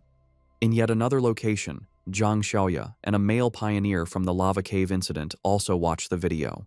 The man recognizes Fang Yi's fighting stance and points out how much stronger he has become, while his companion notes that the way he wields his blade is identical, realizing they were incredibly lucky to have had such a powerful figure on their side. The news of Fang Yi's public display of power reaches the highest levels of the nation's two main organizations. Inside a sleek, modern skyscraper, likely the association headquarters, the city's crisis seems to be getting worse, with the current pioneers struggling to keep up. In a high-level meeting room, Su Qingying addresses a group of officials. She informs them that the military has already been in deep communication with Fang Yi, and she expresses her firm belief that he will agree to help them. Meanwhile, in a military command center, Ji Ruoyan, Major Han Li, and other officers discuss the new intelligence. They are astounded by his rapid progress, calling him a monster for reaching the spirit creation realm so quickly. They debate how many high-tier attributes he could possibly possess, with one officer concluding it must be 3 or even more. They agree that trying to intimidate him was foolish, and that their only option is to recruit him. Major Han Li asks if the High Command has decided to approach him personally. Ji Ruoyan confirms they have, but adds that the top brass is still hesitant to humble themselves, as all previous top-tier pioneers have come from within the military's own ranks. Taking charge, Major Han Li outlines their new strategy. He orders his subordinates to find out what new weapons or equipment Fang Yi might need and to provide him with information on suitable training locations as a gesture of goodwill. He also gives a crucial final command. The viral livestream video and all the rumors spreading from it must be properly managed and controlled. The entire spiritual energy circle in the Xia Nation has now turned its attention toward Fang Yi. Both Su Qingying and Ji Ruoyan think about his future.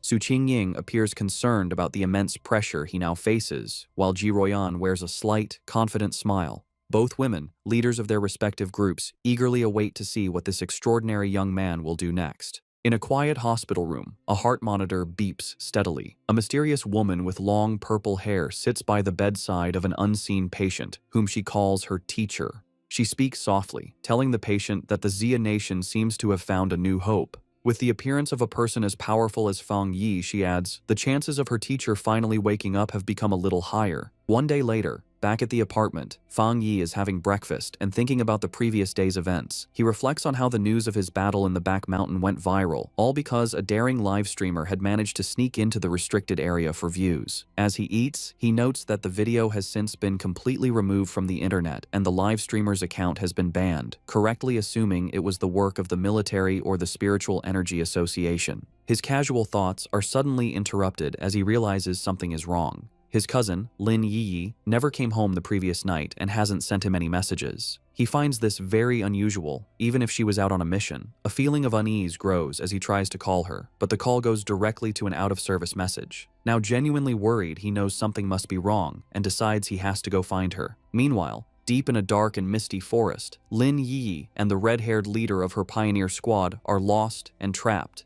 The leader asks Yi if she has any idea how long they've been stuck there.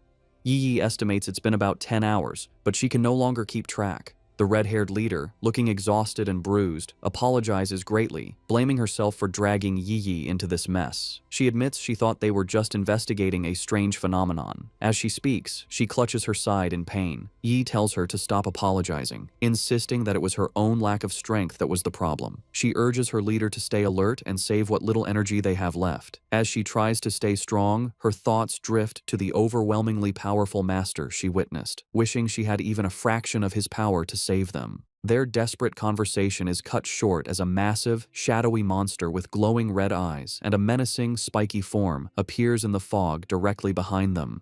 The shadowy monster lunges from the fog, its claws aimed at the red-haired leader. Reacting with incredible speed, Lin Yi shoves her companion out of the way, shouting a warning. She then unleashes a blast of bright blue spiritual energy from her hand, creating a sharp blade of light that cleanly cuts off the attacking creature's head. As they get to their feet, more of these shadowy, zombie-like figures come out of the fog. Yi realizes with horror that these must be the reanimated bodies of other people who were trapped and died in this place. After defeating one of the creatures, which dissolves into a puddle of black mist, Yi explains that the main monster is just playing with them, turning its victims into these strange puppets. The red-haired leader adds that their attacks have no real effect on the mist itself, and their spiritual energy is being drained quickly, all while the real enemy stays hidden. They soon realize they are trapped in some kind of illusion created by the monster, a swirling gray space where the creature seems unbeatable. It is a waiting game. The monster is just letting them get tired. A bead of sweat rolls down the leader's face as the seriousness of their hopeless situation sinks in. Suddenly, the sky above them tears open to reveal a single, massive, blood-red eye staring down at them. The leader screams Yi's name in terror. The eye is a gross, pulsating ball of flesh that begins to bubble and multiply, splitting into numerous smaller, slimy eyeballs. Angry and desperate, the red-haired leader lashes out, furiously chopping at the flying eyeballs and destroying several of them in a frenzy. Yi, however, senses a change in the creature's energy and warns her leader not to be careless, realizing that their enemy is finally losing its patience. The main eye then unleashes a powerful, concentrated blast of red energy. Yi manages to put up a crystal barrier just in time, but the force of the impact is huge. The barrier shatters, and Yi finds herself alone, surrounded by dozens of the glowing red eyes in the heavy darkness. She feels her hope fade, wondering if this is how she is going to die. Trapped in the monster's dark domain, Lin Yi is slowly being eaten by shadowy tendrils. She can no longer hear her leader's voice and realizes they have both been swallowed by the darkness. A wave of regret washes over her as she apologizes to herself for being overconfident, admitting she was wrong to think they could handle such a dangerous mission alone. As she accepts her fate, her mind wanders to the future she will never see, wondering what the world will be like after the full spiritual energy revival. With a final thought of despair, she laments that she will never see the magnificent era to come as she reaches out a hand, sinking into the abyss of glowing red eyes. Tears stream down her face as she closes her eyes, ready for the end. Just as all hope seems lost, a massive explosion of brilliant blue light erupts, tearing the darkness apart. A figure bursts through the shadows, radiating an immense aura of crackling blue energy. It is Fang Yi, his eyes glowing with power. He remarks to himself that he almost didn't make it in time. Yi stares in utter shock and disbelief, tears still fresh on her cheeks, as she recognizes her rescuer and gasps his name, identifying him as her cousin. With a powerful blast of divine thunder, Fang Yi completely shatters the monster's shadowy domain. He lands gracefully in the now clear forest, his hand still sparking with leftover electricity. He has saved both his cousin and her unconscious leader. Yi can only stare, her world turned upside down by the stunning revelation that her seemingly ordinary and lazy cousin is, in fact, an incredibly powerful pioneer. The battle is not over yet. The true form of the anomaly, a grotesque, multi-eyed, fleshy orb, appears from the shadows behind Fang Yi. Yi snaps out of her shock and desperately shouts a warning, telling him that the creature's main body is behind him.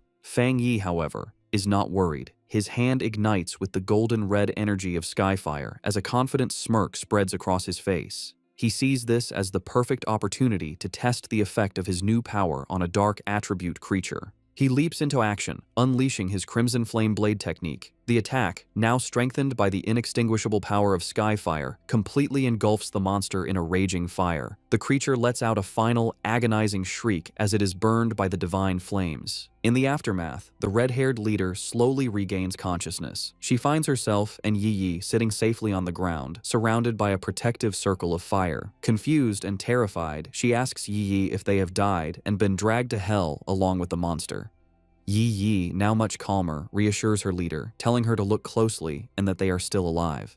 Still trying to process what has happened, the leader repeats Yi's words in disbelief before asking who saved them. Fang Yi casually walks towards his cousin and her leader, a small smile on his face as the protective flames die down. He tells them the problem is solved and, noticing the time, remarks that they must not have had breakfast yet. The red-haired leader stares at him, her eyes widening in sudden, dawning recognition. She springs to her feet, her expression one of pure excitement and awe. She points at Fang Yi, confirming that he is the one who saved them before in Yanghuo Town from the monstrous death vine.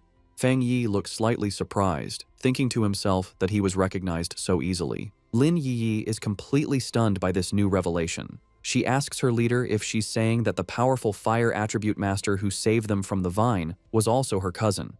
The leader turns to Yi, equally shocked by the connection, and asks how this supermaster could possibly be her cousin, reminding Yi that she had described him as a completely ordinary person. Fang Yi can only scratch the back of his head with an awkward smile. The leader, still buzzing with excitement, grabs Yi's shoulders. She reminds her that this is the same savior who defeated the Desolation Vine with a single, incredible slash. Yi's mind races, trying to connect the dots. She realizes her cousin is indeed the high-level fire user, but she is still confused, as she just witnessed him use an incredibly pure and powerful thunder attribute to destroy the monster's dark mist. Her thoughts spiral as she fully grasps the implications. The immense power of both his fire and thunder abilities means he is a super genius with dual high-grade attributes. Then, another, even more shocking realization hits her as she remembers the immense spiritual disturbance in her neighborhood. The one that signaled a breakthrough to the legendary spirit creation realm.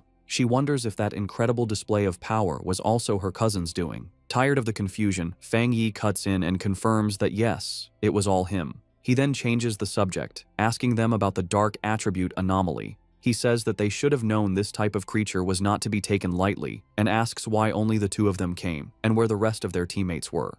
The red-haired leader explains that their other teammates were unavailable. One was sick and grounded at home, while another was on a more difficult mission, clarifying that their squad doesn't always operate as a full unit. Yi Yi then admits it was her own fault, confessing that she had become reckless after her recent breakthrough and wrongly believed she could handle the mission alone. Fang Yi listens, his expression thoughtful. He recalls the infighting he witnessed within their team before. He notes that the leader, who had been openly critical of her teammates, is now defending them to an outsider. He sees her loyalty, and he knows his smart cousin has likely sensed the team's instability as well. With his identity now revealed to two people he feels he can trust, he makes a proposition. He turns to his cousin and her friend and asks if they would like to form a team with him. Both women are stunned into silence for a moment before the red-haired leader erupts with joy. She clasps her hands together, overjoyed at the prospect of teaming up with such a powerful master and exclaiming that she is incredibly lucky to benefit from Yi Yi's connection. Yi Yi, however, is having a more profound realization. She understands that a pioneer as powerful as her cousin must have known her secret all along and had been quietly watching over her. The thought that on this difficult and lonely path of cultivation, she has a reliable and powerful family member helping her without asking for anything in return brings her an overwhelming sense of happiness and relief.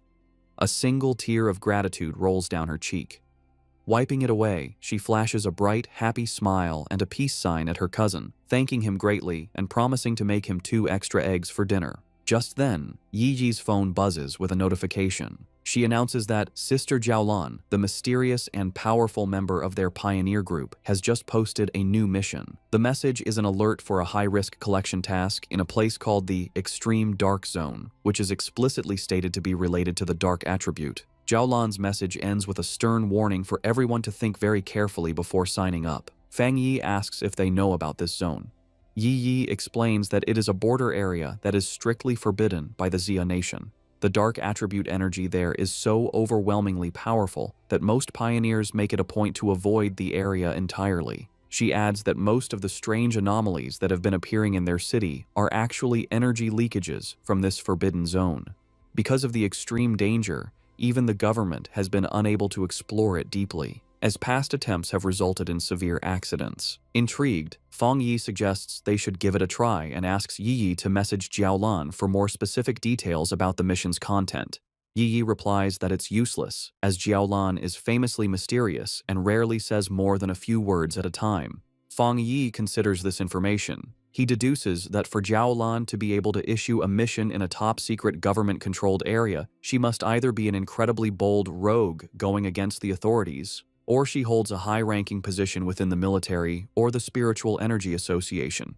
He concludes that the latter is far more likely. Despite her doubts, Yi Yi, using her online handle Feng Heiju, sends a message to Jiaolan, stating her interest in signing up and asking for more details. To both her and the red-haired leader's surprise, Jiaolan replies with uncharacteristic detail.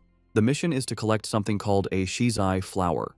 She warns that while the rewards for this mission are much higher than usual, all the dangers within the extreme dark zone are related to the dark attribute, and the risk level is far greater than anything they have encountered before. She explicitly advises all pioneers to form teams before attempting the mission. The two women are stunned by how thorough her response is, as it's completely out of character for her. A moment later, another, even more direct message from Jiaolan arrives. She warns that the mission could involve an S-level anomaly, and that the death rate is extremely high, urging them to reconsider. Then, she adds a final, thinly veiled piece of advice. If you have a strong and reliable pioneer to team up with, it's not too late to sign up. Elsewhere, the mysterious purple-haired woman from the hospital, who is revealed to be Jiaolan, walks down a corridor flanked by guards. She looks at her phone and thinks to herself that she's done all she can. It is now up to that person to decide if they are willing to accept the challenge. Back in the park, Fang Yi smirks, having completely understood the subtext. He tells Yi Yi that Jiaolan's message isn't just a warning, it's a direct and personal invitation. He translates the hidden meaning,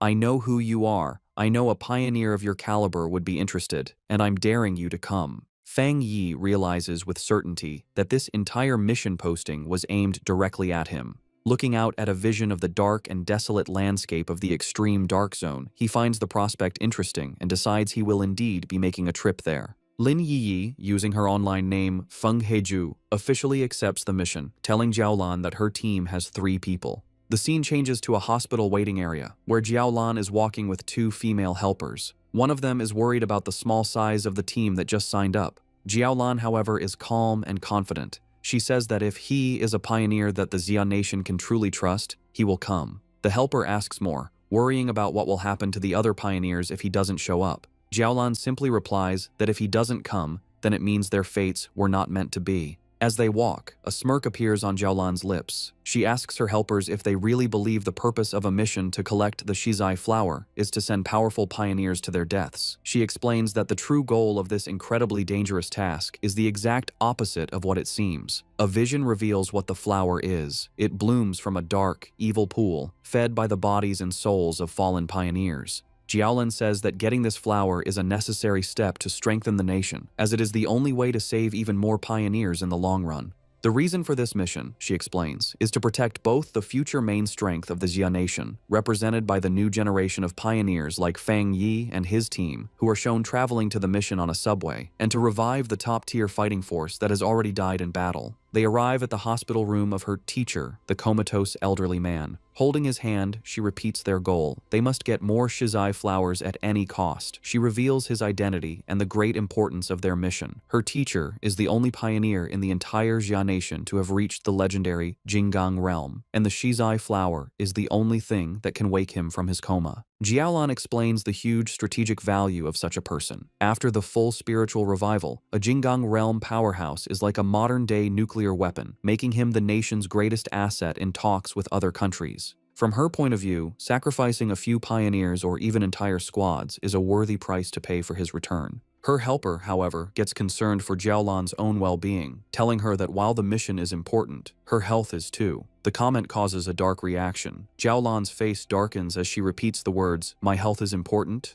She suddenly explodes with rage and sadness, shouting that her life is indeed important, but only because it was a gift, paid for by the lives of her fallen comrades who died to save her. She clutches her head, hit with a sudden, intense pain, a physical sign of her trauma. After a moment, she calms down and apologizes for her outburst. One of her helpers asks if her headache is acting up again. Jiaolan dismisses their concern, saying it's not yet time for her medicine. A vision of her former happy team flashes in her mind, and she looks away with a sad, tired expression, murmuring that it's all in the past. The story flashes back to a traumatic memory from Jiaolan's past. In a dark, empty landscape, a voice screams for the sword-wielding squad to leave immediately. A younger Jiaolan kneels among the bodies of her fallen comrades as her dying captain tells her the mission to get the Shizai flower is now in her hands. As she trembles in despair, thinking of her teacher and her country, she realizes the extreme dark zone is a truly unforgiving place. She screams in protest, refusing to leave her captain. In his final moments, the captain places his hand on hers, transferring his spiritual energy to her. He tells her he hopes their powers will be of use to her and pleads with her to make it back alive. Back in the present, Jiaolan stands in the hospital, thinking about that tragic day. She reveals the bitter irony of her team's sacrifice. They gave her their power, but they didn't know that a Shizai flower is useless if it is touched by blood or not picked perfectly whole, meaning their mission failed even as they saved her life. Later, after a long journey, Fang Yi's new team arrives at the empty outskirts of the extreme dark zone. The red-haired leader complains about the long walk. She asks why they don't just fly, given their power. Yi explains that even for pioneers, flying for a long time is not possible until one's spiritual energy is overwhelmingly large. Fang Yi remains silent, his glowing red eyes focused on their destination. They finally arrive at a massive, heavily guarded checkpoint that marks the entrance to the zone. Beyond rows of tank traps and fencing, they see a shimmering blue energy barrier. Fang Yi confirms that this must be the extreme dark zone. Even from a distance and through the multiple barriers, he can feel the deeply unpleasant aura of the dark attribute coming through. Yi and her leader are clearly disturbed by the heavy energy, with the leader saying that it's 1,000 times more terrifying than the monster they fought before. Fang Yi simply tells them to stay calm. He then points out that they are not the only ones who have answered the call. A large, diverse crowd of other pioneers has already gathered at the checkpoint, waiting for the mission to begin. Yi guesses that the pioneers are not just here for the big reward. She explains that the dark attribute is known to be very difficult to deal with, ruthless, and naturally hostile to humans. However, with the increasing number of violent dark attribute monsters appearing in the cities, pioneers have realized they can no longer afford to ignore the source of the problem. Many have come here to face the threat directly and find a way to fight back. The red-haired leader agrees with her logic, and Fang Yi looks on with a slight smile, impressed by his cousin's sharp mind. The scene shows the various wild pioneers, each with unique gear and styles, all waiting for the gates to open. As they wait, Fang Yi explains his reason for taking on such a dangerous mission. He says that he has already faced dark attribute monsters twice before. The first was the mutated rabbit, which was more like some kind of gross, rat-like beast.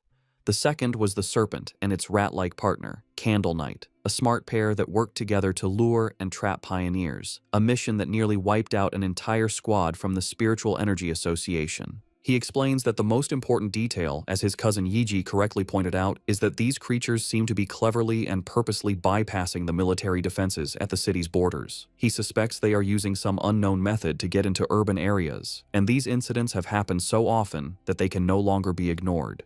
The situation has become so bad that if they don't face the source, the cities will eventually be overrun.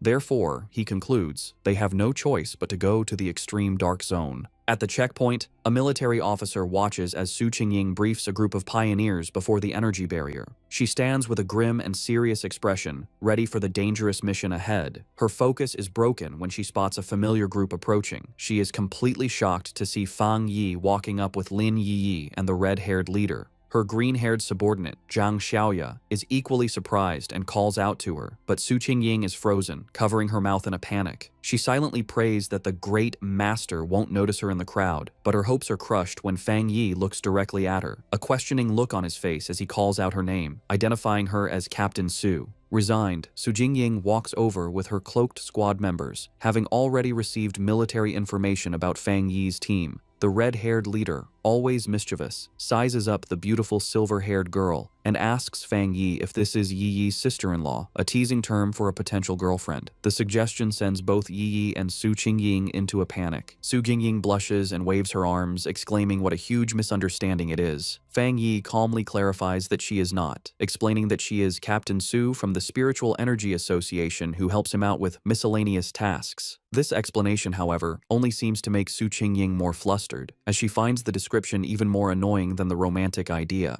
Their conversation is interrupted by a loud, arrogant voice. An imposing older man in heavy red armor with two other armored pioneers steps forward and calls them a bunch of shameless brats. He complains loudly that the new generation of pioneers is younger and more disrespectful, not even greeting their elders. He scolds them for talking casually in such a dangerous place. He finishes with a sarcastic comment, saying he hopes they can all rely on each other inside the extreme dark zone. The red-haired leader gets angry, but Yi Yi holds her back, trying to calm the situation. Fang Yi calmly steps between them, signaling for his teammate to calm down. Not intimidated, the red-haired leader points a finger at the arrogant man, telling him to mind his own business and warning him that it's anyone's guess who will be scared to death inside. The man's expression turns into an angry glare. Just then, the sound of an approaching vehicle breaks the tension. The man smirks, seeing that their car has arrived. A large armored transport with police lights pulls up, and its back doors open. The mysterious Jiaolan steps out, and her presence immediately gets the attention of every pioneer there. The crowd gasps, recognizing the infamous Sister Jiaolan. She walks forward with an air of authority, with her guards on either side as the pioneers murmur in awe, wondering who she is to deserve such a grand entrance. Fang Yi watches her approach and figures out her purpose. She is the one who will open the gate for them. Jiaolan stands before the massive, crackling blue energy barrier. She raises her hand, gathering a swirl of pure energy until a glowing blue symbol forms in her palm. With a powerful push, she shoves the symbol forward, and the huge energy barrier tears open, revealing a dark path into the forbidden zone. With the gate now open, the S-Class mission has officially begun. With the huge energy barrier torn open, Jiaolan stood before the dark portal, with red and black energy whipping around her. She announced that the pioneers could now enter, but gave them one last, important warning. The Shizai flowers they were sent to get had to be perfectly whole and must not be touched by human blood. She said that if the flowers didn't meet these rules, there would be no reward, and with that, she told them to start. The large group of pioneers began to walk into the scary portal. As they walked, a member of the arrogant pioneers group grumbled to his leader, complaining that Jiaolan was sending them to their deaths without going in herself. The arrogant pioneer's teammate told him to be quiet, reminding him that if they died, the government would pay a lot of money to their families. As Fang Yi's group watched the others enter, Su Qingying analyzed the strength of the various teams for him. She identified the arrogant pioneer as a one-star spirit creation realm cultivator, the same level as Fang Yi. She also noted that there were several other powerful people who were hiding their auras, making them hard to judge, while the rest were solid pioneers at the 1-star or 3-star Ghost Axe realm. She concluded that the teams were all about equal in strength. Fang Yi was surprised to hear that the arrogant man was also at the spirit creation realm, as he hadn't sensed a high level of spiritual energy from him. He thought to himself that the mission must be very difficult to have attracted so many elite teams. Back outside, one of Jialan's helpers gave her a final report from a tablet. She confirmed that a total of 37-star Ghost Axe Pioneers, 7 1-star Ghost Axe Pioneers, and 3 1-star Spirit Creation Pioneers had entered. The mission involved monsters ranging from B level to S level in danger.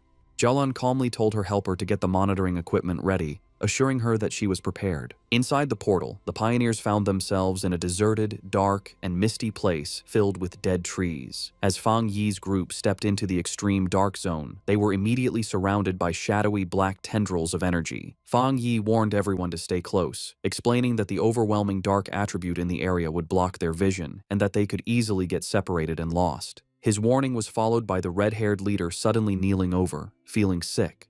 She apologized, saying she couldn't stop herself from throwing up. Su Qingying calmly went to her side and told her it was a normal reaction. She explained that the terrible smell was a mix of rotting bodies and brain fluid, a scent that most people couldn't handle. She then pointed to another group of pioneers in the distance who were also on the ground, vomiting from the bad air, showing that even those of similar strength were affected. Su Qingying continued to explain that the dark attribute was a natural counter to pioneers, acting as a form of pollution that weakened them. She also warned that the monsters in this zone were extremely active. Fang Yi listened closely as she explained the known threats. She explained the official monster classifications. B-level monsters were a threat to pioneers of the same level. A-level monsters were powerful enough to attract spirit creation realm cultivators, like the extreme dark zone itself. And S-level monsters were disaster-class threats, powerful enough to challenge even those at the legendary Jingong realm. However, she added a final grim warning. The dark attribute in this zone acted as a power-up for the creatures. A monster that would normally be a B-level threat would be at least an A-level threat inside this zone. The red-haired leader expressed her surprise at this new information. Lin Yiyi, worried, asked Su Qingying if she and her team were unaffected by the pollution. Su Qingying chuckled, explaining that she was not affected because she and her team were used to dealing with similar monsters and were not bothered by the smell. She also revealed that she had recently broken through to the 3-star Ghost Axe realm and was working hard to evolve her water attribute into an ice attribute. Lin Yi then spoke up, addressing Su Qingying. She noted that since they were both at the same level, she wondered if she also felt her spiritual energy being heavily suppressed, even more so than during her previous missions.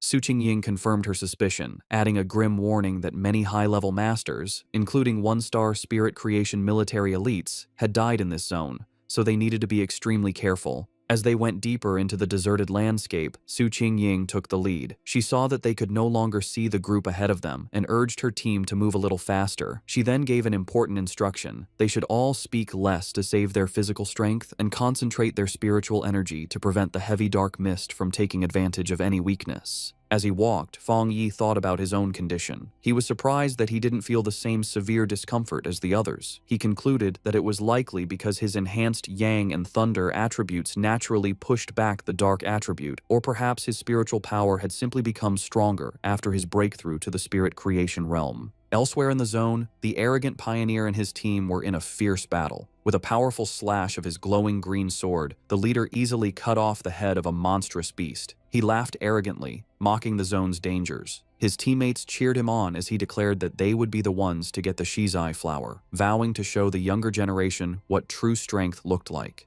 Back with Fang Yi's group, Lin Yiyi was still struggling with nausea, making small gagging sounds. Fang Yi noticed her distress and thought to himself that despite her power, she was still just a child. He gently placed a hand on her back, sending a comforting wave of spiritual energy through her. The effect was immediate. Lin Yi felt the nausea and the chilling cold vanish, replaced by a comforting warmth like the winter sun. She marveled at the incredible power of the spirit creation realm. She commented on the comforting warmth of what she believed to be a rare, high-grade fire attribute. She thought about how her own wood attribute slowly absorbs energy and how Su Qingying had mentioned her own water attribute turning into the rare ice attribute. Fang Yi corrected her, clarifying that it wasn't a fire attribute, but the yang attribute. He apologized for not explaining it to her before, and casually revealed that he was the one responsible for both the incident at the North Gate and the fire on the playground at Qingcheng University. The red-haired leader was shocked by this confession. She asked in disbelief if he was admitting to having 3 different high-grade attributes. Fang Yi explained that the 2 fire-related events were not the same, noting there were small but important differences between the Yang and Skyfire attributes. Inwardly, Fang Yi thought about his 4th power, the Desolation attribute. He decided to keep it a secret, believing it was always wise to have a hidden advantage. Outwardly, he gave a vague confirmation to his team's amazed questions. The red-haired leader, shivering from the heavy cold, nervously approached Fang Yi. She explained that she had not yet reached the 3-star Ghost Axe realm and couldn't sense attributes very well, but she knew his Yang attribute could help her. Promising to behave, she shyly asked if he could warm her up as well. Fang Yi agreed to warm her for the day and placed a hand on her shoulder, sending a comforting wave of energy through her that made her yelp in surprise. As she breathed out a visible puff of warm air, sighing in relief, Zhang Xiaoya and the other member of Su Qingying's squad looked on in confusion. Seeing how well it worked, Fang Yi kindly offered the same to Su Qingying's team. After a moment's hesitation, Su Qingying admitted that the warmth felt nice, and her 2 enthusiastic subordinates eagerly accepted the offer. With a series of quick pats, Fang Yi shared his protective Yang energy with the 3 women, who all expressed their surprise and gratitude for the comforting warmth. Their brief moment of comfort was shattered by the sound of heavy, clawed footsteps crunching on the dead ground nearby. Fang Yi's expression instantly hardened as his senses picked up the threat, and he warned the group that a monster was approaching. Suddenly, a massive, shadowy wolf-like creature lunged from the mist. Su Qingying reacted instantly, leaping forward and creating a long blade of blue energy to stop the attack. The beast landed with a thud directly behind the terrified red-haired leader, causing Fang Yi to shout a warning to her. The monster, surrounded by a menacing purple and black aura, let out a furious roar and charged. Su Qingying identified it as a dangerous A-level monster. Declaring that she would handle it, she stepped forward and unleashed a powerful blast of sharp ice energy from her hand, which hit the creature directly. To their surprise, the monster vanished into nothingness upon impact.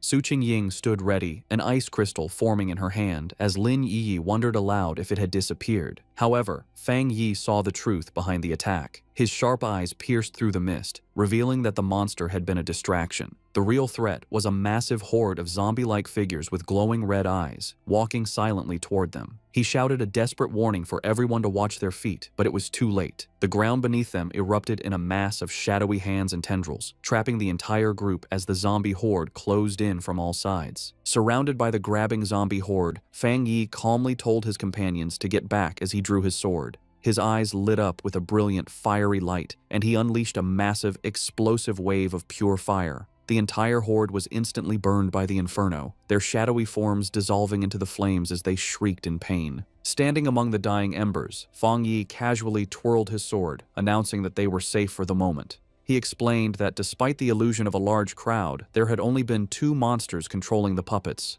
Su Qingying was shocked, realizing that the monsters in this zone had already evolved to the point where they could mimic human language. Fang Yi grimly suggested that it was likely because they had eaten many people and learned from their victims. The group was stunned by the power they had just seen. Su Qingying noted that the extreme dark zone was so dangerous that it had made even the weakest of these creatures into A-level threats, making them impossible for anyone below the spirit creation realm to fight head-on.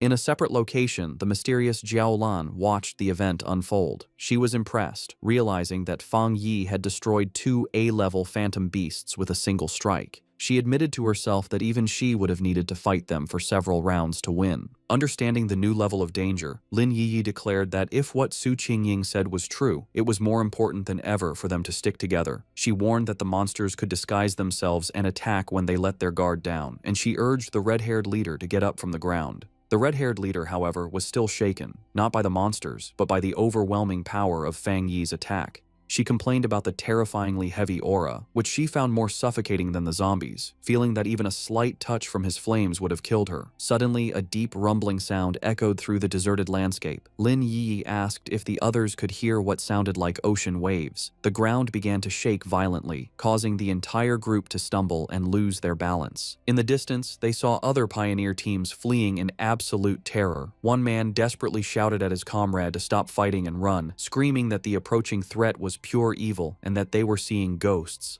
Fang Yi, Su Qingying, and Lin Yiyi watched with grim expressions as the chaos unfolded. Before them, a massive, swirling vortex of pure dark energy, filled with countless monstrous forms and glowing red eyes, swept across the landscape, consuming everything in its path. The arrogant pioneer and his team were caught in the middle of the disaster, which was identified as the legendary Dark Tide. As the terrifying Dark Tide swept across the land, eating pioneers who screamed for help, the arrogant pioneer scoffed. He dismissed the threat, proudly declaring that if the regular troops couldn't handle it, it didn't mean he couldn't. With a defiant roar, he summoned a huge barrier of green energy with his sword, proclaiming that everything inside the zone was his to take. He then charged recklessly into the heart of the swirling red and black storm. His confidence was instantly broken. The moment he entered the tide, he was covered by its suffocating dark tendrils. He realized with horror that the monsters inside were far more powerful than he could have ever imagined, far beyond A level or even S level. Full of terror, he knew he couldn't let himself be caught, but it was already too late. He and many other pioneers were swallowed by the overwhelming darkness, their screams echoing as they were pulled into the deep. From a safe distance, Fang Yi's group watched the horrifying sight. The red-haired leader, shaken, wondered if the others were all dead and if they had any chance of escaping. Lin Yiyi asked Su Qingying to explain what the Dark Tide was. Su Qingying grimly described it as the ultimate form of the dark attribute, a tide of pure corruption that ate everything in its path, including other monsters. She was confused and terrified, explaining that their mission was supposed to have been planned to avoid the Day of the Tide, and she feared that all the pioneers who had gone ahead were now gone. Lin Yi remembered hearing about the Dark Tide on pioneer forums, where it was described as a force that could destroy an entire city. Terrified, she urged her cousin to retreat while they still had time. Fang Yi, however, stayed calm. He told everyone not to panic and created a large protective barrier of golden energy, crackling with blue lightning, around the whole group. He explained that this spiritual shield was a natural counter to the dark attribute and told them that, if they needed to, they could combine their powers to keep the barrier up and survive the tide's impact. Su Qingying was shocked by his plan, asking what he was going to do. She warned him that the Dark Tide was a concentrated state of the dark attribute and that their combined power couldn't possibly stop it, reminding him that the powerful spirit creation pioneer had just been swallowed whole. Fang Yi was not bothered. With his sword erupting in golden flames and his other hand sparking with blue lightning, he confidently declared that he would go and destroy it. Before anyone could react, he leaped forward, becoming a streak of pure fire and lightning that shot directly toward the massive wave of darkness. His teammates could only watch in stunned disbelief, with Su Qingying wondering if he really meant to destroy the Dark Tide itself. He plunged into the heart of the storm, his light cutting a path through the swirling chaos. Inside the eye of the tide, Fang Yi floated calmly, completely unharmed inside a protective golden aura as the monstrous dark energy swirled around him. He looked at the small, flame-like wisps of red energy inside the storm and smirked, confirming a suspicion he had. Floating in the heart of the Dark Tide, Fang Yi was surrounded by a gross horde of countless monsters, their multi-eyed forms twisting in the darkness. He analyzed the true nature of the threat, realizing that these were not just A-level monsters being controlled by the dark energy. Instead, they were upgraded composites, fused and evolved versions of countless smaller monsters. He understood that the tide was a living incubator, constantly evolving its creatures from B level to A level and then to S level. The whole event, he concluded, was at least an SSS level threat, which explained why it could so easily eat even powerful spirit creation realm pioneers. A monster lunged at Fang Yi. His eyes blazed with golden fire, and with a single powerful slash of his flaming sword, he unleashed his crimson flame blade technique, easily destroying the A-level composite beast. He thought about his incredible growth. The combination of his new spirit creation realm power and his skyfire-enhanced sword allowed him to instantly kill a creature that would have previously been a tough fight. As he scanned his surroundings, he noticed something familiar. It was the arrogant pioneer, still alive, but being consumed by the tide's dark energy. The man was still conscious, struggling against the corruption that was taking over him. Fang Yi saw that since the man was still responsive, his spiritual energy hadn't been completely drained. He figured that even if his spiritual foundation wasn't as solid as his own, being a true spirit creation realm pioneer gave him a small chance of survival. Deciding to act, Fang Yi gathered his divine thunder power. He unleashed a massive blast of purifying lightning, striking the dark mass that held the arrogant pioneer. The man was thrown clear of the tide, landing hard on the ground, unconscious but free from the corruption. Standing over his fallen rival with his sword still burning, Fang Yi noted that the man could be saved, but just barely. His victory didn't last long. The dark energy around him began to twist and come together, and the monsters he had just destroyed began to reform before his eyes. He watched as a massive, multi-eyed creature regenerated from the darkness, realizing with grim certainty that the tide could infinitely reproduce its minions. He wondered if this terrifying regenerative power was the special characteristic of monsters that were above S level. Facing the endlessly regenerating horde, Fang Yi decided on a new, much riskier plan. With a confident smirk, he proposed to try something different. He deliberately dropped his protective spiritual energy aura, leaving himself completely exposed to the full, overwhelming power of the dark tide.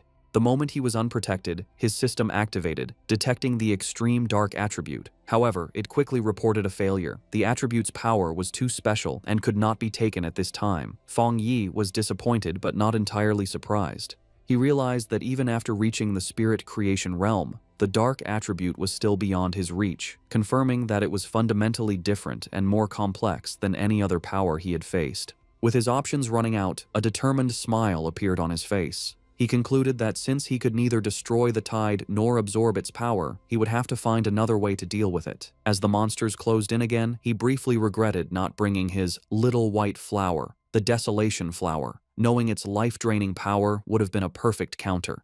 He wondered what other options he had left. Then, his eyes widened with a sudden realization. He knew he had a ready-made solution right in front of him. Outside the tide, the rest of the team watched from the safety of their golden barrier. The red-haired leader, still shaken, asked Su Qingying if she had ever seen such a situation before, but Su Qingying could only admit that she hadn't. Suddenly, the chaotic, swirling energy of the dark tide grew unnervingly still, pressing silently against their protective shield. The strange calm only increased the tension.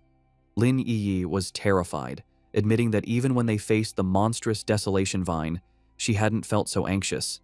She was consumed with worry for her cousin, fearing the worst. Su Qingying tried to reassure her, pointing out that his protective barrier was still active, just flickering. She took Yi's hands, telling her they should focus their own spiritual energy to help strengthen the shield. She added with grim logic that if a pioneer as powerful as Fang Yi were to fall, their own fates would be sealed anyway. Su Xingying continued to boost their morale, reminding them that Fang Yi was a spirit creation realm cultivator who used several powerful attributes, and she suspected his true strength was even greater than they knew. She told them that it was not up to pioneers at their level to worry about rescuing someone so far beyond them. Her surprisingly humorous and confident words managed to calm Lin Yi, who thanked her. Su Xingying simply smiled, admitting that her own teammates often said she was too serious, and asked if Yi felt a little better. Their tense weight was shattered as a massive column of pure fire erupted from within the dark tide, pushing back the oppressive darkness.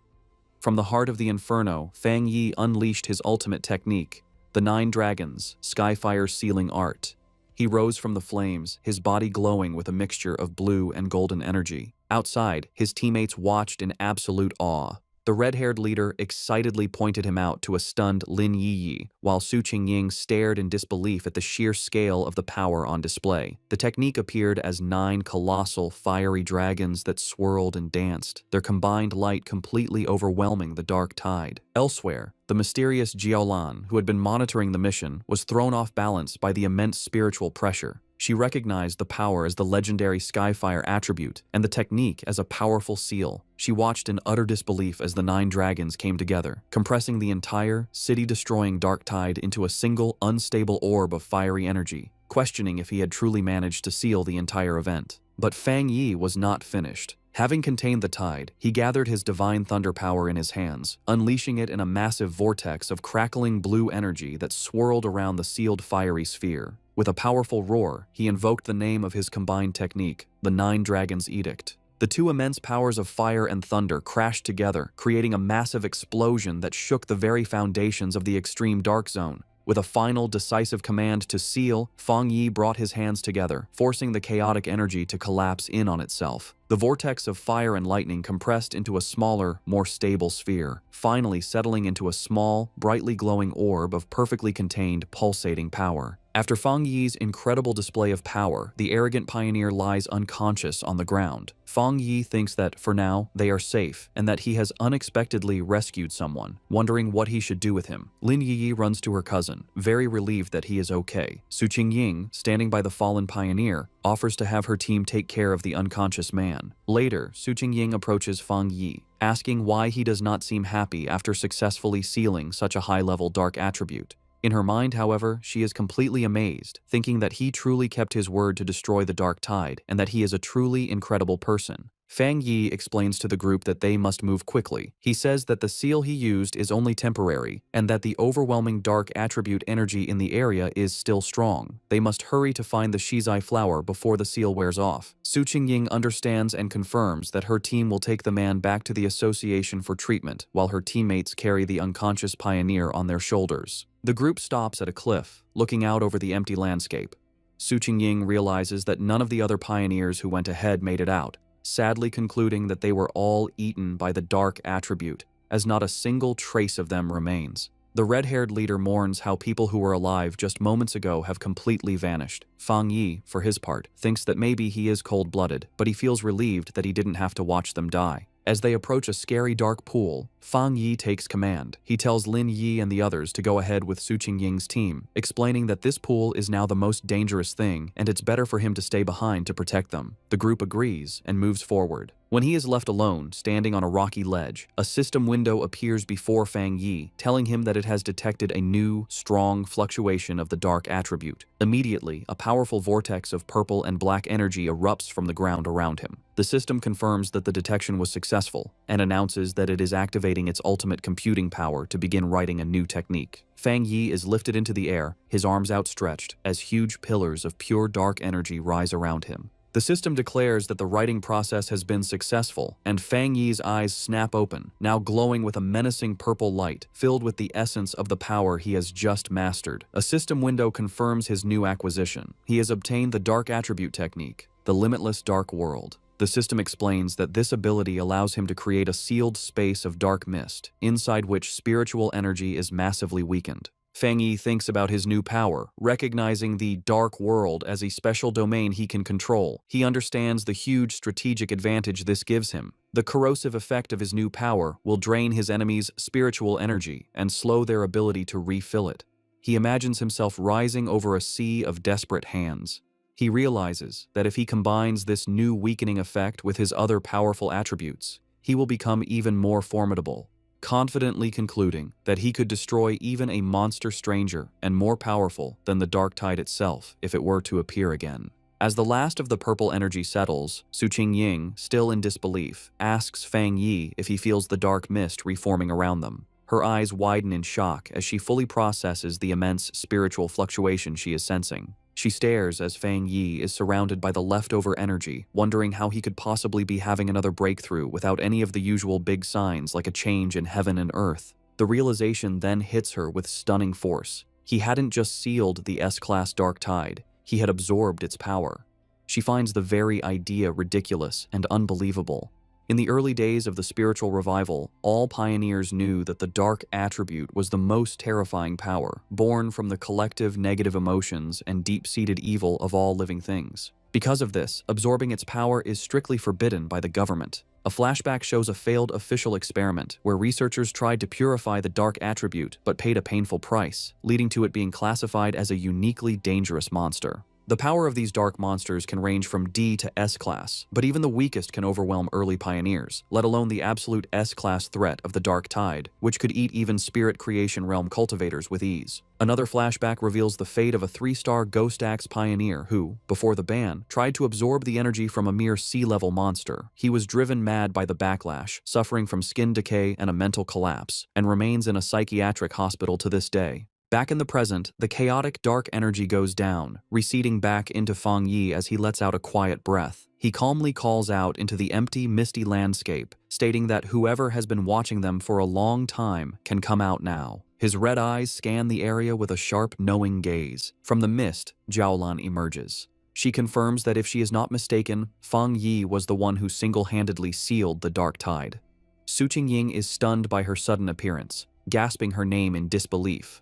Jiaolan floats down, landing before Fang Yi and asking what he was just doing, specifically questioning if he was absorbing the dark attribute. Fang Yi calmly confirms that he was. The directed mission sends another wave of shock through Su Qingying. In a swift and shocking motion, Jiaolan draws a pistol and aims it directly at Fang Yi's head. The red-haired leader shouts Jiaolan's name, demanding to know what she is doing, while she and a terrified Lin Yi can only watch in confusion and fear. Su Qingying immediately leaps into action, placing herself between Jiaolan and Fang Yi and blocking the gun with her arm. She confronts Jiaolan fiercely, reminding her that if she recalls correctly, Fang Yi is the military's highest priority recruitment target. She then challenges Jiaolan, pointing out that the association had also wanted to recruit him before the military intercepted him, and demands to know the meaning of this hostile action. Ignoring Su Qingying's defense, Fang Yi calmly places a hand on her shoulder and addresses Jiaolan directly. He finds it strange, asking if their mission wasn't to find the Shizai flower. He points out that while she seems eager to complete the mission, she also appears very unhappy that they did not die there. Jiaolan remains silent, her expression unreadable as she continues to aim her weapon, the light glinting off the barrel. The red-haired leader, however, is not so calm.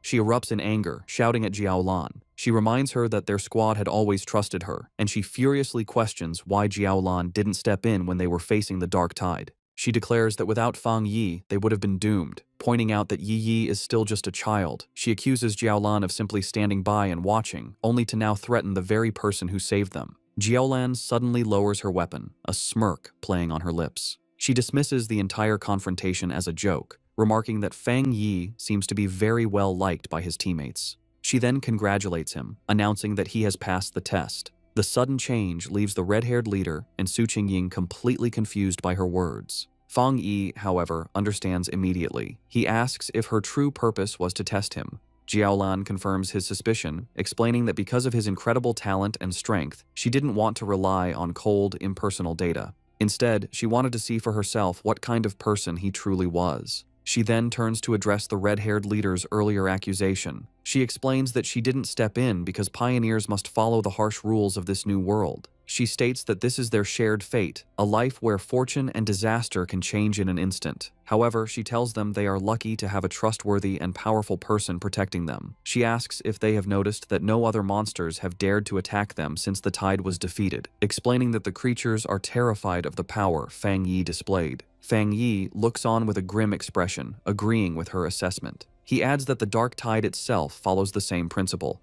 It bullies the weak and fears the strong. With the test concluded, Jiaolan offers to lead them to the Shizai flower, stating that she knows the area better than they do. As they follow, Su Qingying whispers to Fang Yi, expressing her feeling that something is mentally wrong with Jiaolan. She reveals a crucial piece of information. Jiaolan's own squad had previously encountered the dark tide, and she was the only survivor. Fang Yi processes this information, piecing together a clear picture of her psychology. He understands that her absolute obedience to her mission and the rules has made her cold and detached. He also deduces that the sacrifice of her teammates has left her with a form of post-traumatic, self-destructive tendency. Yet he realizes that another powerful belief keeps her going, and that witnessing him seal the dark tide had simply caused her to lose her composure for a moment. With a newfound understanding, Fang Yi shows a hint of a smile. He tells his teammates that they should all be considerate of this injured person. The red-haired leader asks if Jiaolan is injured. Fang Yi, observing her closely, confirms that she is. He explains to his team that her spiritual barrier is severely damaged, estimating that while she has the power of a 2-star spirit creation realm cultivator, her protective aura has dropped by at least 2 levels. A visual of her crumbling spiritual energy confirms his assessment, indicating she has suffered a significant internal injury. She even stumbles slightly as she walks, a clear sign of her weakened state.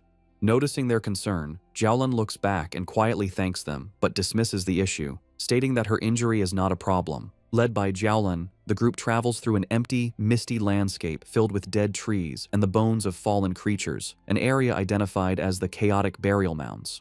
As they walk, Fang Yi's sharp senses pick up on something amiss, and he spots the skeletal remains of a fallen pioneer half buried in the ground. Finally, Jiaolan announces they have arrived at their destination. Before them, in a small clearing, a single, beautiful Shizai flower glows with a soft, ethereal purple light. As Jiaolan begins to walk towards the flower, Fang Yi watches her, sensing that something is wrong. His suspicion is confirmed as vicious, shadowy monsters with glowing red eyes erupt from the ground, surrounding the flower as if to guard it. The sudden appearance of the monsters does not stop Jiaolan. Instead, her expression becomes one of intense and unnerving obsession. She reaches out a hand, whispering that she can finally see it again, her face shadowed as if she is in a trance. Fang Yi's expression becomes serious and urgent as he realizes the immediate danger, knowing she is not in her right mind. Reacting instantly, he summons a ball of golden red flame in his hand, shouting a command to awaken her spirit. He then hurls the fireball directly towards the entranced Jiaolan, intending to snap her out of her dangerous state. The fireball flies towards Jiaolan.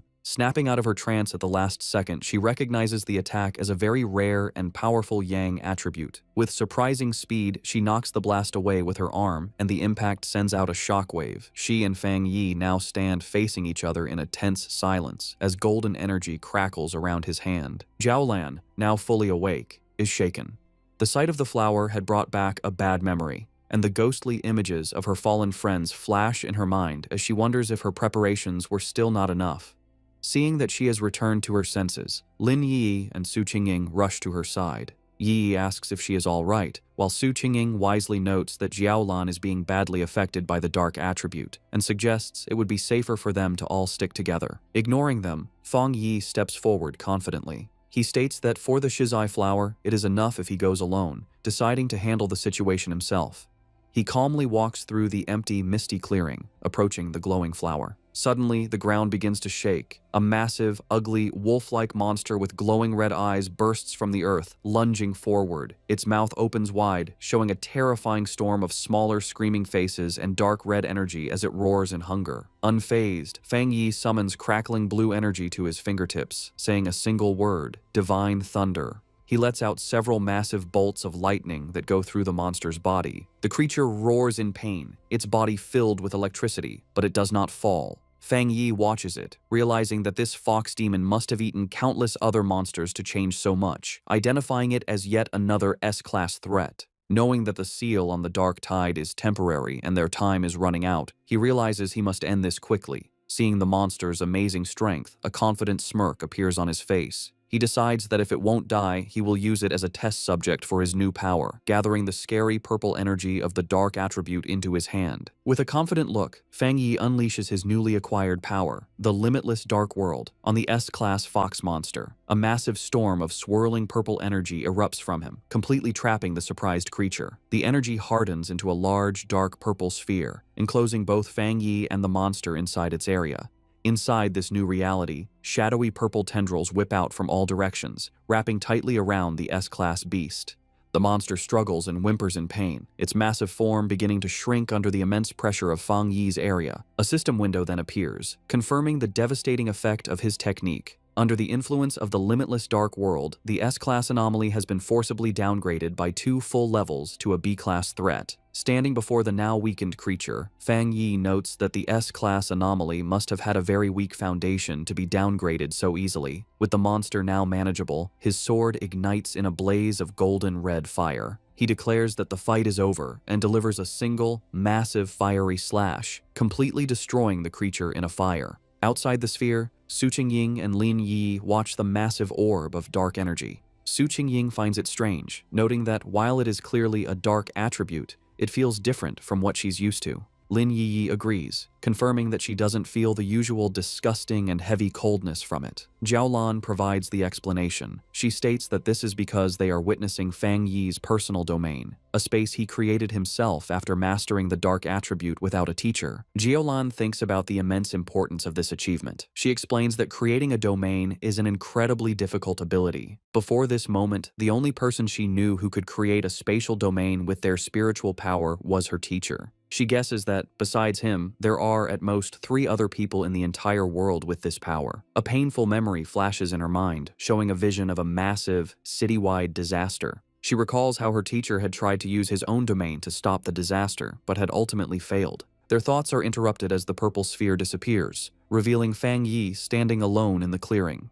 Jiaolan and Su Qingying are stunned at how quickly he finished the battle. With a casual wave and a reassuring smile, Fang Yi announces that the chaotic burial mounds should be safe from any more trouble now. With the area now secure, Fang Yi calmly walks towards the glowing shizai flower. He carefully cups his hands around the plant, gently pulling it from the ground with its roots intact to preserve it. Holding the glowing prize, he examines it for a moment, concluding that this should be enough to complete their mission. Jiaolan watches him with a tense and nervous expression as the mission reaches its critical point. Fang Yi returns to the group and presents the flower to Jiaolan, who remarks on its small size. He confirms that their mission is complete and urges them to leave immediately, explaining that the sealed dark tide is unlike other monsters and could become a problem at any moment. He adds that they also have to deal with the unconscious, arrogant pioneer and his team. Her tense mood melts away, replaced by real gratitude. Holding the glowing flower, she sincerely thanks Fang Yi, admitting that his overwhelming power was the only reason for their success. She then thanks the rest of the group and announces it is time for them to leave. As the others begin to walk away, Jiaolan pauses for a moment, looking back to thank Fang Yi one last time. She then reveals the full, critical importance of their mission. She explains that Elder Wu, the Xia Nation's only Jinggang realm pioneer, is on the brink of death, and the shizai flower is the only life-saving medicine that can save him. With a slight, grateful smile, she tells Fang Yi that he has just saved the life of the nation's most powerful protector. Fang Yi listens intently, his expression thoughtful as he processes this new, important piece of information, quietly repeating the name of the legendary Jinggang realm to himself. As the group finally emerges from the dark portal of the extreme dark zone, they are met with a sky filled with swirling red clouds. The red-haired leader throws her fists up in triumph, shouting with immense relief that they can finally see the light and have made it out alive. Lin Yi agrees, grateful to see the daylight again. Their return is met with a wave of cheers from a large crowd of officials who had been waiting anxiously. They celebrate the successful retrieval of the shizai flower, admitting they didn't quite believe it when Jiaolan had first informed them. As the team walks through the path cleared by the crowd, the red-haired leader is surprised by how many people are there. Someone in the crowd wonders aloud who the person was that actually managed to get the flower. Suddenly, Lin Yi's expression becomes one of surprise as she notices something ahead of them. Parked directly in their path is a massive, heavily armored military vehicle, flanked by elite soldiers. The red-haired leader immediately recognizes the vehicle and the symbol of the legendary Star God War Zone, the most powerful and famous military force in the entire Xia Nation. A wave of realization and embarrassment washes over her as she understands that Jiaolan is a member of this elite unit, making her regret having yelled at her earlier. The Star God War Zone is ranked as the #1 military district in the nation. After the spiritual energy revival began, their unique advantages allowed them to secure the most resource-rich forbidden zones, turning them into valuable cultivation grounds. As they get closer, an official carefully hands the shizai flower, now safely stored in a glowing blue container, over to a high-ranking officer. The officer is revealed to be Major Han Li, who takes the container with a slight, satisfied smile. In a stunning and unexpected show of respect, Major Han Li and his entire group of soldiers snap to attention, giving Fang Yi a sharp, formal salute that visibly surprises him. Major Han Li then turns to Jiaolan, assuring her that he will immediately deliver the shizai flower to the hospital and that she can rest easy. Jiaolan agrees, saying she will follow shortly. With its precious cargo secured, the armored vehicle speeds away. With the immediate crisis handled, Jiaolan turns to face Fang Yi. He asks her directly if she is from the Star God War Zone. She confirms that she is, and adds that word of his incredible strength has already spread throughout her entire military district. With a confident and knowing look, she tells him that it won't be long before he becomes a very famous and important figure. Jiaolan continues her conversation with Fang Yi, openly admitting that she recognizes his individual strength is great enough to single-handedly overwhelm even the most elite squads in her war zone. She then makes a formal recruitment offer, pointing out his seemingly limitless potential and inviting him to join the Star God War Zone, promising him access to the best cultivation resources. She also reassures him that the rewards for this mission for his team and for Su Qingying's squad will be delivered soon. Fang Yi listens with a slight smile but seems to be considering his options. Her tone then becomes much more serious as she explains the true seriousness of their situation. She tells Fang Yi that with the world changing so rapidly, the nation's most urgent concern is the threat of dark attribute anomalies. A vision of a city being consumed by a massive, ominous cloud of purple and black energy illustrates her point. She warns that the number of these anomalies is growing at an alarming rate. She explains that the influence of these dark zones will continue to expand like a deadly tumor, capable of causing catastrophic consequences at any moment. Because of this immense danger, she says, they have no choice but to establish forbidden zones and have organizations like the Spiritual Energy Association strictly guard them. She clarifies that she is not telling him this to pressure him into joining, but because she believes that an outstanding and powerful pioneer like him has earned the right to know the truth of the world's situation. Understanding her sincerity, Fang Yi smiles and gives her his assurance. He tells her that he understands, and that if he encounters any anomalies in the future, he will not stand by and do nothing. He tells her she can rest easy on that point. Hearing his promise, Jiaolan's stern and weary expression finally softens into a genuine, relieved smile. Formally introducing herself, she says it's a pleasure to meet him and offers him a small, dark token. Fang Yi takes it, revealing a black tablet with a dragon symbol and the characters for Star God War Zone. Jiaolan explains that this token will grant him unrestricted access to any forbidden zone for his cultivation, and that the gates of the Star God War Zone itself will always be open to him. She then makes one final, important request, asking if he would like to come and see Elder Wu. Fang Yi asks if she meant the Jingyang Realm Pioneer. She explains that this person is her teacher, and she thinks Fang Yi should meet him, though she says this is just a personal wish, as she would like to be his friend. Fang Yi accepts her offer and the token she gave him, putting it in his pocket. He agrees to go with her, saying it's always good to have more friends. As a gift to seal their new friendship, he holds out a hand crackling with blue lightning, telling her he has something for her. Jiaolan is confused, but Fang Yi explains that he thinks he can clean out the rest of the dark attribute poison in her body. Before she can react, he unleashes a flood of blue lightning that completely surrounds her, leaving her shocked. The energy flows through her, and she is amazed to find that the thunder attribute has a healing effect. The cold, deep pain she felt is replaced by a warm numbness, and she realizes the discomfort is completely gone. Internally, her old wounds from the dark attribute begin to heal as her body is cleansed by the energy. She feels like she is being reborn as the rare and powerful thunder attribute removes all the toxins from her body. When it's over, Fang Yi asks Jiaolan how she feels. Still surrounded by faint sparks of lightning, she confirms that she feels great and that the leftover dark energy has been completely removed. Su Gingying watches as paramedics take care of the unconscious, arrogant pioneer. Wondering if it's possible to save someone so badly injured, she turns and is surprised to see Fang Yi and Jiaolan still there, but she immediately notices that her aura seems different and her injuries appear to be gone. Jiaolan explains that Fang Yi used his rare, pure thunder attribute to completely clean the dark attribute poison from her system. Su Gingying is amazed by this, realizing that this is the true nature of our boy's power. It can be used to destroy enemies and to save people. She points at Fang Yi in amazement, who just asks her what she's looking at. A brilliant idea strikes Su Qingying, and she excitedly waves over the paramedics. She goes to Fang Yi and suggests a partnership, explaining that if they could combine his spiritual power with their advanced medical equipment, they could save many more pioneers suffering from dark attribute corruption. To show she is serious, she bows deeply, begging him to show his power just one more time.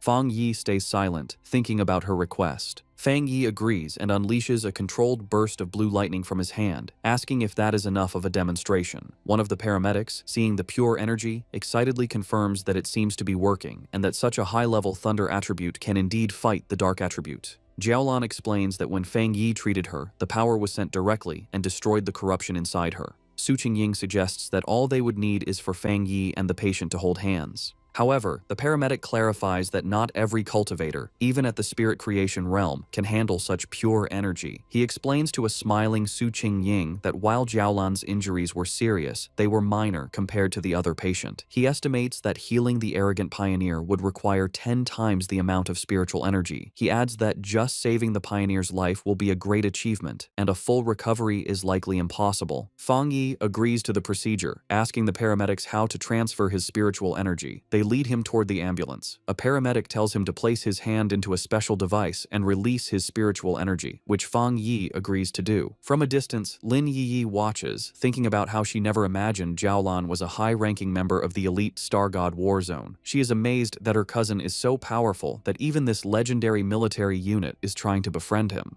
She remembers how the normally cold Jiaolan personally asked to be her cousin's friend and even gave him her personal token. After a while, Fang Yi turns to Lin Yi and the red-haired leader, checking on them. Lin Yi confirms they are feeling fine. She then explains that she and the red-haired leader have decided to go out for more training and take on some missions by themselves. They feel they can't always depend on him and need to grow stronger on their own. Having finished transferring his energy, Fang Yi agrees with their decision, simply telling them to be careful.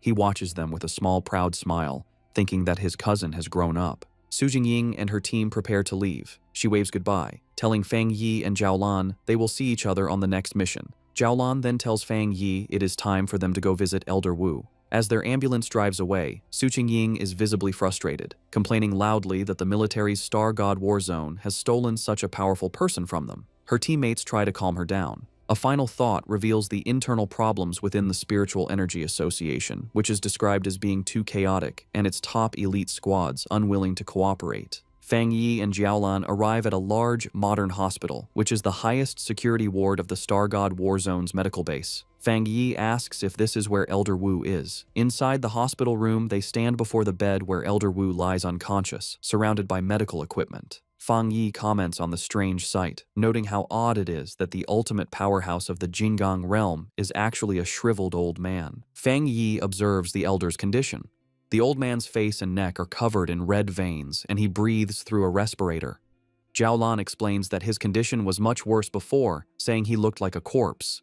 She adds that even after using the precious shizai flower on him, he still has not woken up. Concerned, Fang Yi wonders what could have happened to such a powerful person to leave him in this state. Zhaolan begins to tell the story of the battle that led to her teacher's coma. She describes how a huge dark attribute anomaly appeared over the capital city. To stop the anomaly from consuming the city, Elder Wu, her teacher, stepped forward to seal it all by himself. A flashback shows the rest of her squad transferring their own spiritual energy to their teacher to support him. The anomaly they faced was far beyond an S-level threat. A monstrous dragon-like form made of dark energy loomed over the ruined city. Zhaolan continues, explaining the immense danger. If the anomaly had fully come down, it would have destroyed the capital and all the surrounding cities, plunging the entire nation into chaos.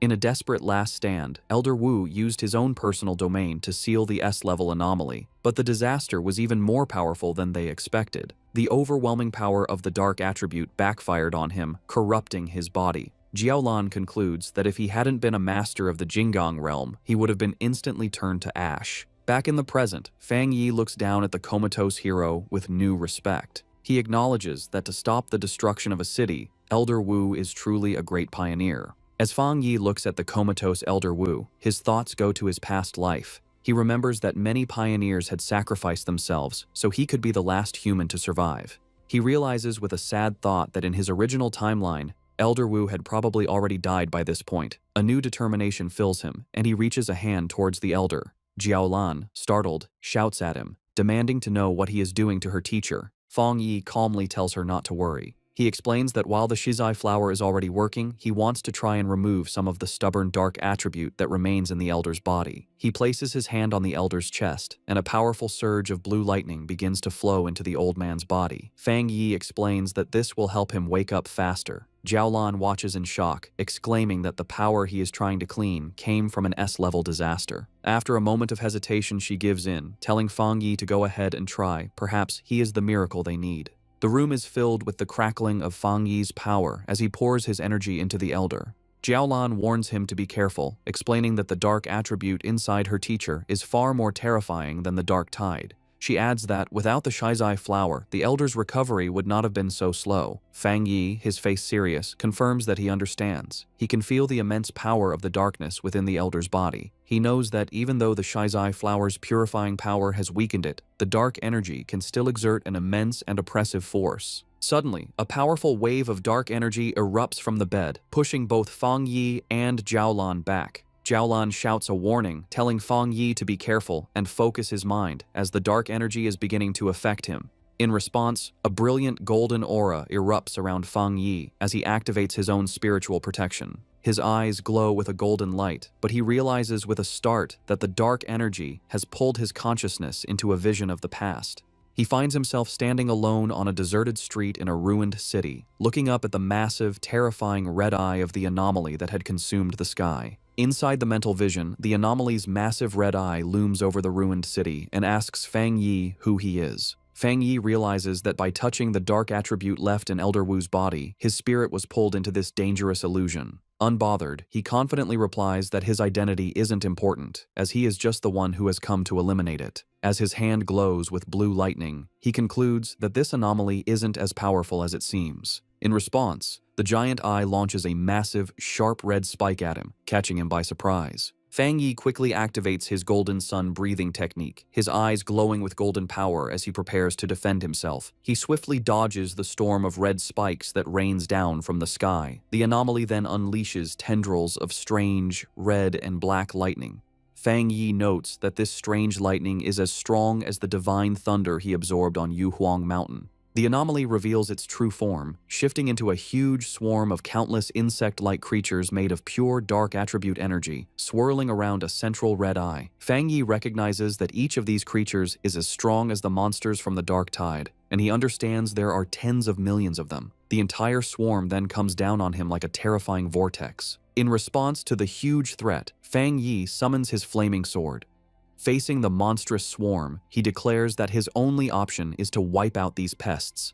With a determined shout, he charges forward and unleashes a massive, fiery slash that cuts a bright path through the heart of the swarm. His powerful attack successfully cuts the central eye of the creature in two. He analyzes the threat, identifying it as an S-level collective anomaly. However, he guesses that its power has been greatly weakened.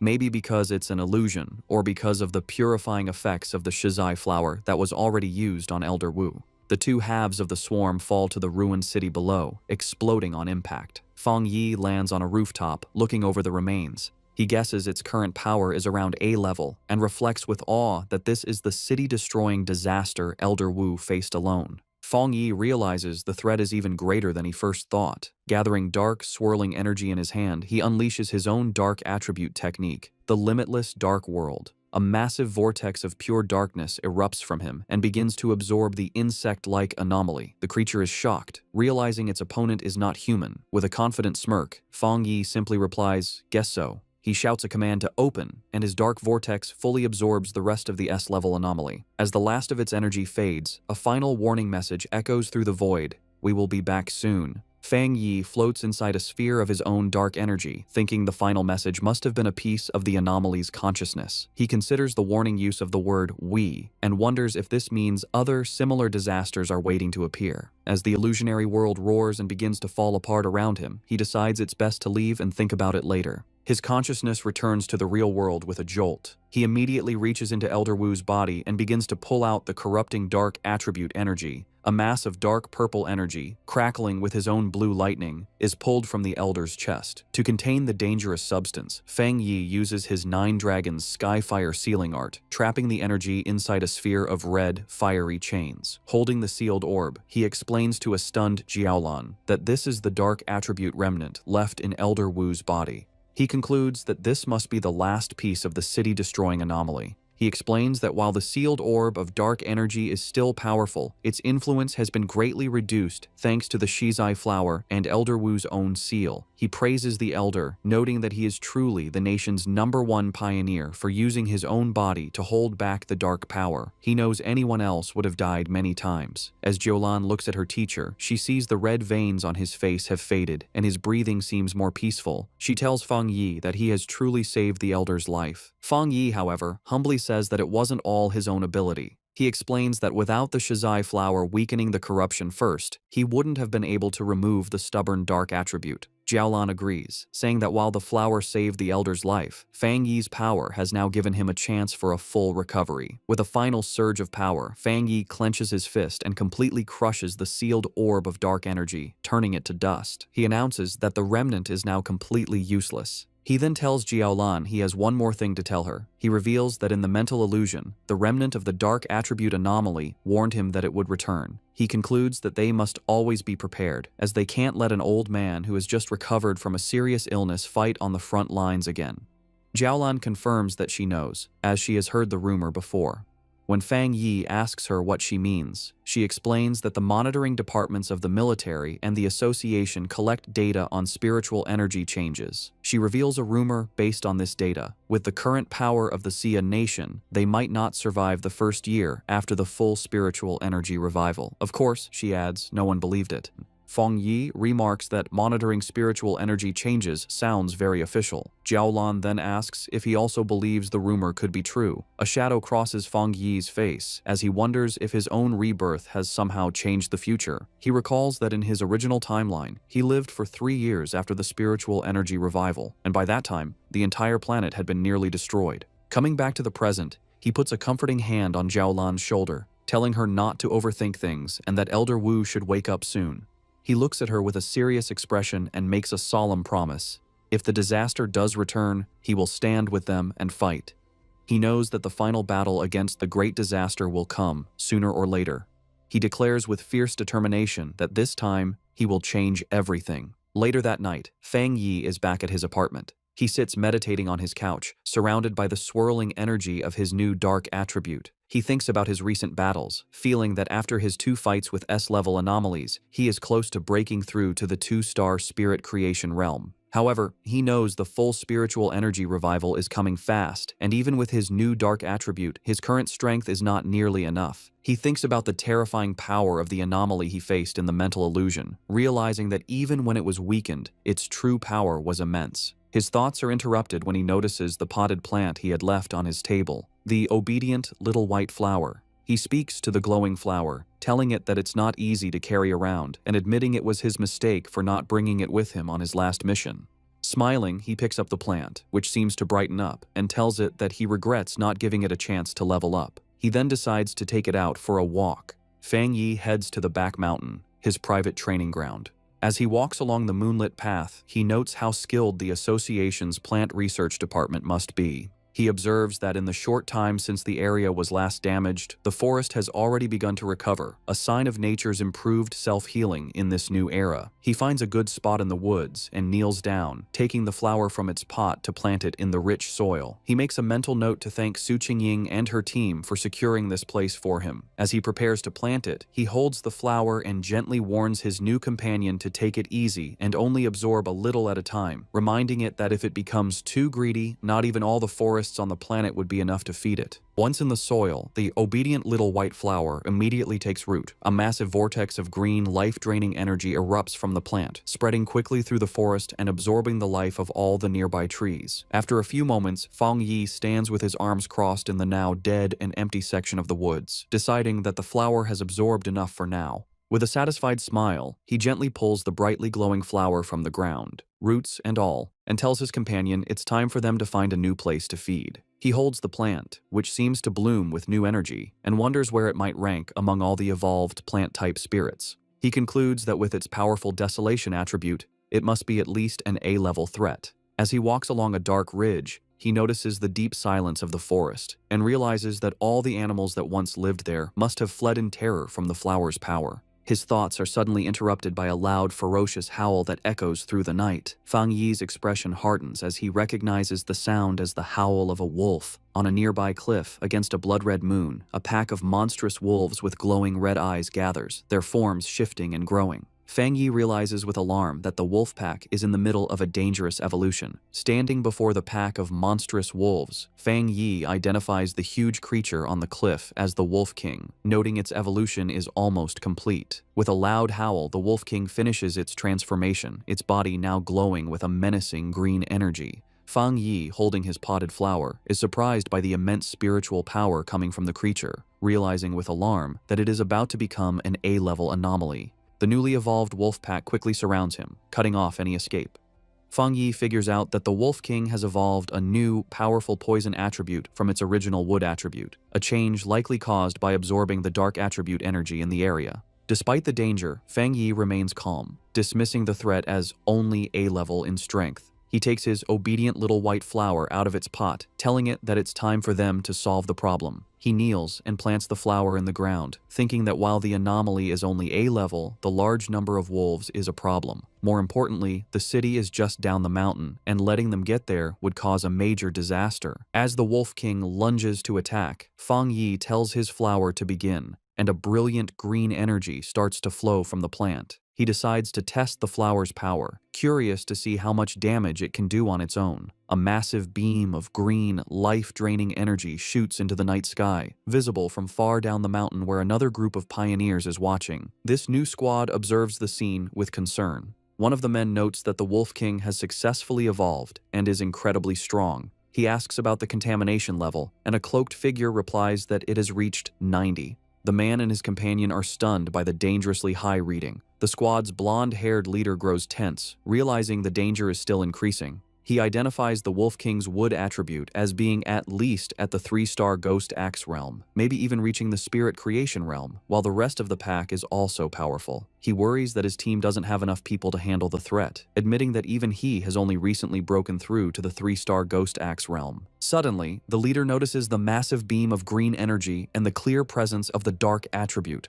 He now understands why the contamination level is so high. He shouts in alarm, explaining to his team that the Wolf King has evolved dual attributes, something he knows is extremely rare among anomalies. The contamination reading on the squad leader's watch suddenly spikes to 100. The leader grits his teeth, knowing they must stop the wolf pack's evolution before the area below is lost. He recognizes that the beasts, already cruel, will only become more terrifying with their new power. He decides to call the Spiritual Energy Association for backup. Just then, the ground begins to shake violently. One of his men asks if it's an earthquake, but the leader knows the wolf's evolution shouldn't cause such a tremor. He realizes with growing fear that another, different anomaly has appeared. His watch confirms his fear as the contamination reading skyrockets to an impossible 1000. The pioneers look on in terror as a massive eruption of green desolation energy bursts from the mountaintop. The green-haired pioneer recognizes the power of desolation, wondering in disbelief why it would appear here.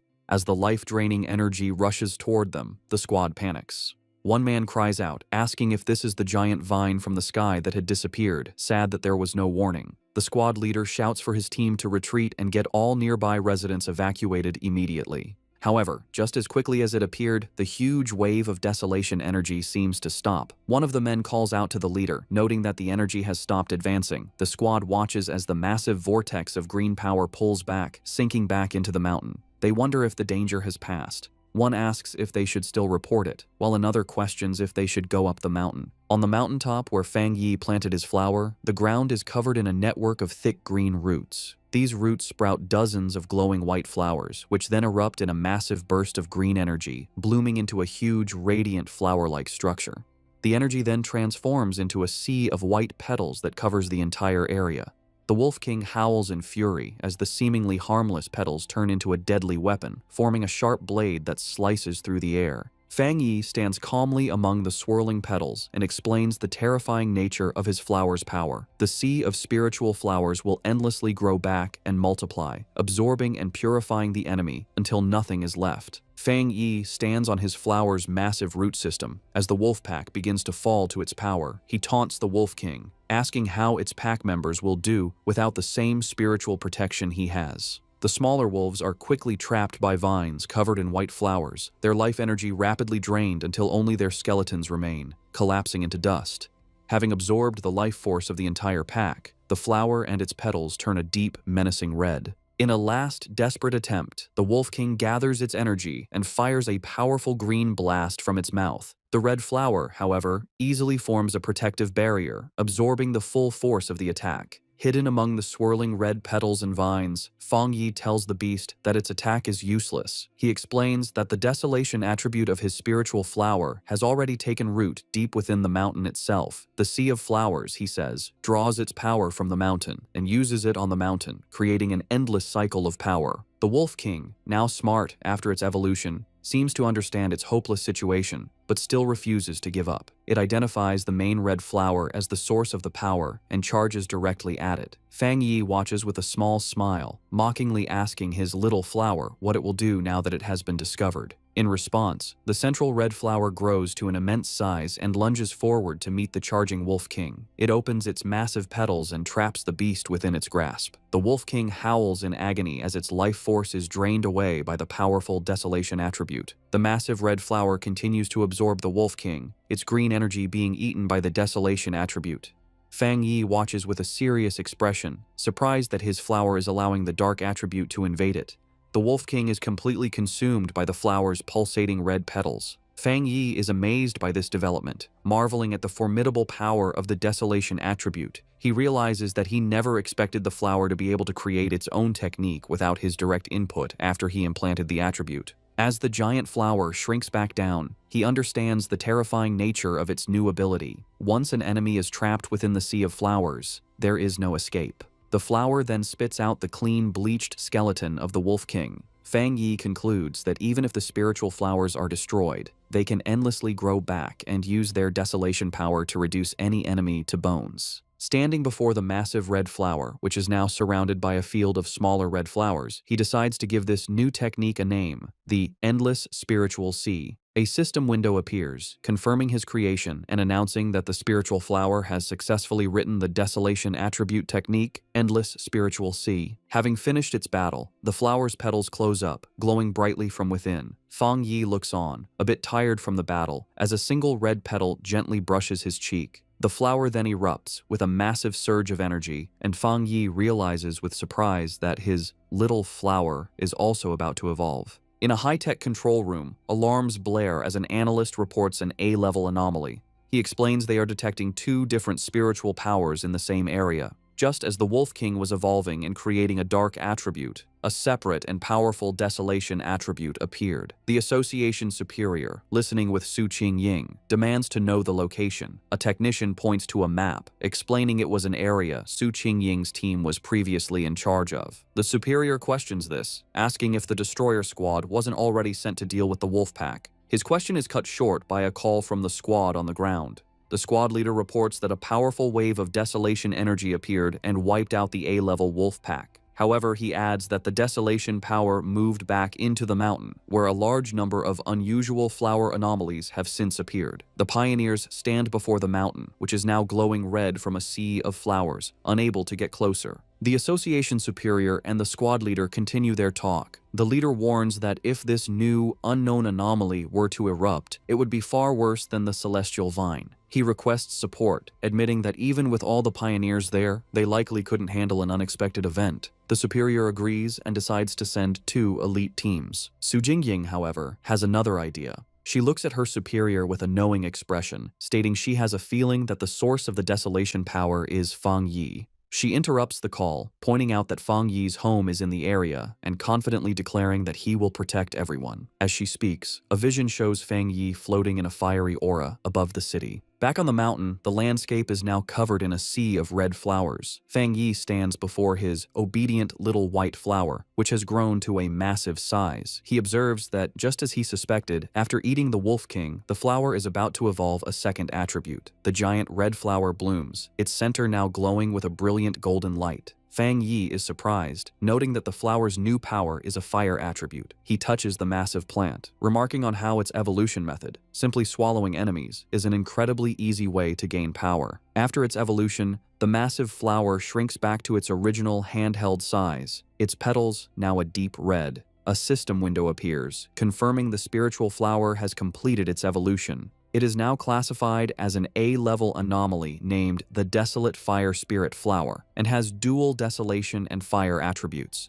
The notification adds that the flower has a strong desire to eat spiritual energy and can be placed in the limitless dark world to be nurtured. Fang Yi reads the notification, confused by the mention of the limitless dark world. A new idea strikes him. He realizes he can place the flower inside his personal dark domain. He understands that the domain contains a large amount of dark attribute anomalies and a good environment. He thinks that if the spiritual flower eats the energy inside, it could even evolve a third dark attribute. Just as he holds the orb of his dark domain, a massive storm begins to gather in the sky. His eyes glow with golden light as he realizes he is about to have another breakthrough, this time to the 2-star spirit creation realm. He sits down to cultivate, and a massive pillar of golden divine energy comes down from the heavens, surrounding him. As he meditates, he feels his power becoming easier to control, the spiritual energy of the world merging with his body as if they were one. Elsewhere in the mountains, a muscular man with spiky hair senses the immense energy of the breakthrough. He follows the light and is amazed to find the source of the power. He is thrilled, recognizing the legendary Heavenly Fireblade and realizing he has found a 2-star spirit creation realm cultivator. Watching a video of Fang Yi's previous battle, the man is surrounded by his own fiery aura. He declares that he will crush this new fire attribute pioneer to prove to everyone that he is number 1. Back at his cultivation spot, Fang Yi's sharp senses pick up a new presence. He shouts out, asking who is there. The mysterious man launches a massive fireball at him, questioning if he is a fire attribute pioneer. Unfazed, Fang Yi gathers his dark energy and easily absorbs the powerful attack with his own vortex. He smiles, satisfied that he has finally lured out this hidden enemy. Fang Yi recalls that he had sensed the man hiding nearby for a while, not even trying to hide his spiritual energy. He identifies the newcomer as a wild pioneer, someone not with any organization who loves to challenge others, who has just broken through to the spirit creation realm. The muscular man, now fully revealed and surrounded by a powerful, fiery aura, lands before Fang Yi. He comments that Fang Yi is interesting and that he can feel a strong spiritual pressure from him. He then introduces himself as Jiang Lu and aggressively asks how Fang Yi managed to hide from his fiery attack earlier. Fang Yi remains silent, observing his new opponent. With a confident grin, Jiang Lu says he forgot to introduce himself properly. He declares that his name is Jiang Lu and that Fang Yi will remember it soon enough. With that, he charges forward, his body covered in flames, ready to attack. In response, Fang Yi calmly raises a hand, pointing 2 fingers toward the sky, and simply says the words, "Divine Thunder."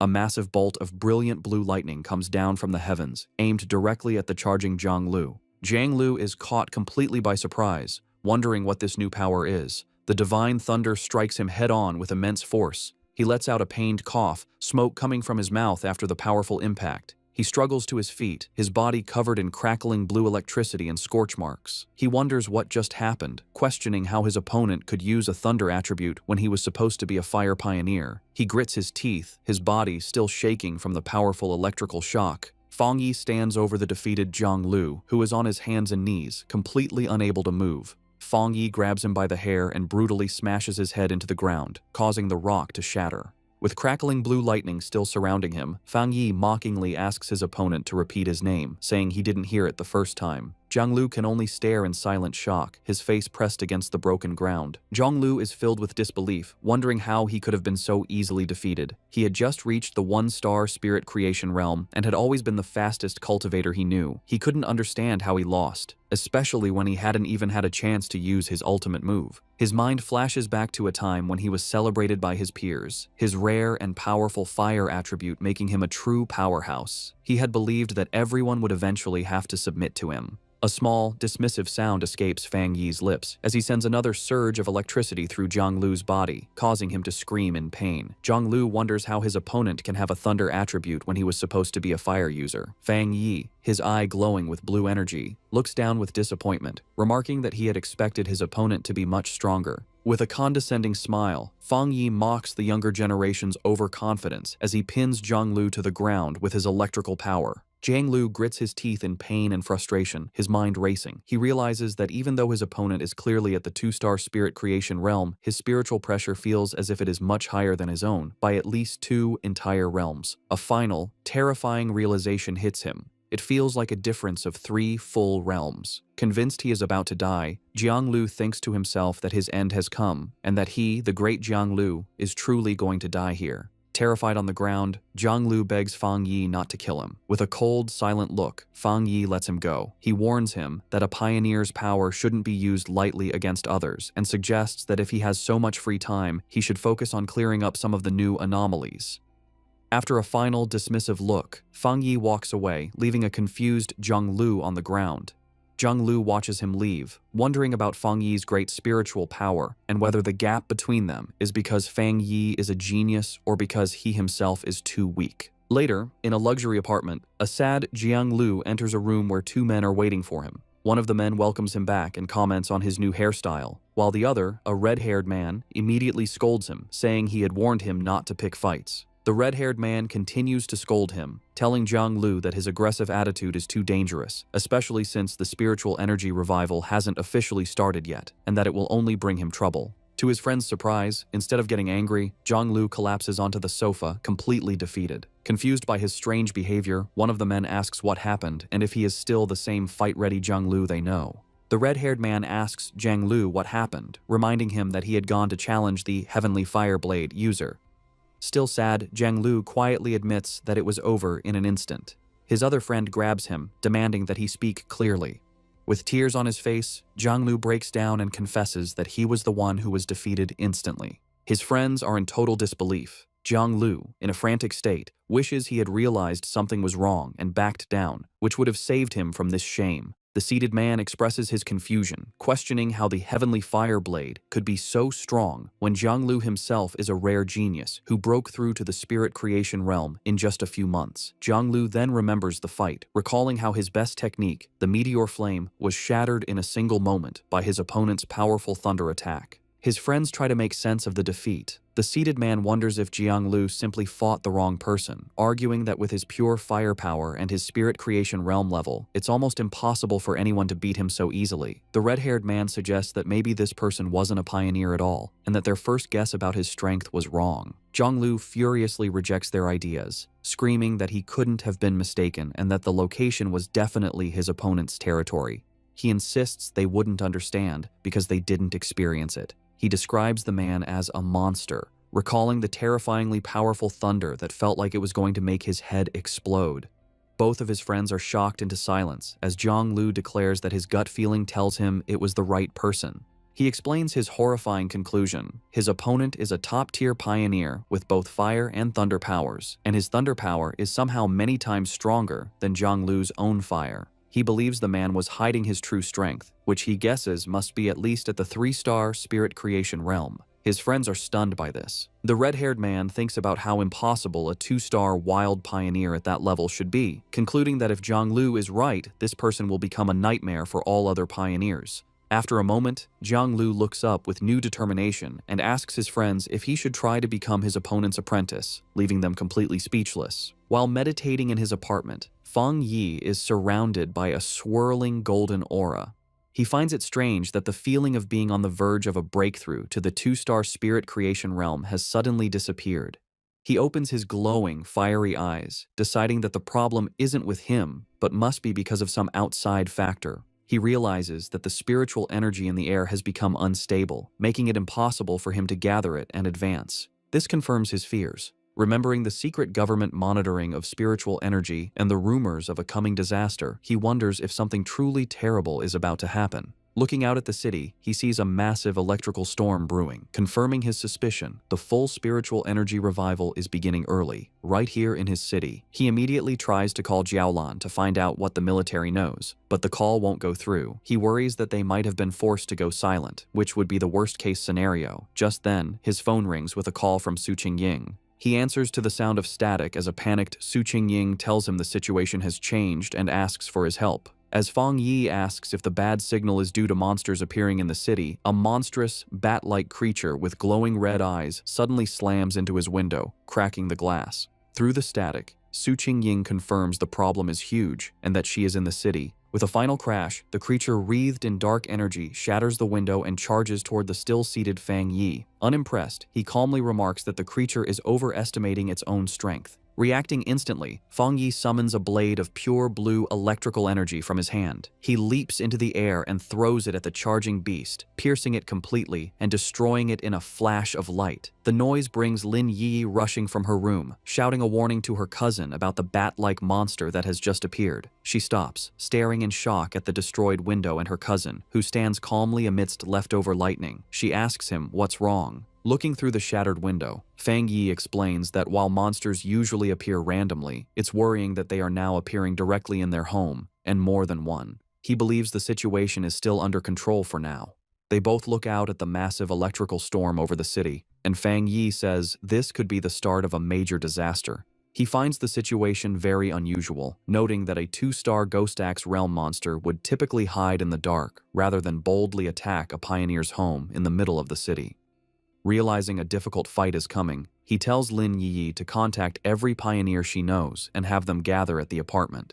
She agrees without hesitation. Fang Yi then steps onto the ledge of the broken window, telling his cousin that since she is about to have her own breakthrough, he is trusting her with the safety of their home. He tells her to guard the window while he is gone. Elsewhere, across the chaotic city, Su Qingying and her squad are on a rooftop, their communications already being affected by the intense storm. One of her teammates, Zhang Xiaoya, wonders if their equipment is just broken. Su Qingying grimly states that if a true disaster happens, they will have to handle it on their own. They look up at a massive, swirling vortex in the sky, and Su Qingying hopes it's just a false alarm. Acting as captain, she gets on her communicator, checking patrol statuses and ordering all units to stay on high alert. Her command is cut short as she, Zhang Xiaoya, and the other member of the group look up with expressions of pure shock and terror. A massive swarm of the dark, bat-like monsters begins to descend from the vortex, and a warning is shouted that a group of anomalies has appeared, signaling the start of an invasion. Across the city, a red alert warns of the biggest rainstorm in 50 years, telling all citizens to stay indoors. The streets are filled with fear and confusion as people look at the dark sky, wondering if it's the end of the world. Meanwhile, Zhang Lu and his red-haired friend are speeding through the wet streets on their motorcycles. The friend yells to Jianglu that the situation feels wrong and asks if they should stay or go, but Jianglu is silent and grim. Suddenly, a monstrous bat-like creature in dark red energy dives at them from the sky. Jianglu reacts with anger, shouting that the creature is looking for death as he summons a fireball. He launches a powerful fire blast at the monster, while his friend wonders why it would attack them, since they usually avoid pioneers as strong as Jianglu. To their shock, the creature comes out of the flames with a screech, completely unharmed. Zhang Lu realizes with panic that it's not that the creature wasn't burned, but that it revived instantly. Overwhelmed by the power of the monsters in this city, he decides they need to go home right away. The scene flashes back to several hours earlier, in a high-tech control room at the Spiritual Energy Association. Su Qingying and her superior are in a meeting where an official suggests they need their best people to communicate with Fang Yi. Just as the superior turns to speak with Su Qingying, an alarm interrupts them. A special warning appears on the main screen, announcing that an A-level anomaly will arrive in the city center within 24 hours, and that many bat-like anomalies are already gathering in the suburbs. The association superior questions if it's really an A-level anomaly, and a worried Su Qingying declares they must send a team immediately and that she will go too. The scene returns to the present, where the leader of the destroyer squad looks up in terror at a giant version of the bat monster coming down on him. He frantically yells into his communicator, correcting the report and warning that the anomaly isn't A-level, it's S-level. The creature's huge, shadowy form grows, its glowing red eyes watching as it prepares to destroy everything. The scene shifts to a quiet military district with empty, futuristic hallways. Outside, however, a fierce battle is raging. A massive swarm of glowing red bat-like anomalies attacks a military warship, which fires a huge blast of energy in defense. In the heart of the swarm, Jiaolan fights hard, her body a whirlwind, as she uses powerful purple energy whips to slice through waves of the dark creatures. Jiaolan pauses, watching the endless stream of monsters. She knows her unique ability lets her shape and strengthen her spiritual power, but the number of dark attribute bats keeps growing. It feels like they are trying to stop her and her soldiers from doing something important. Just then, a young blonde man, crackling with yellow lightning, lands beside her. He smiles, complimenting her on her power. He then explains their bad situation. The entire military district is being held by only a few high-level officers. He asks for her orders. Jiaolan tells him that their communications are being jammed, making it impossible to contact anyone outside. She assumes the other military districts are facing the same problem. Facing a sky turning black with the swarm, Jiaolan makes a hard decision. She shouts her commands, ordering 2 squads to stay and defend the restricted zone no matter what. She declares that everyone else will follow her to break through the enemy lines and try to connect with other military forces. With her command given, she, the blonde lightning user, and their soldiers jump into the battle, ready to fight for their freedom. As they fly towards the city, Jiaolan has a horrifying realization. Looking at the city, now completely covered by the blood-red swarm, she understands their real goal. The anomaly's ultimate target was never the military zone. It was the entire city. In the pouring rain, citizens scramble for cover. At a bus stop, the live streamer Malala and a man wait, but she is excited instead of scared. She tells the man that the strange, heavy rain is a perfect chance for a popular stream. With a determined smile, she says that sometimes you have to take risks for amazing footage. Her excitement quickly turns to horror. In the next moment, a shadowy bat-like monster lunges from the darkness and eats the man as Malala watches, screaming. The air fills with chaos as a massive swarm of these creatures descends on the street. Malala runs for her life. hearing the terrified shouts that the bats are drinking their blood. One of the creatures catches up and attacks her, and she screams, believing her end has come. Just as the monster is about to strike, a bright blue blade of energy slices through the air, killing the creature and saving her. A figure surrounded by blue lightning lands gracefully behind her. The rescuer is Su Qingying, who stands with two of her cloaked squad members. She offers a hand to the terrified Malala, telling her that her teammates will take her home safely. As the two squad members help the shaken girl, one warns Su Qingying that the number of sea-level bat anomalies is growing, and they seem to be evolving. With a furious look, Su Qingying says that if they know the creatures evolve by eating humans, then they must hurry and get all civilians to a safe place. She then gives her final order, telling her team to meet her back at this spot later, as it is the area with the most anomalies.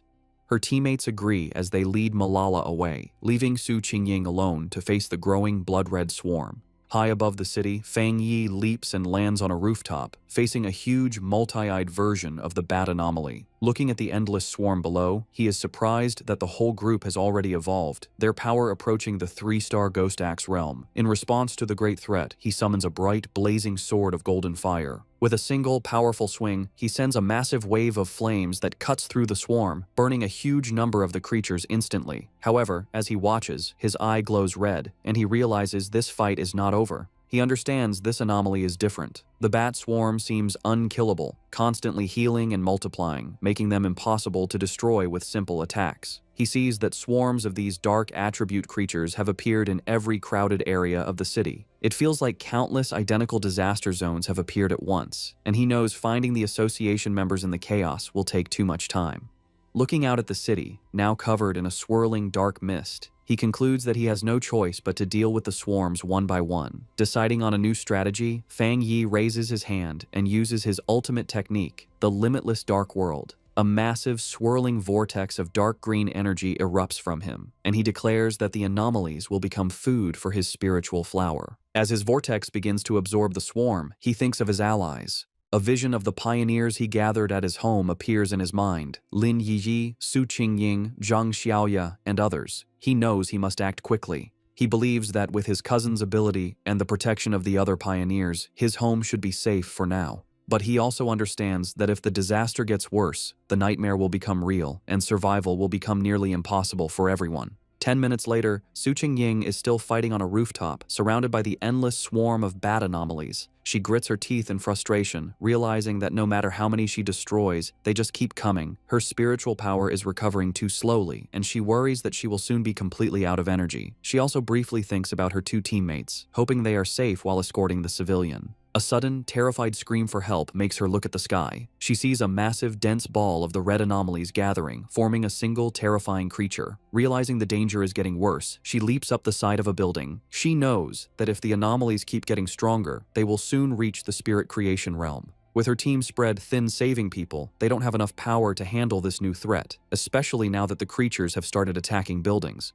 She fires several powerful blasts of blue energy at the bats, trying to break through. However, the huge number of creatures is too much, and they overwhelm her, knocking her from the sky. As she falls, she has a horrifying realization. Looking at the massive, swirling vortex of dark energy and lightning above, she understands the swarm's true purpose.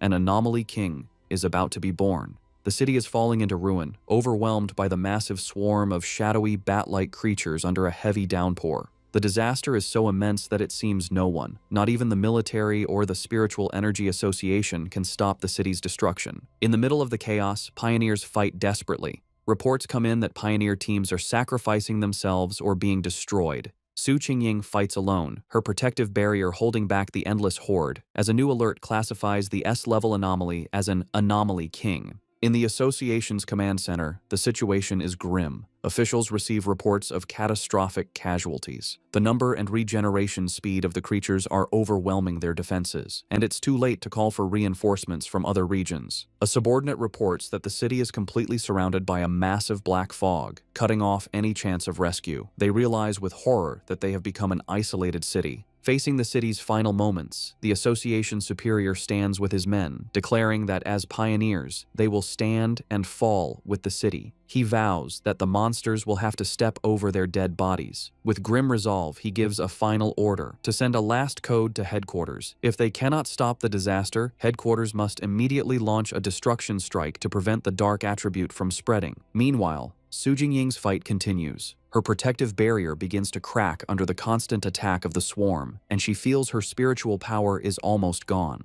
Gathering her last strength, she concentrates her energy and unleashes a final, massive blast at the swirling vortex of monsters. However, her attack is easily deflected. The evolved creature, now more visible, lets out a terrifying shriek as it reveals its true power, which Su Qingying is shocked to realize is at the level of a 3-star spirit creation realm.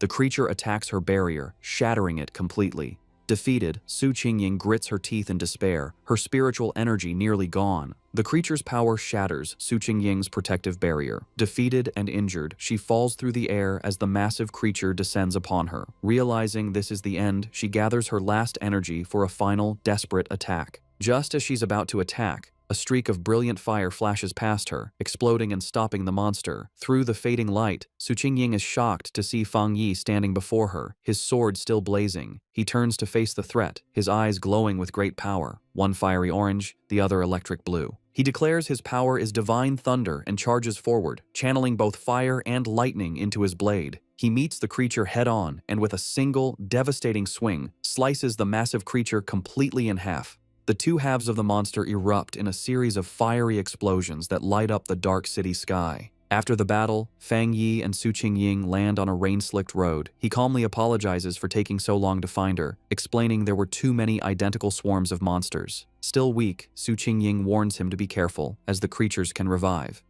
As she speaks, the scattered remains of the monster begin to reform in the sky. Fang Yi simply looks up, stating that he already knows this. Facing the regenerating swarm, Fang Yi tells Su Qingying not to worry, as he always finishes what he starts. He gathers a huge amount of purple dark attribute energy into his hand and unleashes his limitless dark world, a powerful vortex to absorb the enemy, declaring he always keeps his word.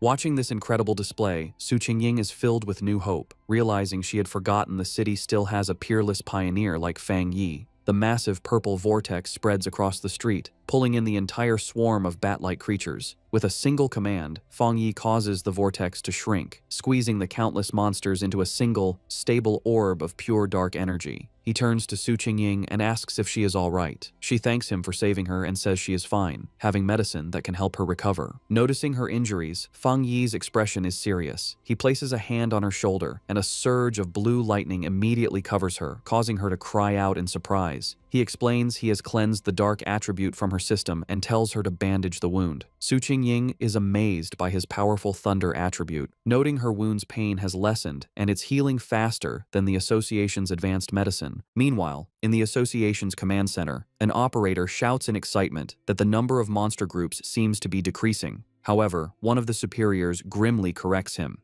He explains that all rescue pioneer teams have been attacked and have lost contact. The number of monsters outside the city is not decreasing at all. He concludes that the swarms in the city are gathering because the anomaly king is about to appear. He thinks sadly about wanting to see his parents, but knows it is now impossible. Deciding all he can do is perform his final duties. As they both watch the massive green vortex in the sky, Fang Yi asks Su Qingying if she has any solid information on what they are facing. She explains it is a Super S-class anomaly that plans to feed on the entire city, with a power level as high as the monster that the Star God Warzone had to seal. With a grim expression, she tells him that such an event is called a cataclysm, and the swarms of monsters are just a warning of the true disaster to come.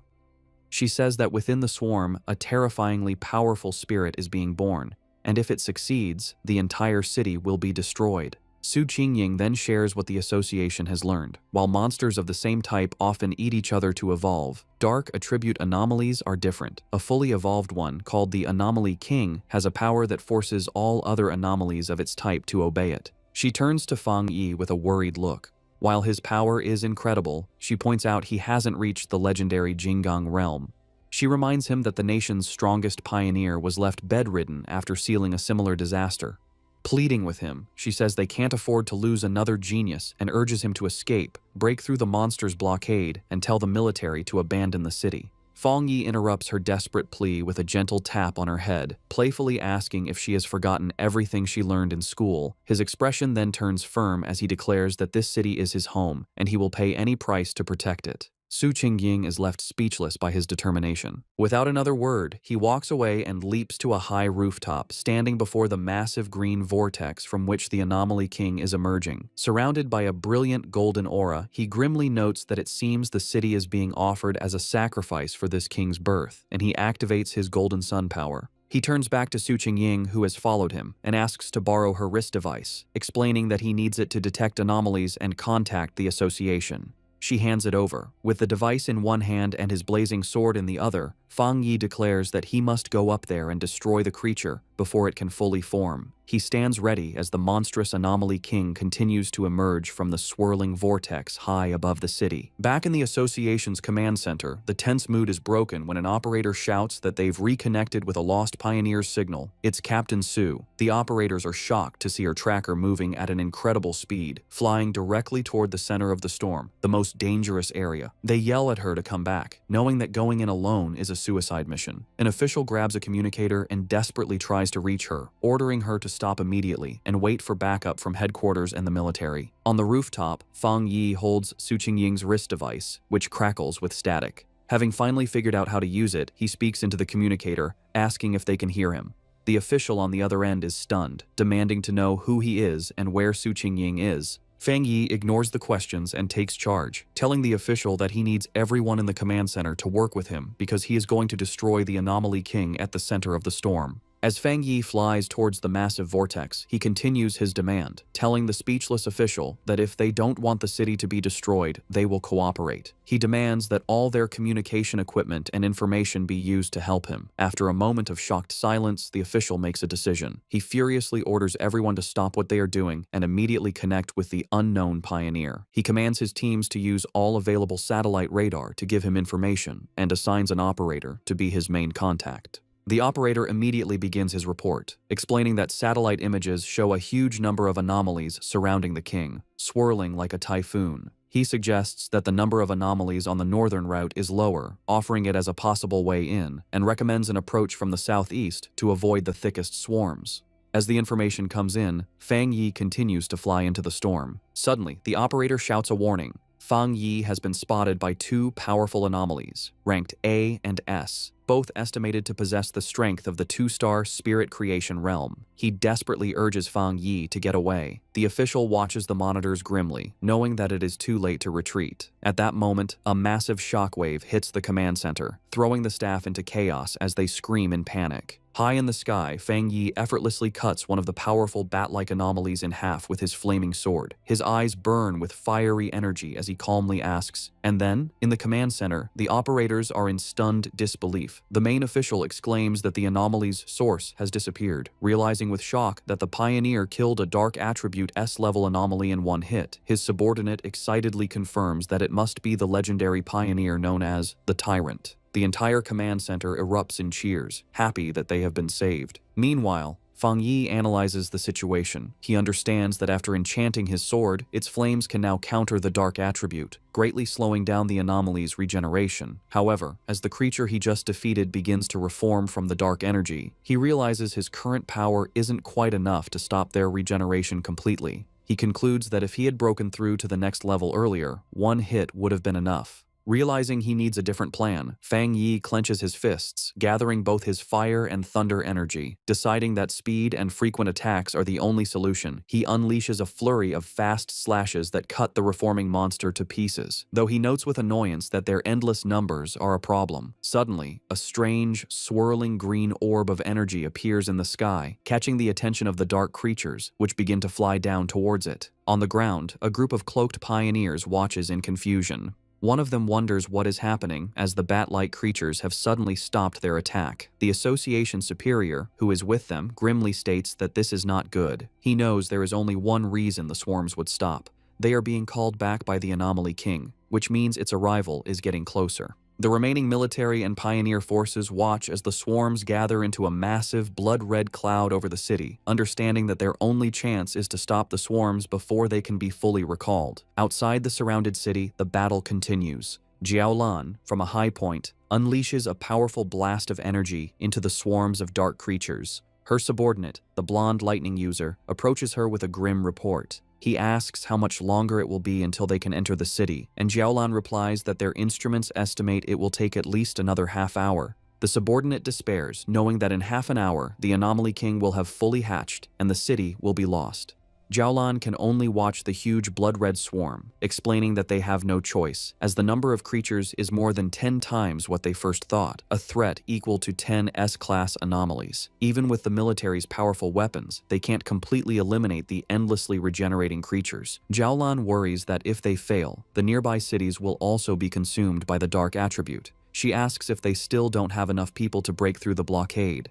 Her subordinate replies that they are completely outnumbered, complaining that some pioneers are just watching from a distance, not realizing the danger will eventually reach them too. Suddenly, Jiaolan's expression changes as she notices something in the sky. Her subordinate asks what she sees. They both watch as the swarms of bat-like creatures within the city begin to come together, flying towards the area where the Anomaly King is being born. At that moment, a bright point of golden light erupts from the very center of the massive vortex. The subordinate recognizes the energy, asking in disbelief if the bright flame could be Fang Yi. He turns to her, questioningly saying her name. With a new, confident smile, Jiaolan simply replies that it is nothing. She then takes command, shouting to all her forces to increase their firepower and push forward without worrying about their supplies. She declares that they must enter the city because the Star God Warzone will not abandon any city. As her forces advance, a single fiery figure rises into the heart of the storm, a beacon of hope against the darkness. Jiaolan and a stunned Su Qingying can only stare at the immense sea of flames he has created. From the safety of a shattered apartment window, Lin Yiyi excitedly recognizes her cousin's blade technique, while the red-haired leader looks on in amazement.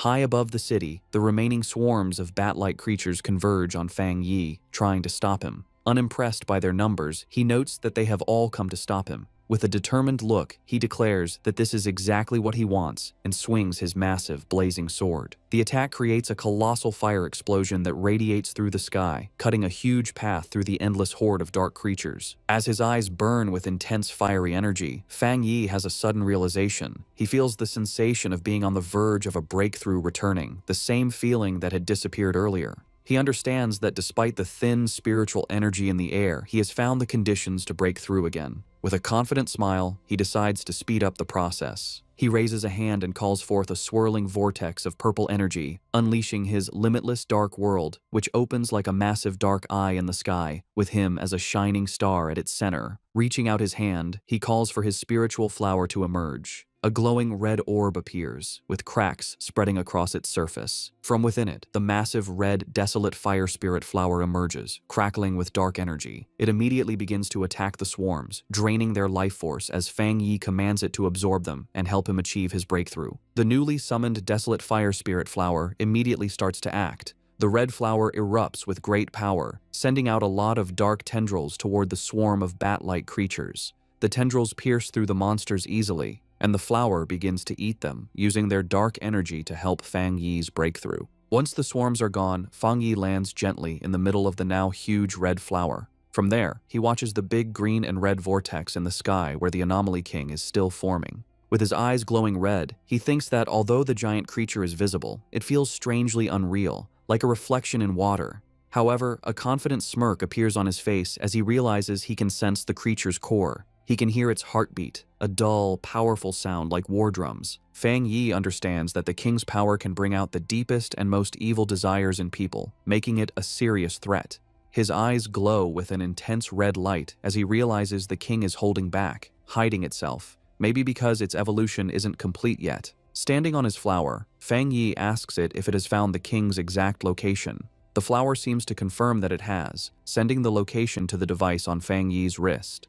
The device glows with a red light, shooting a beam into the sky that shows the Anomaly King's core inside the swirling vortex. With the target found, Fang Yi's eyes begin to glow with golden energy as he uses his golden sun breathing technique at full power. A huge explosion of pure golden energy shoots out from him, going toward the heavens like a rising sun, aiming to destroy the dark creatures for good. Far below in the ruined city, Zhang Lu and his friends watch the sky in total disbelief. They wonder what kind of power can create such a bright light, thinking it must be a fire attribute. However, one of them realizes that a normal fire attribute can't be so strong or fight the dark attribute so well. They come to the only possible conclusion: it has to be a high-tier yang attribute, the natural enemy of the dark power. Meanwhile, inside the association's command center, the tense mood is broken by shouts of joy. An operator reports that the number of monsters is dropping fast and the containment field is shrinking. Staring at the monitors in disbelief, the officials can hardly believe the situation has turned around so suddenly. Outside the trapped city, a military convoy is forced to stop. A subordinate reports to Jiaolan that all the swarms blocking their path are going back to the city as if they get a new command. From where she is, Jiaolan watches the massive golden light of Fang Yi's power shining over the city, realizing that he must be attacking the Anomaly King's core. Her blonde subordinate joins her, confirming that the incredible power belongs to the Tyrant, and recognizing it as the purest form of the Yang attribute. Jiaolan, however, says she's worried about him facing such a powerful enemy alone. Her subordinate, feeling urgent, declares that they must enter the city immediately to help, but Jiaolan stops him, her eyes on the sky as she shouts for him to look. Her expression is one of pure shock. Inside the massive vortex, a strange, green, spiky ball like a giant virus has appeared.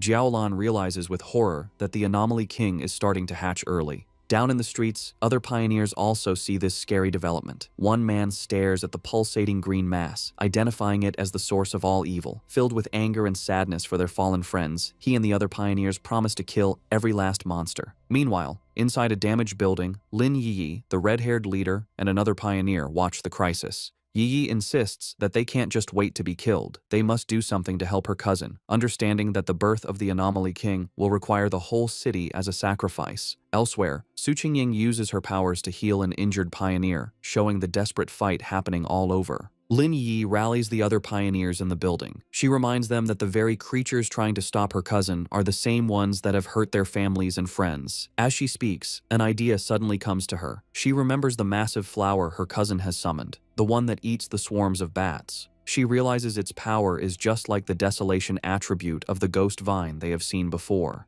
This leads her to a stunning conclusion. Her cousin also has the power of the desolation attribute. With this new understanding, Lin Yi suggests a bold plan. She tells everyone that they will transfer all of their spiritual power into the network of vines created by her cousin's flower, feeding it their energy to make it stronger for the final battle. The other pioneers agree without hesitation, raising their hands and sending their combined power toward the flower. From the ground, the association superior notices the streams of blue energy flying toward the sky. At first, he wonders if other pioneers are gathering their power to attack the monster directly, but he quickly dismisses the idea, knowing they aren't strong enough to hit it from so far away. He then understands their real plan. They are sending their spiritual energy to the plant that Fang Yi has summoned. Inspired by their bravery, the superior declares that he too will help. He lets out a powerful surge of his own blue energy, sending it toward the sky. All around the city, the remaining pioneers follow his lead. They focus their wills and send out their spiritual power, creating a massive wave of energy that flies toward the heavens to help in the fight. Su Qingying, while helping an injured pioneer, suddenly senses the huge shift in power. Looking up, she sees Fang Yi's spiritual flower, now glowing with the combined energy of every pioneer in the city. Realizing this is humanity's last stand, she gathers her own remaining power and sends it to join the others, supercharging the flower for a final powerful strike against the Anomaly King's core. The monster lets out a final pained scream as the attack hits its target, followed by Fang Yi delivering a quick, decisive slash that cuts through its body. After the huge battle, Fang Yi floats in the air, wiping blood from his face. A voice from the communicator urgently warns him that all the bat swarms from outside the city are now coming to his position. The numbers are huge. Tens of thousands of B-level, A-level, and even S-level monsters are rushing toward him, a seemingly endless wave of red and black. Unbothered, Fang Yi looks up at the pulsating green cocoon of the Anomaly King and says that no matter how many minions it sends, he will destroy them all. He taunts the creature, asking if it is hatching early because it is afraid of him. Provoked, the Anomaly King finally begins to emerge. A monstrous, shadowy green claw tears through the cocoon, and its full form begins to take shape. With his hand covered in golden flames, Fang Yi watches with a serious expression as his true enemy reveals itself. The fully formed Anomaly King, a terrifying beast with a single, menacing green eye, lets out a final horrifying scream, ready for the final battle. The fully formed Anomaly King swirls in the sky, a terrifying vortex of dark green energy and shadow, with a glowing green orb of power at its center.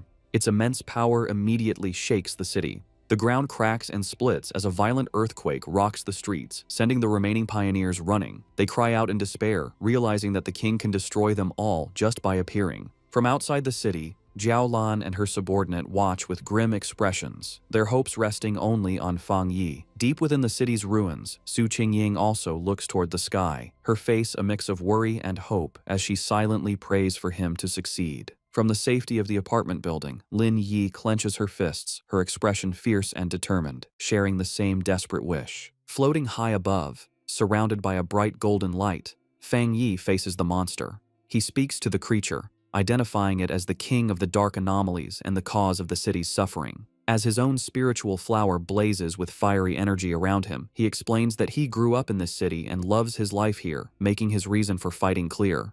In response, the Anomaly King lets out a furious, deafening scream. With a final, determined look from his burning red eyes, Fang Yi gives his final message, telling the monster that for the sake of his home, it has to die. Their two immense powers collide in a massive explosion of red, green, and golden light, the fate of the entire city hanging in the balance. The huge clash between Fang Yi and the Anomaly King creates a massive, blinding explosion that lights up the sky. When the light fades, Fang Yi is floating in a strange, dark void, facing the single, giant green eye of the Anomaly King. The creature stares at him, its voice echoing in his mind as it mocks him for daring to challenge it when he is only at the one-star spirit creation realm. Before Fang Yi can react, the Anomaly King opens its huge, shadowy mouth, creating a powerful vortex. Fang Yi senses the danger right away, but cannot stop the force that begins to suck him in. As he is pulled into the monster's mouth, he realizes the Anomaly King is different from any other creature he has faced. Even after being hurt by his full power attack, it is still strong enough to swallow him whole. He lands inside the monster's gross interior, a cave of pink flesh and thick, slimy purple digestive fluids. He knows the liquid is not only very corrosive, but also has a huge amount of the dark attribute. He thinks any normal pioneer would be dissolved instantly. He finds it strange that such an evolved and smart creature would make the mistake of swallowing him alive. With a determined look, he realizes the monster has made a deadly mistake. He wonders if it is not afraid of an attack from the inside, knowing a creature's interior is always its weakest point. To test his idea, he gathers fire in his hand and slams his fist into the fleshy floor. The inner walls of the beast sizzle and burn. Fang Yi checks the situation, noting that while the corrosive liquid weakens his powers, he can still do a lot of damage. He decides that as long as his attacks work, he can solve this problem. With new confidence, he calls his desolate fire spirit flower to help him. He is surprised to realize that the Anomaly King's attack has not only eaten him, but has also pulled his spiritual flower inside with him. This is lucky, as the flower is now supercharged, having absorbed the dark energy of the bat swarms and the spiritual power of all the pioneers in the city. However, as he holds the bright red flower, he notices it seems to hesitate. He asks it what is wrong, wondering if it dislikes the Anomaly King's dark attribute. To his surprise, the Desolation attribute flower, which usually feeds on dark energy, seems to be pushed away by the Anomaly King's unique power. Fang Yi finds this unexpected, as his original plan is to use the flower's life-draining ability to empty the monster from the inside. Realizing he has to change his plan, he holds the flower in one hand and once again slams his other fist into the fleshy walls of the monster's stomach. After the battle, the Anomaly King's form dissolves, but it immediately begins to reform in the sky, swirling into a huge vortex as it calls back all the remaining bat-like swarms. On the ground, Lin Yi and the red-haired leader watch in confusion and fear. The leader asks what is happening, but Yi can only say she doesn't know, her main worry being where her cousin is. Elsewhere, Su Qingying bravely leads the evacuation of civilians, telling them to move in an orderly way and promising the pioneers will do everything to protect them.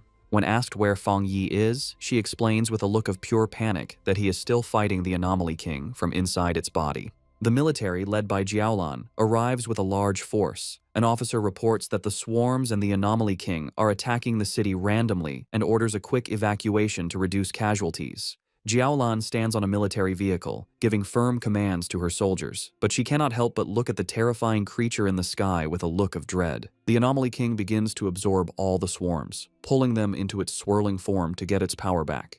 Inside the monster's stomach, Fang Yi is shocked by this, realizing the creature is far from beaten. As the monster begins to digest him, its powerful corrosive energy coming down on him, he feels his own power dissolving and his body being broken down. He notices the dark energy fading from around him and closes his eyes for a moment. When he opens them again, he is no longer inside the monster. He finds himself standing alone in the ruins of a completely destroyed city, with broken skyscrapers around him under a dark, threatening sky, leaving him to wonder where he is and what has just happened. In the ruined cityscape of the illusion, Fang Yi stands with a grim look. Behind him, a huge, shadowy beast with glowing red eyes begins to come out of the darkness. The monstrous creature immediately lunges forward, throwing a powerful punch down at Fang Yi. Fang Yi focuses his senses and realizes with concern that his spiritual power is gone. The beast continues its attack, bringing its huge fist down towards him once more. Leaping away with amazing agility, Fang Yi narrowly dodges the attack as the impact shatters the ground. He lands safely on a piece of rubble and realizes something important. He notes that even without his spiritual power, his body still feels strong from his training. He now understands the situation. This is an illusion created by the Anomaly King to trick him into thinking he has returned to his past life before he became a pioneer. The beast tries to crush him with a huge stomp, but Fang Yi once again leaps out of the way, dodging the attack. As he lands, he comes to a critical conclusion. The Anomaly King is not powerful enough to completely take his strength. Its power is not actually greater than his own. He understands that his abilities are not truly gone. Now, he just needs to figure out how to break through this mental block. He figures that every illusion must have a flaw, and that this flaw will be the Anomaly King's own weakness, which it will accidentally show. Just as he is planning, the beast moves with blinding speed, trapping him in its huge hand. The monster brings him close to its snarling face, its voice echoing as it tells the foolish human that once he enters this place, he will never be able to leave. Held in the monstrous beast's hand, Fang Yi's situation seems hopeless. However, a confident smirk appears on his lips as he realizes he has found the key to breaking the illusion. The Anomaly King's fake form begins to merge with his own, showing him a mocking, monstrous smile. The creature then opens its huge jaws, declaring that it is all over and that this is the unavoidable fate of him and all of humanity. To break his spirit, it shows him a horrifying vision of his defeated friends, Jiaolan, Su Qingying, and the others, lying lifeless, reinforcing its belief that humans are nothing more than food for its evolution. Pretending to be defeated, Fang Yi remains silent for a moment, before looking up with a small, defiant smile. He calmly asks if that is truly what the monster believes. In that instant, Fang Yi unleashes his true power. His body explodes in a brilliant golden surge of energy as he declares that the monster is nothing but a puppet. He explains that the monster does not seem to understand the truth of his existence. Golden shapes of countless people appear around him as he reveals he has been reborn for the sole purpose of protecting his home and everyone he cares about. The huge golden light completely covers the shadowy beast, causing a massive explosion that shatters the illusion from within. A wave of pure fire sweeps through the mental space, its power reflecting in a single blazing eye. Now free from the illusion and back in the real world, Fang Yi's form has changed. His hair blazes like fire, and his body crackles with blue lightning as he calls upon his system to get to work. Floating in the stormy sky, he is surrounded by a huge hand shape of pure golden energy, fully prepared to end the fight. Just then, a system window appears before him, confirming that he has met the requirements for a breakthrough and asking if he wishes to advance to the 2-star Spirit Creation realm. With his power surging, Fang Yi accepts his breakthrough to the 2-star Spirit Creation realm. He declares himself the King of Anomalies and charges forward in an explosion of golden energy. Fang Yi realizes that, thanks to the Anomaly King, he has reached a new understanding. Channeling his immense power, he delivers a devastating slash. In his new form, with golden flame-like hair and blue lightning crackling around him, he declares his rebirth is meant to change the world's fate and that he is the chosen avenger. Back in the real world, the Anomaly King laughs. mocking Fang Yi for being only a 2-star cultivator. Unfazed, Fang Yi leaps into action, preparing for the monster's next attack. He agilely dodges a powerful blow from the shadowy creature. The Anomaly King looms over him, its dark form filling the sky, telling him he can't escape and will become its food. However, the monster's expression changes to confusion, not understanding what is happening. In contrast, Fang Yi shows a confident smirk, knowing his plan is working. Suddenly, blue thunder energy erupts from within the Anomaly King. The monster writhes in pain, yelling at the stinking human for causing it pain and wondering what this strange body is. With his power at its peak, Fang Yi prepares his final move, declaring that he will seal the monster. He calls on his technique, the 9 Dragons Skyfire, to purge all evil. From his fiery aura, 9 huge fire dragons emerge and converge on the Anomaly King's core. The monster screams, realizing the power is far greater than a 1-star cultivator's. The attack ends in a massive explosion of light that fills the city sky. The pioneers on the ground watch in awe as Fang Yi eliminates the anomaly. The Anomaly King lets out a final scream of pain as its essence is destroyed by Fang Yi's power. The last of the Anomaly King's power disappears from the sky, leaving a clear blue day. High above, a massive vortex of purple energy, the last of the dark attribute, is absorbed. Fang Yi, his form back to normal but still holding his blazing sword, stands as the swirling purple energy is drawn into a sphere before him. He looks on with a calm, serious expression, his eyes glowing red. He creates his limitless dark world, a vortex that pulls in all the leftover chaotic energy from the battle. On the streets, surviving pioneers and soldiers look up at the peaceful sky in disbelief. One of them wonders if the nightmare is finally over, while another confirms the battle has ended. Atop a military vehicle, Zhao Lan is met with a massive cheer from the survivors. They celebrate that the city has been saved and they have survived. As dawn breaks, Zhao Lan's blonde subordinate asks if she is going to find Fang Yi. She looks toward the rising sun with a gentle smile, explaining they have their own duties now. She explains their job is to help people's lives return to normal and restore the city. Below them, the survivors embrace, cry, and cheer in the morning light. Miles away, the Spiritual Energy Association's staff celebrates. They are overjoyed they helped stop the Anomaly King, feeling like they've woken from a bad dream. They stand by a window, reflecting. They are relieved Fang Yi appeared and defeated the king, thinking that without him, they would have carried the shame of the city's fall. Elsewhere, Su Qingying and the association superior watch as paramedics carry injured pioneers. Su Qingying asks if the pioneers are still alive. The superior places a reassuring hand on her shoulder, confirming their medical centers were not destroyed and they can be treated. Su Qingying knows that without Fang Yi, they would have no chance to be treated. She wonders about his true identity and incredible power, always doing what others think is impossible. The superior agrees, saying the event they all saw makes it clear Fang Yi has reached the 2-star spirit creation realm. He is sure headquarters will act now and someone else will try to contact him first. Su Qingying thinks about how much Fang Yi has grown. She once thought she could compete with him, but now he has completely surpassed her. She concludes he is a top genius in the entire Xia nation. The superior recalls the golden light and fire dragons that sealed the anomaly, an event everyone saw. He knows it will spark a lot of discussion and decides they must act quickly. A confused Su Qingying asks what he means. The superior suggests a new title for Fang Yi, the Sealer, thinking it's a fitting name. After the great battle, Lin Yi and the red-haired leader rush through the ruined streets, with Yi calling for her friend to wait. Panicked, Yi asks where her cousin could be, while the red-haired leader tries to calm her. Suddenly, Yi notices something in the distance. Her expression changes to relief, and with tears in her eyes, she joyfully calls out her cousin's name. She has found Fang Yi, who stands calmly in the rubble, holding his sword. Fang Yi asks why they came to look for him. Yi rushes to him, asking if he is all right after the battle. She tells him she knew he would need them, but Fang Yi is silent, looking exhausted. He finally tells her he is fine and says she did a good job.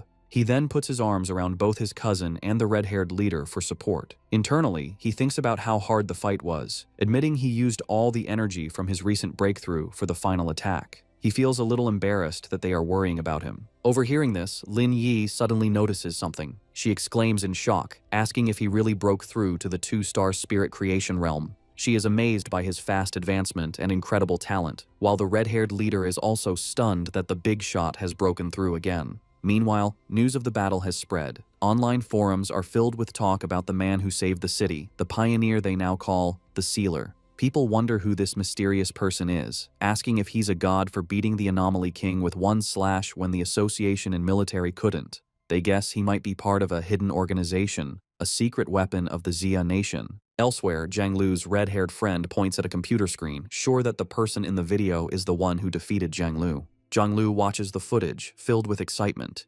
He declares he is honored to have lost to someone so powerful. He leaps from his chair, announcing he's going to find this man and ask to become his student. His friend, however, advises against it, suggesting that many people will be looking for him right now. The scene shifts to the great Xia capital city. In a dark, secret room, shadowy figures gather around a glowing table to discuss recent events. One man, smoking casually, says he's disappointed he didn't get to see the military and the association destroy each other in the disaster. Another member suggests they find a pawn or assassin to deal with this new powerful figure. But a mysterious woman with long, sharp fingernails dismisses the idea.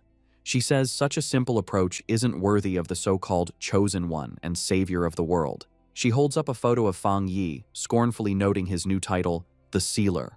With a swift motion, she pierces the photo at Fang Yi's neck with a sharp nail, tearing it. She calmly says there's no need to rush, as the photo in her hand bursts into a purple flame. She declares that anyone who stands in their way will be destroyed. As she speaks, the purple flames form the shape of menacing eyes, making their threat clear. While Fang Yi and Lin Yi are resting in their apartment after the intense battle, they are startled by a knock at the door. Fang Yi opens it to find Su Qingying and the association's superior. Su Qingying is holding several large gift boxes, and the superior expresses his sincere thanks on behalf of the Spiritual Energy Association. He explains that they made a grave mistake during the S-class anomaly invasion, and it was only thanks to Fang Yi that they avoided terrible consequences. Su Qingying excitedly thinks of him as a big shot. Fang Yi tells them it's no problem and invites them inside. After Fang Yi serves them water, the group sits down at the table, with Lin Yi also joining them. The association superior thinks to himself that the association should get a better home for Fang Yi. He then gets to the point, explaining that the association has another matter to discuss. He reveals that they plan to publicly promote the title of the Sealer. Intrigued, Fang Yi asks him to explain. The superior projects a map showing powerful pioneers who have appeared in every major city, explaining that they are well-known figures. He contrasts this with the recent S-class anomaly, which he calls the most terrifying disaster yet. He explains that they want to use the name the Sealer to establish their city, Tai Tai, as a key strategic city. Fang Yi listens to their proposal. The superior clarifies that after the disaster, they have decided that their city needs a powerful pioneer leader. Su Qingying adds that in the future, anomalies will become more frequent, and they can't risk their city being nearly abandoned again. When Fang Yi questions the term abandoned city, Su Qingying explains that without him, everyone in the city would have died.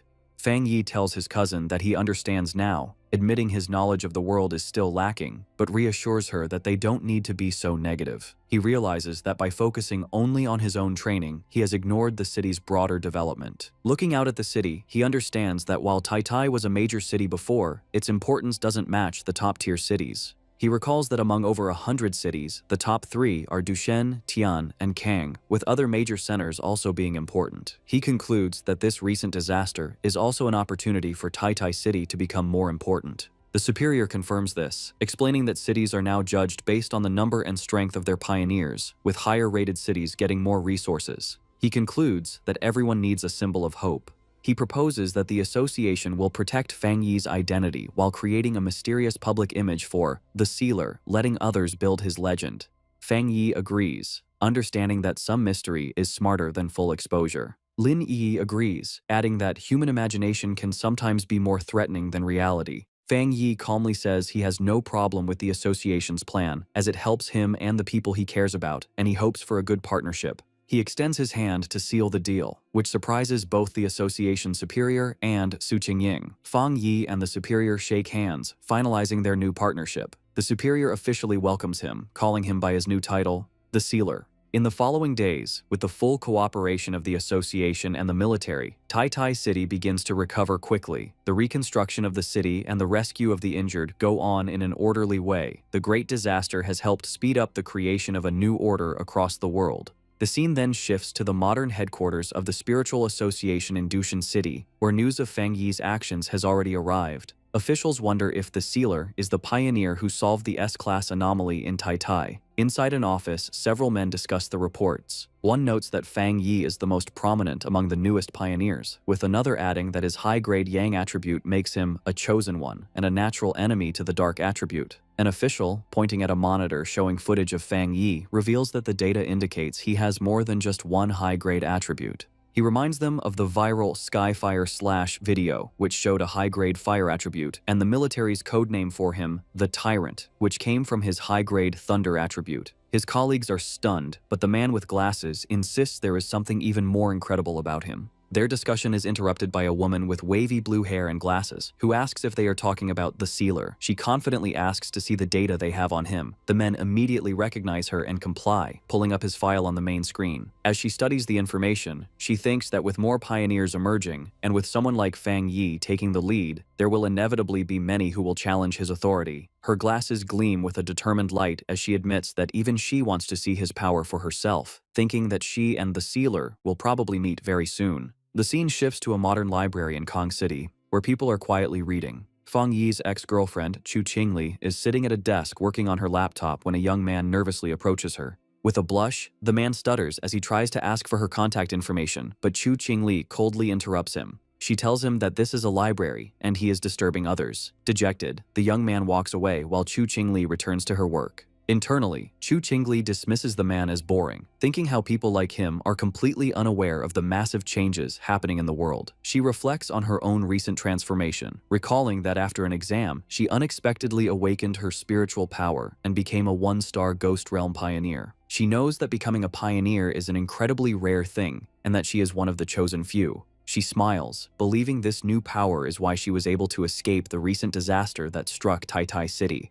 She scoffs at the idea of ordinary people trying to fight against anomalies. Her thoughts then drift to certain inferior guys, wondering what they could do in this dangerous new era. A flashback reminds her of Fang Yi telling another girl that he and Chu Qingli were just classmates. Chu Qingli grimaces, convinced that the old Fang Yi would have been quickly killed by the monsters during the invasion. She questions how she could have ever seen a similarity between a useless man like him and the incredibly talented Sealer. On her laptop, she looks at an article about the Sealer, thinking that he is 10,000 times better than her ex-boyfriend. With a confident expression, she decides that only a strong and handsome pioneer like him is worthy of being her partner. Meanwhile, Fang Yi is looking at a real estate brochure. He and his cousin Lin Yi, both dressed in stylish new outfits, stand ready for a day out. Fang Yi announces that they will be taking a break from training to find a new house. Lin Yi playfully asks if they are really not going to train, but Fang Yi explains that they need to balance their training with rest. He mentions that the association's suggestion to improve their living standard was a good one. Yi realizes the idea came from Su Qingying, who had told her their living conditions needed an upgrade and that she would go house hunting with them. Yi is thrilled, amazed that Captain Su has such resources, and was casually offering to give them 2 high-end houses. As Fang Yi and Lin Yi are enjoying their day off house hunting, a strange, bad-smelling green vapor begins to float around them. Yi asks her cousin if he can smell the stench, and Fang Yi agrees, comparing it to the smell of a sewer. His expression suddenly hardens as he realizes the smell is not an accident and that someone is following them.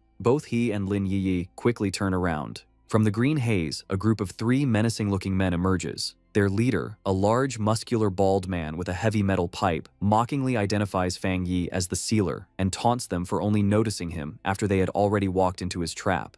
The leader dismisses Fang Yi as a hyped-up pretty boy with no real strength, while one of his companions releases more of the strange gas. Another scoffs that Tai Tai City must be full of trash to have chosen a young kid like him as their captain. The men charge forward, demanding that Fang Yi hand over all the benefits he has received from the city. Lin Yi leaps into action, firing a powerful blast of blue energy from her hands. The attacker with the axe easily jumps over her attack. He then powers up his massive weapon with his own spiritual power. As he brings the glowing axe down, Lin Yi creates a protective barrier, grunting from the force of the blow. Meanwhile, the bald leader attacks Fang Yi with his metal pipe. Lin Yi shouts a warning, telling her cousin to be careful as these men also have spiritual power. However, Fang Yi effortlessly catches the weapon with his bare hand, stopping the attack completely. The bald leader stares in shock, unable to believe his powerful strike was caught so easily. With a look of complete contempt, Fang Yi's hand ignites in a brilliant burst of fire. He questions what kind of stinking fish and rotten shrimp would dare to rob him in the middle of the street. Without hesitating, Fang Yi punches the bald leader in the face, his fist covered in flames. The man flies backward, screaming in disbelief that he was beaten so easily. His friend with the gas tank watches in shock, confused why Fang Yi is not affected. He thinks his special, universal permeating potion should have paralyzed his opponent. Fang Yi just stares back, his hand still flickering with fire. The green gas is described as a potion made from the sweat of a wood attribute pioneer, designed to break an enemy's spiritual barrier, but it has a terrible, lasting smell. Angry about his defeat, the bald leader gets up, shouting he was just careless, and that since they are all at the spirit creation realm, they have nothing to worry about. He charges forward again, his body glowing with a purple aura. Fang Yi smirks, identifying his attacker's powers as mutated earth and wood attributes. He remarks that their sneaky tactics fit their crooked style. He confidently thinks that while a normal spiritual barrier might be weak to such tricks, they are useless against him. Meanwhile, the man with the axe-like weapon jumps high to attack Lin Yi. However, she reacts with amazing speed, kicking him in the groin and making him cry out in pain. As Yi lands, Fang Yi watches, thinking that while he doesn't want to cause a big scene, having his daily life interrupted is very annoying. He takes off his sunglasses, his expression now serious and his red eyes glowing with power. Telling his cousin to move, Fang Yi unleashes his true power. A huge surge of bright golden energy erupts from him, pushing back the attackers. He stands in the middle of a sun-like explosion of golden light that covers the area, stunning his opponents. The golden energy expands, trapping the three men. Covered in the intense, holy flames, the men scream in pain. They wonder what kind of terrifying fire this is, finally realizing the true power of the sealer as they beg for the pain to stop. Just as Fang Yi is about to use his full power, Su Qingying suddenly appears, rushing towards him and shouting at him not to kill the attackers, which surprises Fang Yi. Looking at the three defeated men on the street, Su Qingying explains with relief that these men are key targets the association is watching. Fang Yi asks if she plans to take them for processing. Su Qingying confirms, saying the association has started registering all pioneers, especially troublemakers like these. Standing over the defeated men, Fang Yi coldly tells them they are lucky. He says he dislikes being disturbed, and if they bother him again, things won't be so simple, which earns him an annoyed look from Su Qingying. As paramedics load the injured men onto stretchers, Su Qingying angrily scolds them, telling them that if this had happened 2 days ago, the association wouldn't have stepped in, and they would have deserved to be killed. She reminds them that the sealer spared their lives for the association and warns them about the punishment waiting for them. As the ambulance drives away, Su Qingying watches with her arms crossed, muttering about the bunch of idiots who would dare to challenge the #1 pioneer. Lin Yi timidly asks Su Qingying what punishment the men will face. Su Qingying explains that because all three have criminal records, they will face life in prison even though they are at the spirit creation realm. They will lose their freedom and rights and will have to serve as pioneers in prison. Overhearing this, Fang Yi thoughtfully comments that this method is not a bad idea.